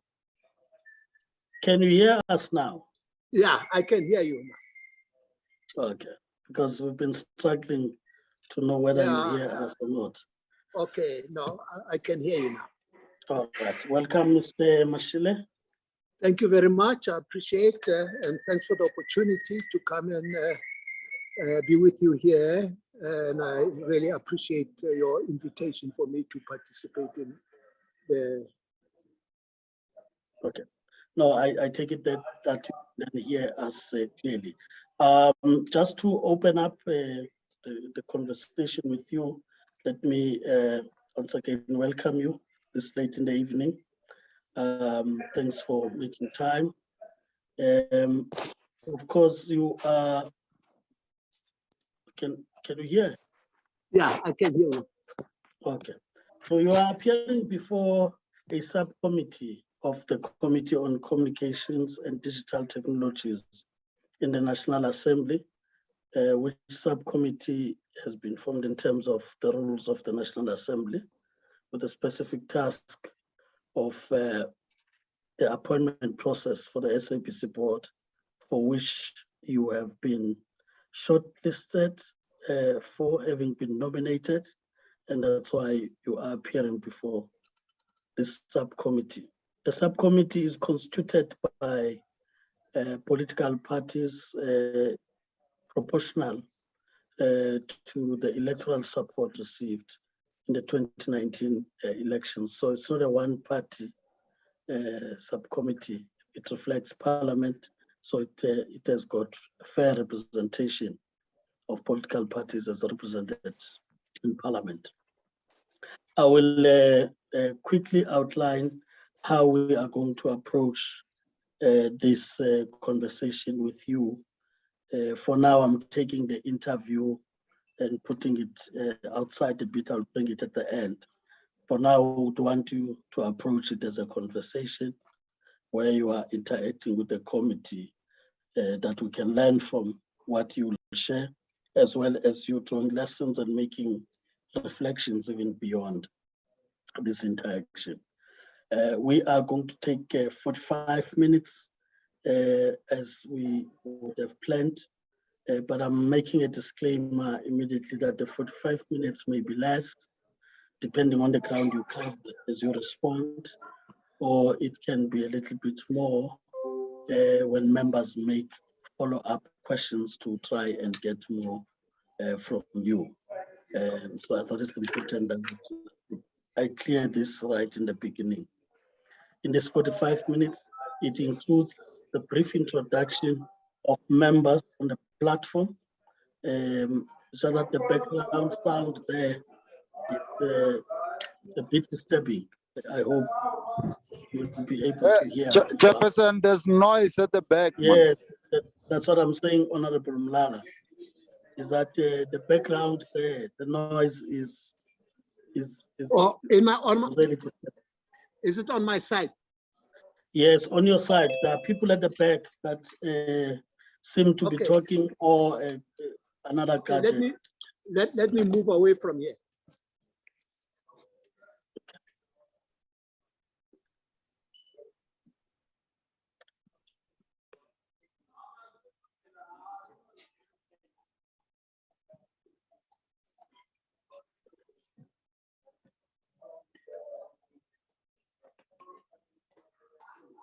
Yeah, the noise is too much. Okay. Are we okay here?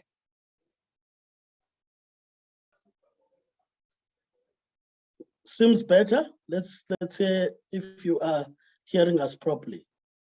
Yeah, I can hear you properly. Yeah, better. The background is better. Can I then continue? I was just indicating that the 45 minutes may be less based on you covering the ground, or if there are follow-ups from members, maybe a little bit more. But that includes the brief introduction of members, who I will introduce me quickly. Thereafter, I will give you 5 minutes to briefly introduce yourself.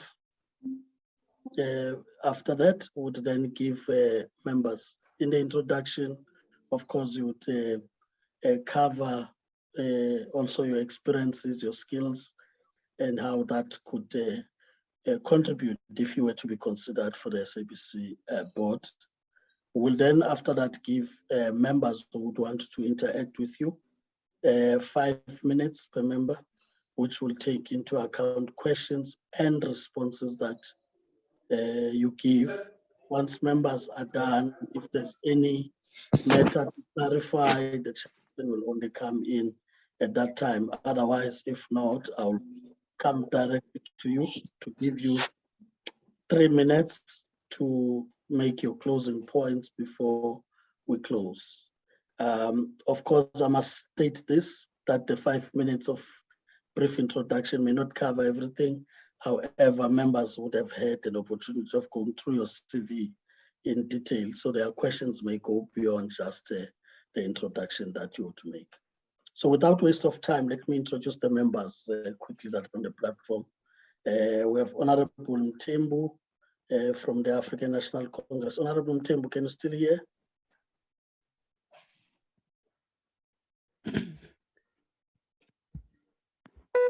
Yes, Chair. Can you I'm still still hear here. us in the darkness? Oh, yes. Yes, Better. Chair. I'm still here. Okay, that's Honorable Mthembu. We do have Honorable Molala. I saw you. Are you on the platform now?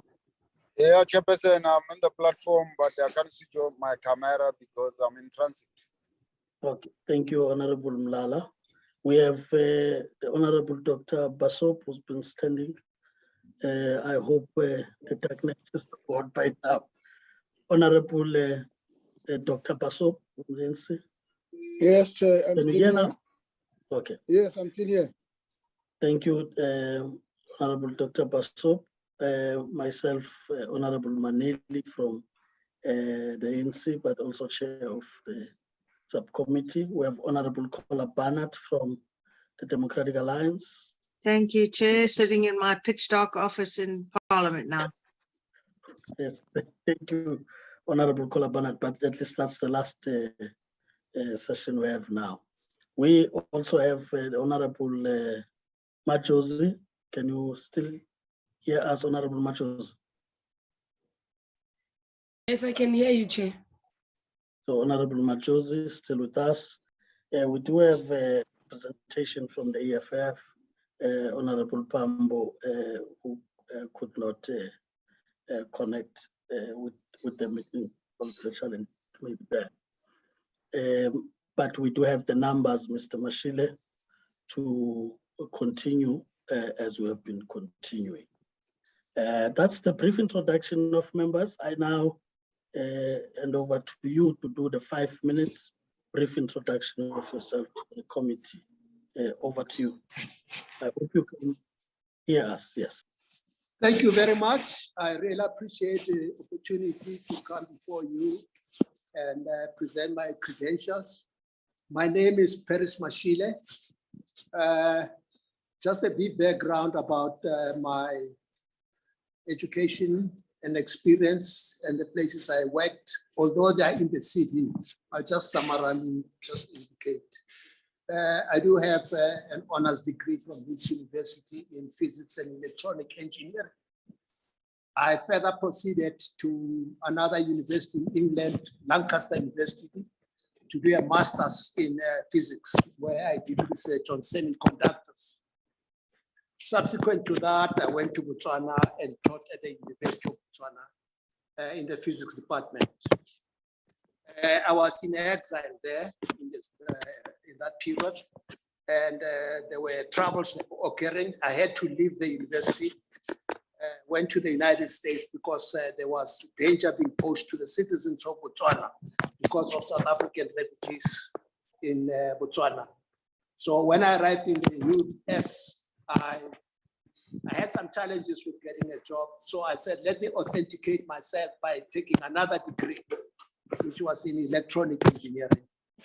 On completion, I was able to get a job after getting the master's degree in a semiconductor and fiber optic and laser company doing research there.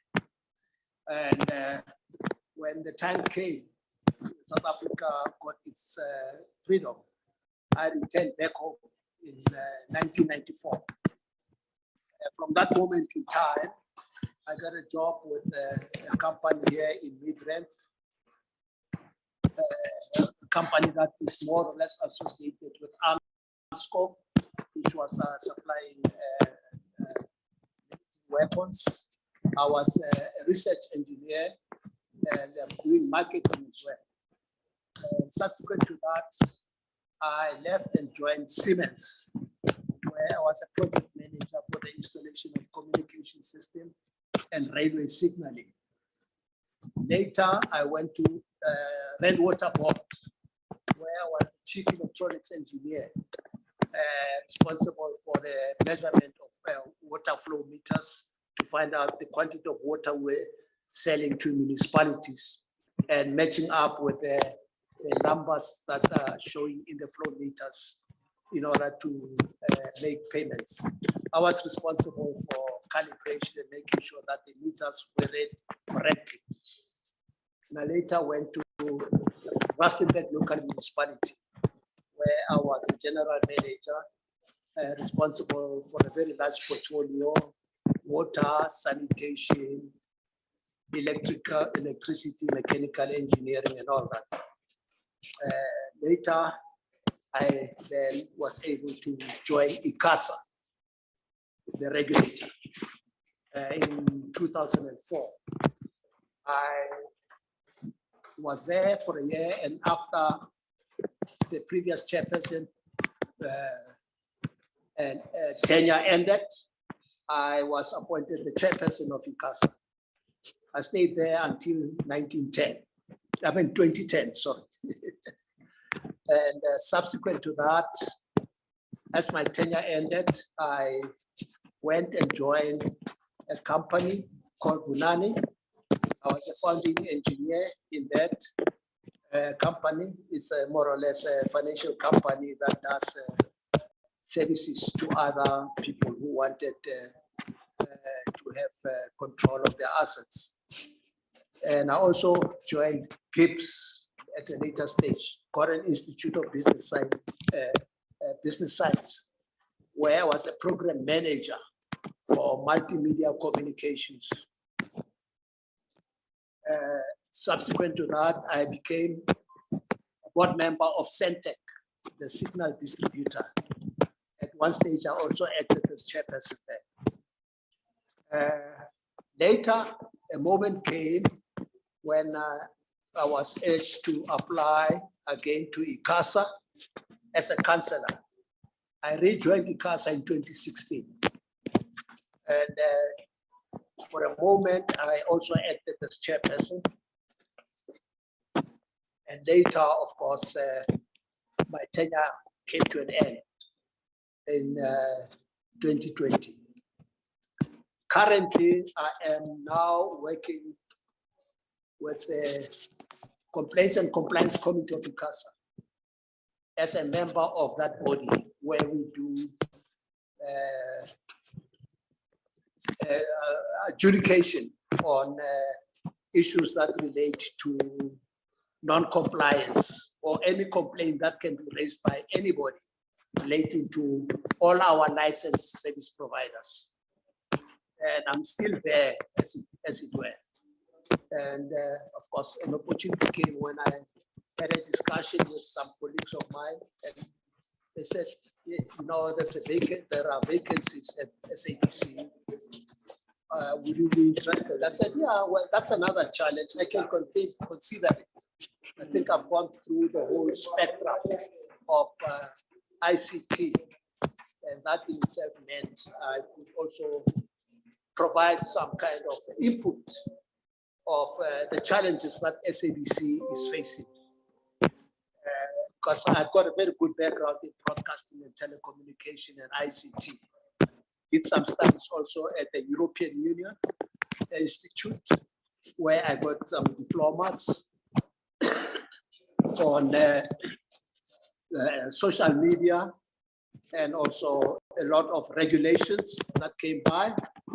And I think to the extent that I have acquired this knowledge and experience, I can assure all and sundry that I am aware of the challenges that the SABC is finding itself in. And the challenges, of course, are quite numerous, but pointedly, you would have consideration of the viability, the sustainability of the public broadcaster, which is a very, very important asset in a democratic South Africa. It makes serious contribution to the democratic process of South Africa, because it is the voice of the people. It is the voice through which people can express themselves, get information, and also be able to get news, entertainment, and many other aspects, and we are allowed to be part and parcel of being, to a certain extent, this is a public broadcaster, and therefore they are having some opportunities to make contribution for the betterment of society through their participation one way or the other. It could be through audio or video. But most importantly, other challenges are about a new business model has got to be considered for SABC in order to sustain itself and to be relevant to the changing environment that you are facing with regard to social media. Currently, there are serious challenges with companies or broadcasters whose revenue is from advertisement. Facebook and other social media are really taking up 90% of the advertisement. This is noted internationally, that advertisement is far much more likelier ever with higher percentage in Facebook and other social media platforms, that the model for sustainability from a financial point of view must be considered as to what kind of services can we provide that can make sure that the ad revenue is increased. And I think SABC has got an opportunity. I don't think they can let that down. I have a notion of, from my studies and knowledge and all that, of not only can we provide, yes, sir. Yes, I was saying a wrap up on your introduction so that members also. Okay, thank you very much. Yeah. All right, yeah. Now, just to conclude, is that a lot of work needs to be done at SABC in the face of the serious challenges that is facing. And I just pointed out some of the challenges there. But I think there is a model that I can more or less contribute to, like data casting instead of audio and video, that could also be a provider of data casting in providing all these services that the broadcaster is providing. And that in itself can actually compete with the internet in terms that it's a one-to-many, and it provides a very, very high capacity on a 8 megahertz bandwidth. The capacity could be as much as long as we can have DVB-T, we can have in that 8 megahertz, 5 channels, 5 to 6 channels, and you can spread out your information in different formats. Thank you very much. No, thank you, Mr. Mashile. We'll now take members who would want to engage with you. Like I said, we allocate 5 minutes for question and answer. Would manage it like I indicated.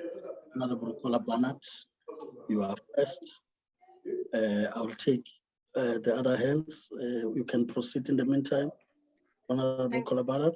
Yeah, thank you, Chair. Yes, just a few questions from my side. What would you change at the SABC should you be put onto the board? And what changes, especially, would you make in terms of news coverage in the run up now to the 2024 national election? And then the SABC, of course, is now broadcasting with huge competition in a very difficult environment. Do you believe that the firing of the 600 lost expertise and has resulted in a lack of content? Because that has been considered to be one of the biggest issues. And are you aware that there's 800 million sitting there that should have gone to content that has not been utilized?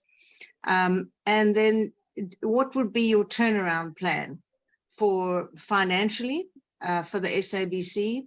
And also in light of the Zondo Commission revelations of corruption, what's your plan there? Yeah, I think that's about it for the moment. Thank you, Chair. Okay, I will start off by the challenges that I also mentioned, and I think there is consensus of views in the sense that the challenges are so serious that something has to be done, other which, and if nothing is done, I think it will be the demise of the public broadcaster.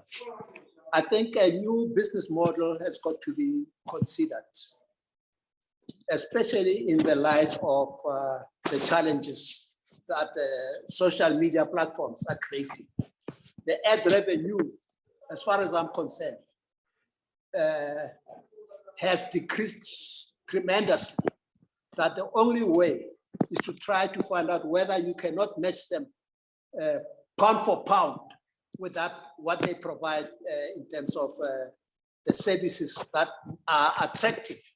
So one important thing is that you must have content that is attractive, because the content that is attractive will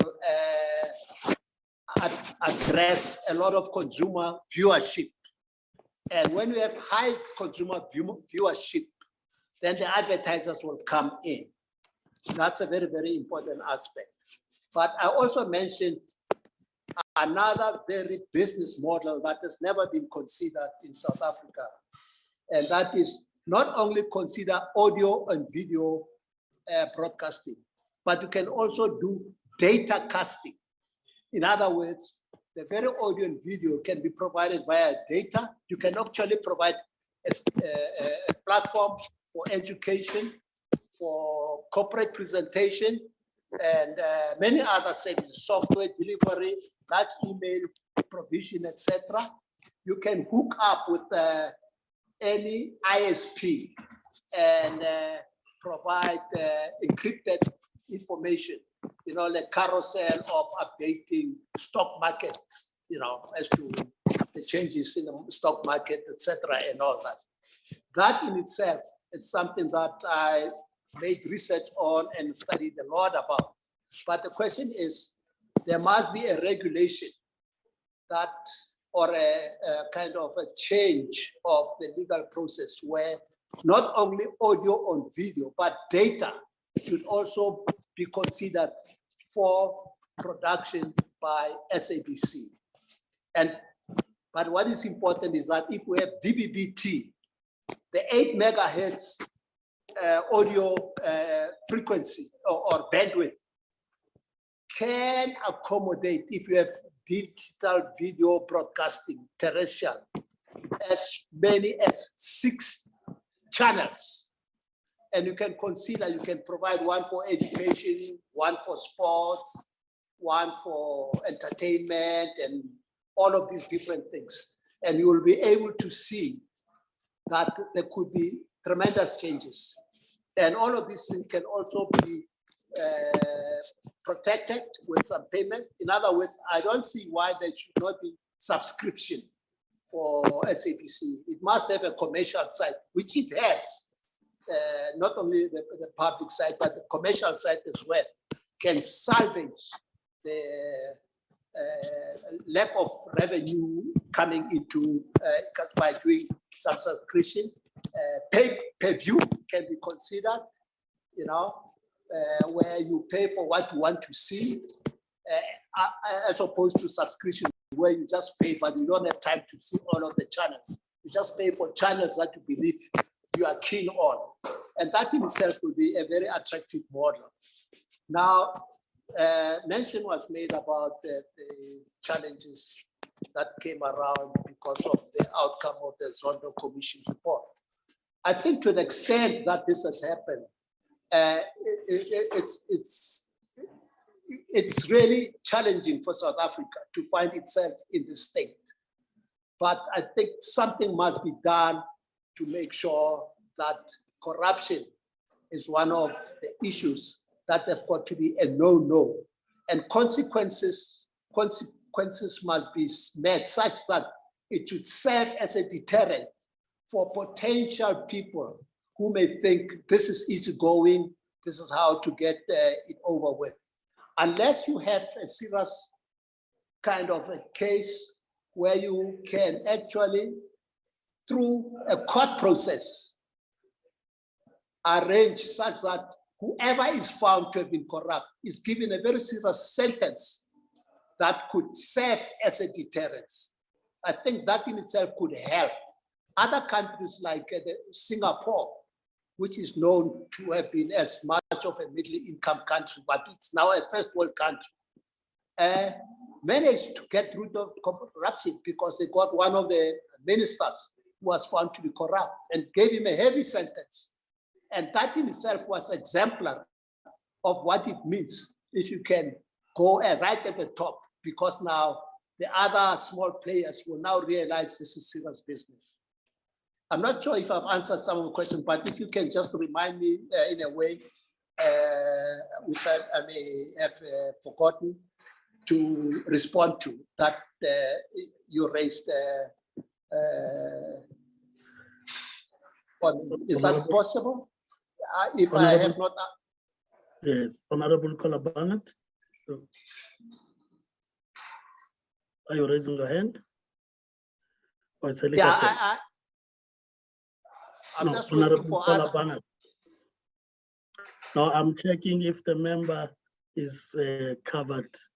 Can I then move to, because she's not responding, she's muted. Can I check Honorable Malala?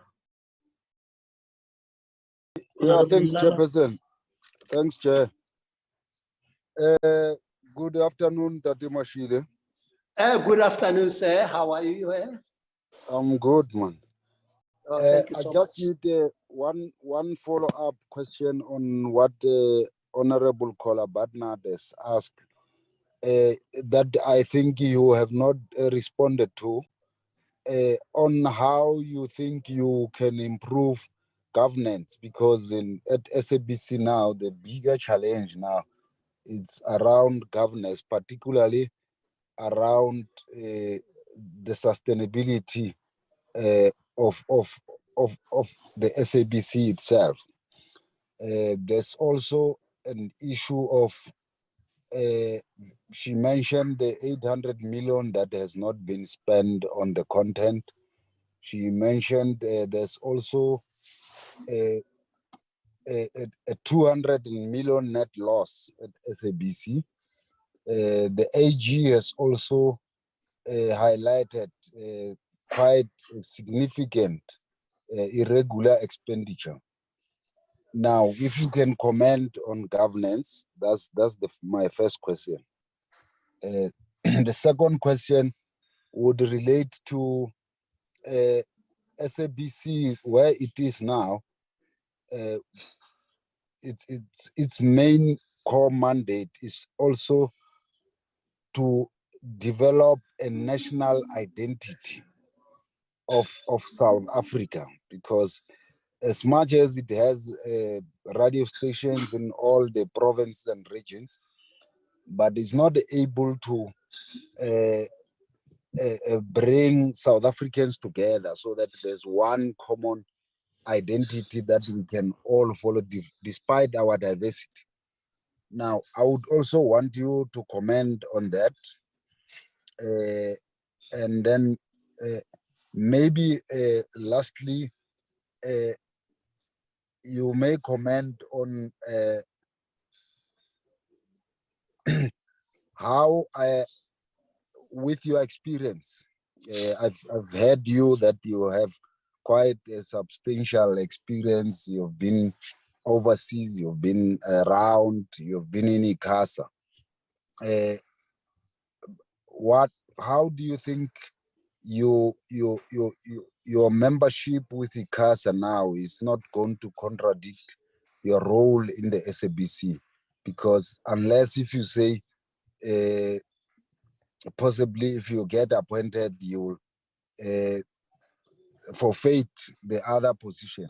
But where you are now, you are a regulator. Now, if you can clarify that for me, I think it will be okay. Thank you very much. You. Yeah, coming to the last question.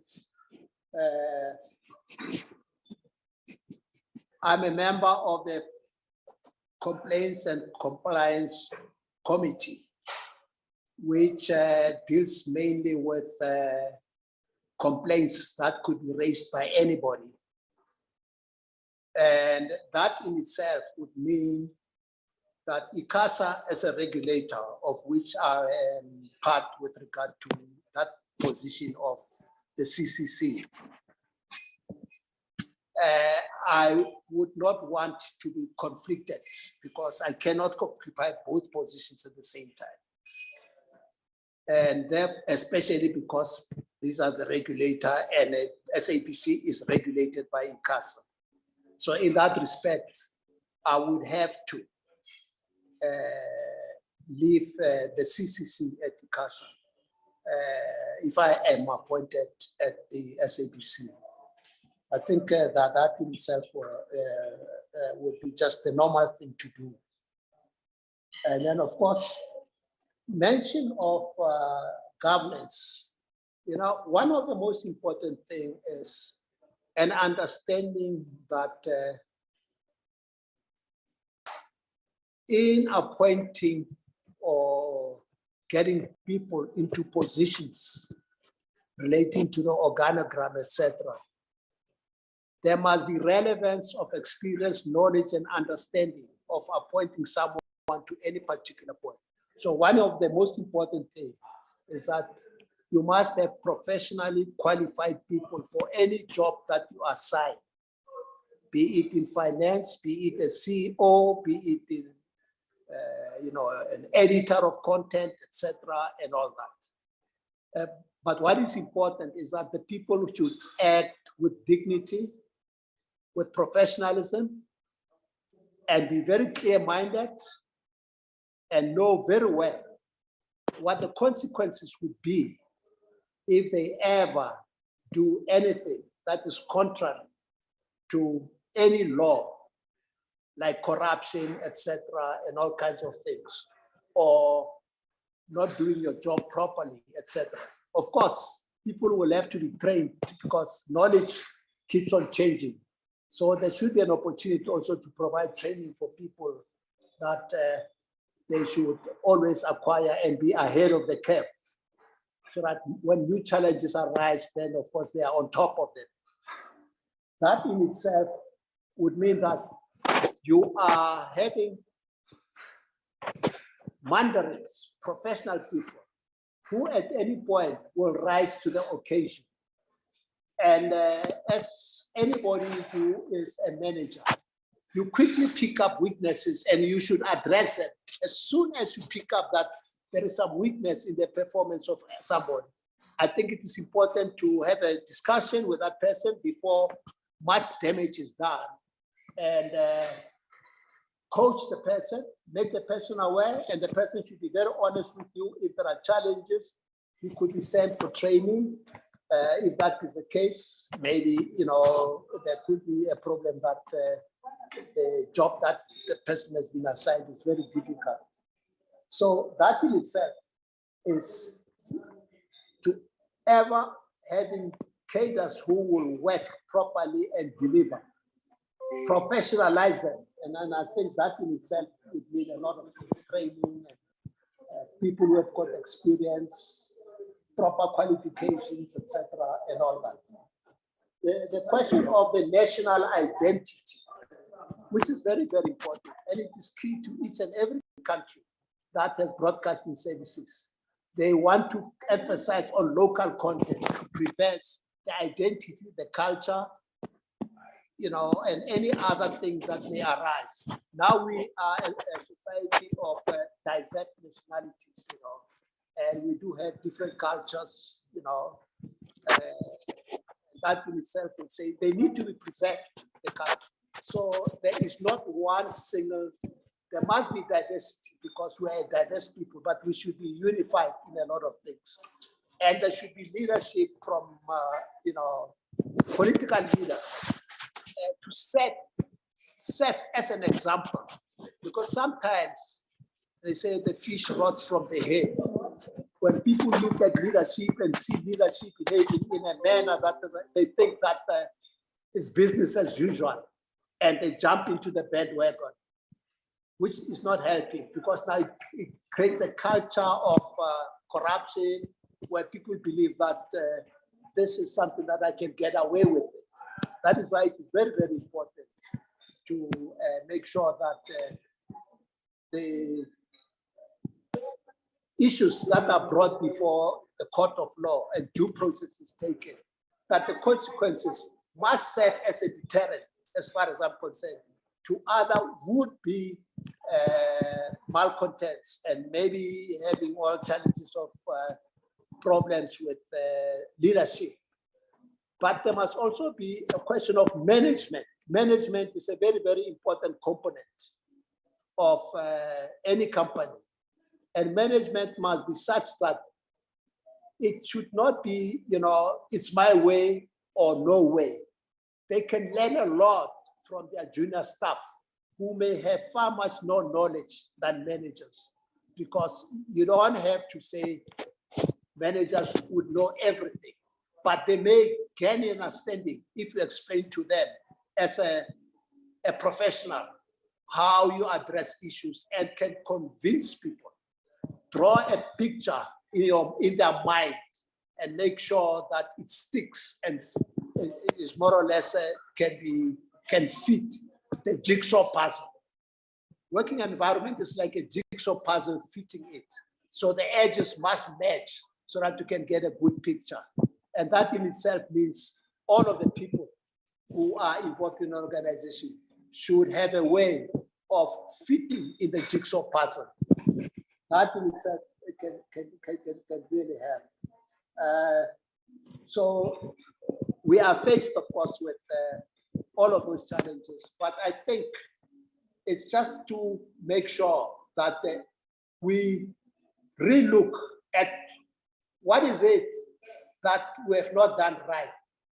And if we can only analyze the source of the problem, then we can get to how we can solve the problem. Sometimes we just look at the surface without going to the deep.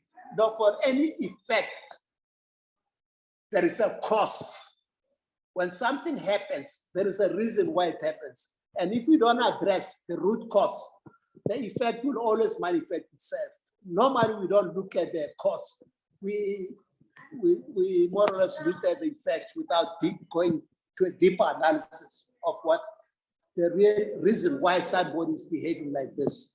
And I think if we go through that, and even the question of people more or less behaving in a nonchalant way, feeling that if I already have a job, it won't be easy because I've got recourse to the, challenge my dismissal.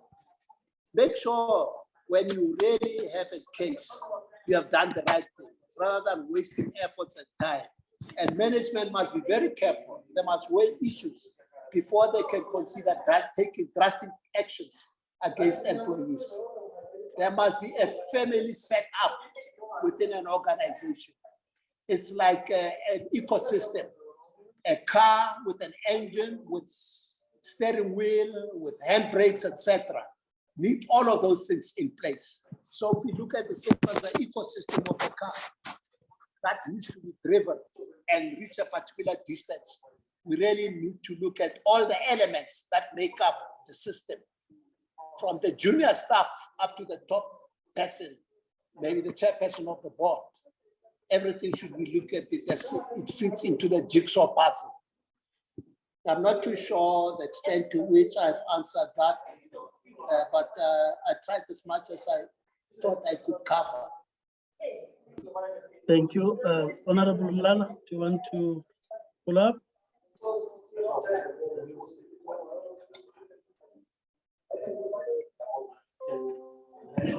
Honorable Mlala, seems we lost you, right? But you would have covered the ground. I'm not sure if there's any other member that I may be leaving behind before I go to. I did raise I did say my jaws, you didn't hear me and gave my No, I didn't. Sorry, Honorable Machos, you'd be following. I wanted to check if Honorable Mlala would have been covered, so I take it as covered. Over to you, Honorable Machos. No, thank you, Chairperson. Good evening, Mr. Mashile. Good evening, ma'am. How are you? I'm not sure if my photo is appearing on that side because we don't experiencing a load shedding, so it might happen that you won't be able to see me. But I just want to, just one question about leadership skills. What expertise will you be bringing into the board? Making sure that all these things that you've been talking about, you somehow in the board are able then to agree on certain things, and some other times you won't agree, but maybe you are able to lobby one another and reach a consensus. But I want to zoom in terms of your leadership skills. What kind of leadership skills will you be bringing into the board? Thank you so much. Certainly, what is very, very important, you must be very approachable to all the people that you work with, who are your junior staff. They must not have a foreboding fear about you. They must feel very comfortable. It's almost like a family, that we are all in this thing together, and make them feel assured and come out with their best.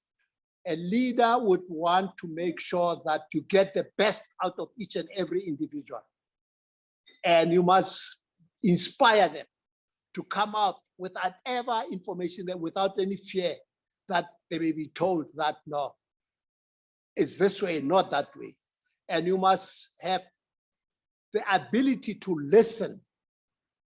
If you know you don't agree with someone, but give that person a position, an opportunity to express him or herself, then you respond. And in a way, you can come to some kind of understanding of where the person is coming from. And that person may also have a feeling of where you are coming from. In the final analysis, in most cases, problems cannot be solved by either a 1 or a 0. Somewhere there could be a compromise between your positions, because the nature of life is that nothing is perfect. I may be right in certain respect, but wrong in others. And my junior could be right and wrong in others. So let's look at the middle point and say, and agree, if I'm wrong as a leader, I should admit, I think you are right. You have proven to me. So it's a question of convincing someone, about what you are saying. And if you can provide evidence, then that in itself helpful because, from a scientific point of view, evidence is the chief truth about anything. If you say such and such a thing happened, I don't have to say, hey, you know what, I heard so-and-so said such and such thing happened, and therefore you are suspended. Make sure at any particular point that the other person should present her point of view, who is accused of having done wrong. Then you make an assessment on both of them. Then you can come to a certain consideration. But due process is very necessary. You cannot just arbitrarily, sacrifice or get someone out of a job simply because you heard rumors about something having been done or a person accused of that. The truth of anything is evidence. When you say evidence, it means I want the truth. And that in itself should help. So as a leader, you are a father figure in a way. Sorry to use the word, but this could be family members. And you treat each other as equal, even though you may say you are more senior, but you are not necessarily more knowledgeable than them. You may have sectional knowledge. All of us come with weaknesses somewhere and strong points somewhere. Acknowledge your weakness and consider your strong points. And where you have weaknesses, learn from other people, even as a manager. And I think that's important. That's the kind of leadership that I more or less espouse, to be friendly with your colleagues, to make sure that you are approachable, to make sure that you help where they have challenges, and to ensure that they feel like this is a man that I want to work with. I'm very comfortable. I don't have any nightmares when I have to go to work and say, hey, I'm going to see Mr. Mashile and it's going to give me a headache. People must look forward to coming. You should create a situation that the company, SABC, should be a company that most people want to work for. Thank you very much. Honorable Matters.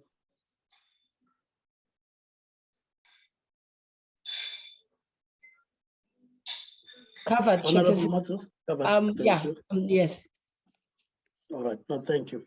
Thanks, Mr. Mashile. Would now get back to you and give you the 3 minutes to do your closing remarks before we formally close the interaction. Over to you. Okay, is this the conclusion? Yes, your closing remarks. Okay, closing remarks. With the members. Okay, okay. I just want to say I thank the members of the committee for having considered me for an interview. It's a great honor and a great pleasure, and I really appreciate that. And to the extent that I was able to get this opportunity, I have a feeling that I do have a mission to contribute to the best of my abilities, whatever the challenges may be. And I do hope that if I am appointed to the board, I'll have a consideration of putting across some of the ideas that I have with board members, where we can talk in a manner of conversation as to, let's put our heads together and see what we really can do for this organization, which is a central point of the democratic process of South Africa. It is the voice of the people. It is how the people would want to get information, be entertained, get education, etc., and all that, and feel that they are South African. The only way you can feel you're South African is if the SABC itself can encapsulate the South Africanness of South African people despite their diversity. That would be the greatest thing that one can contribute to South Africa. Thank you very much. Thank you, Mr. Mashile. As we get to the end, I just want to deal with two matters, starting, of course, with appreciating that you have vast knowledge, and I think as you speak, you close many of the questions by responding upfront and clarify matters. So in that score, the objective would have been reached, that of learning from you, but of course, you will be reflecting on these questions that members would have asked. From the side of the committee, we learn from all candidates that come before us as we continue to do also the oversight role over the SABC as a committee. That's on the side of formalities. If you have got inquiries or any queries you have post this interaction, you are still free to engage with the administration that you're working with to prepare for you to come before this committee. But as it relates to the decision-making process, you'll be aware that all our meetings are open to the public, which includes the appointment of the board. So you'll be able to follow all the deliberations until final recommendation. Thanks for still being with us up to this time. Surely looking at the clock, there'll be probably a few minutes for tonight. Please make use of what is available for the night as we get to the next day, and you are the last to engage. But we also appreciate that you agreed to move from the Friday to today, so as to also assist the committee to have a balanced view and how it engages candidates. We thank you. Thank you very much. I really appreciate the opportunity to come and sit down and express myself. We have of the committee. Thank you. Good night. We allow you to leave. Yeah. Thank you. As the admin assists Mr. Mashile to log off, I just wanted to remind members that from the schedule we have, we start tomorrow at 9. I hope we would be able to proceed well. I think with all the challenges we've had, today was also moving a bit faster, except for connectivity challenges we had where to take breaks. And I think the rhythm is there. We should be completing the task of interviewing tomorrow so that at some point we get to the deliberations as per the program of the committee. Thanks for doing everything possible, honorable members, to stay on the platform. No matter how many positions you changed, that is appreciated. From load shedding.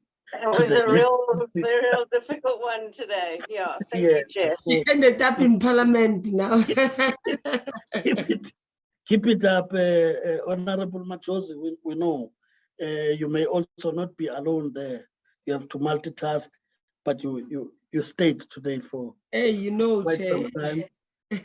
Yes, I know Honorable Pasop stood for some time, Dr. Pasop, but yeah, this electricity could not help him much.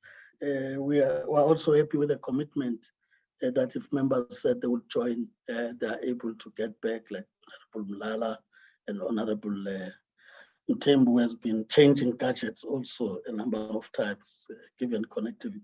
But let's keep it up, honorable members, and the committee support the staff that makes it a point that our meetings are running smoothly And I'm sure they are taking notes so that the deliberations are assisted in that regard. And I've seen consistency from also the civil society organizations that are really monitoring what we are able to do. They've been with us, I've seen people and others on the platform for some time. Let's make it work. I think that's how I want to close the Thursday one as we get tomorrow to the last day. Thank you. This session is adjourned until we meet tomorrow night. Thank you, Chair. Thank you, Chair. Good night. Makosonke. Record.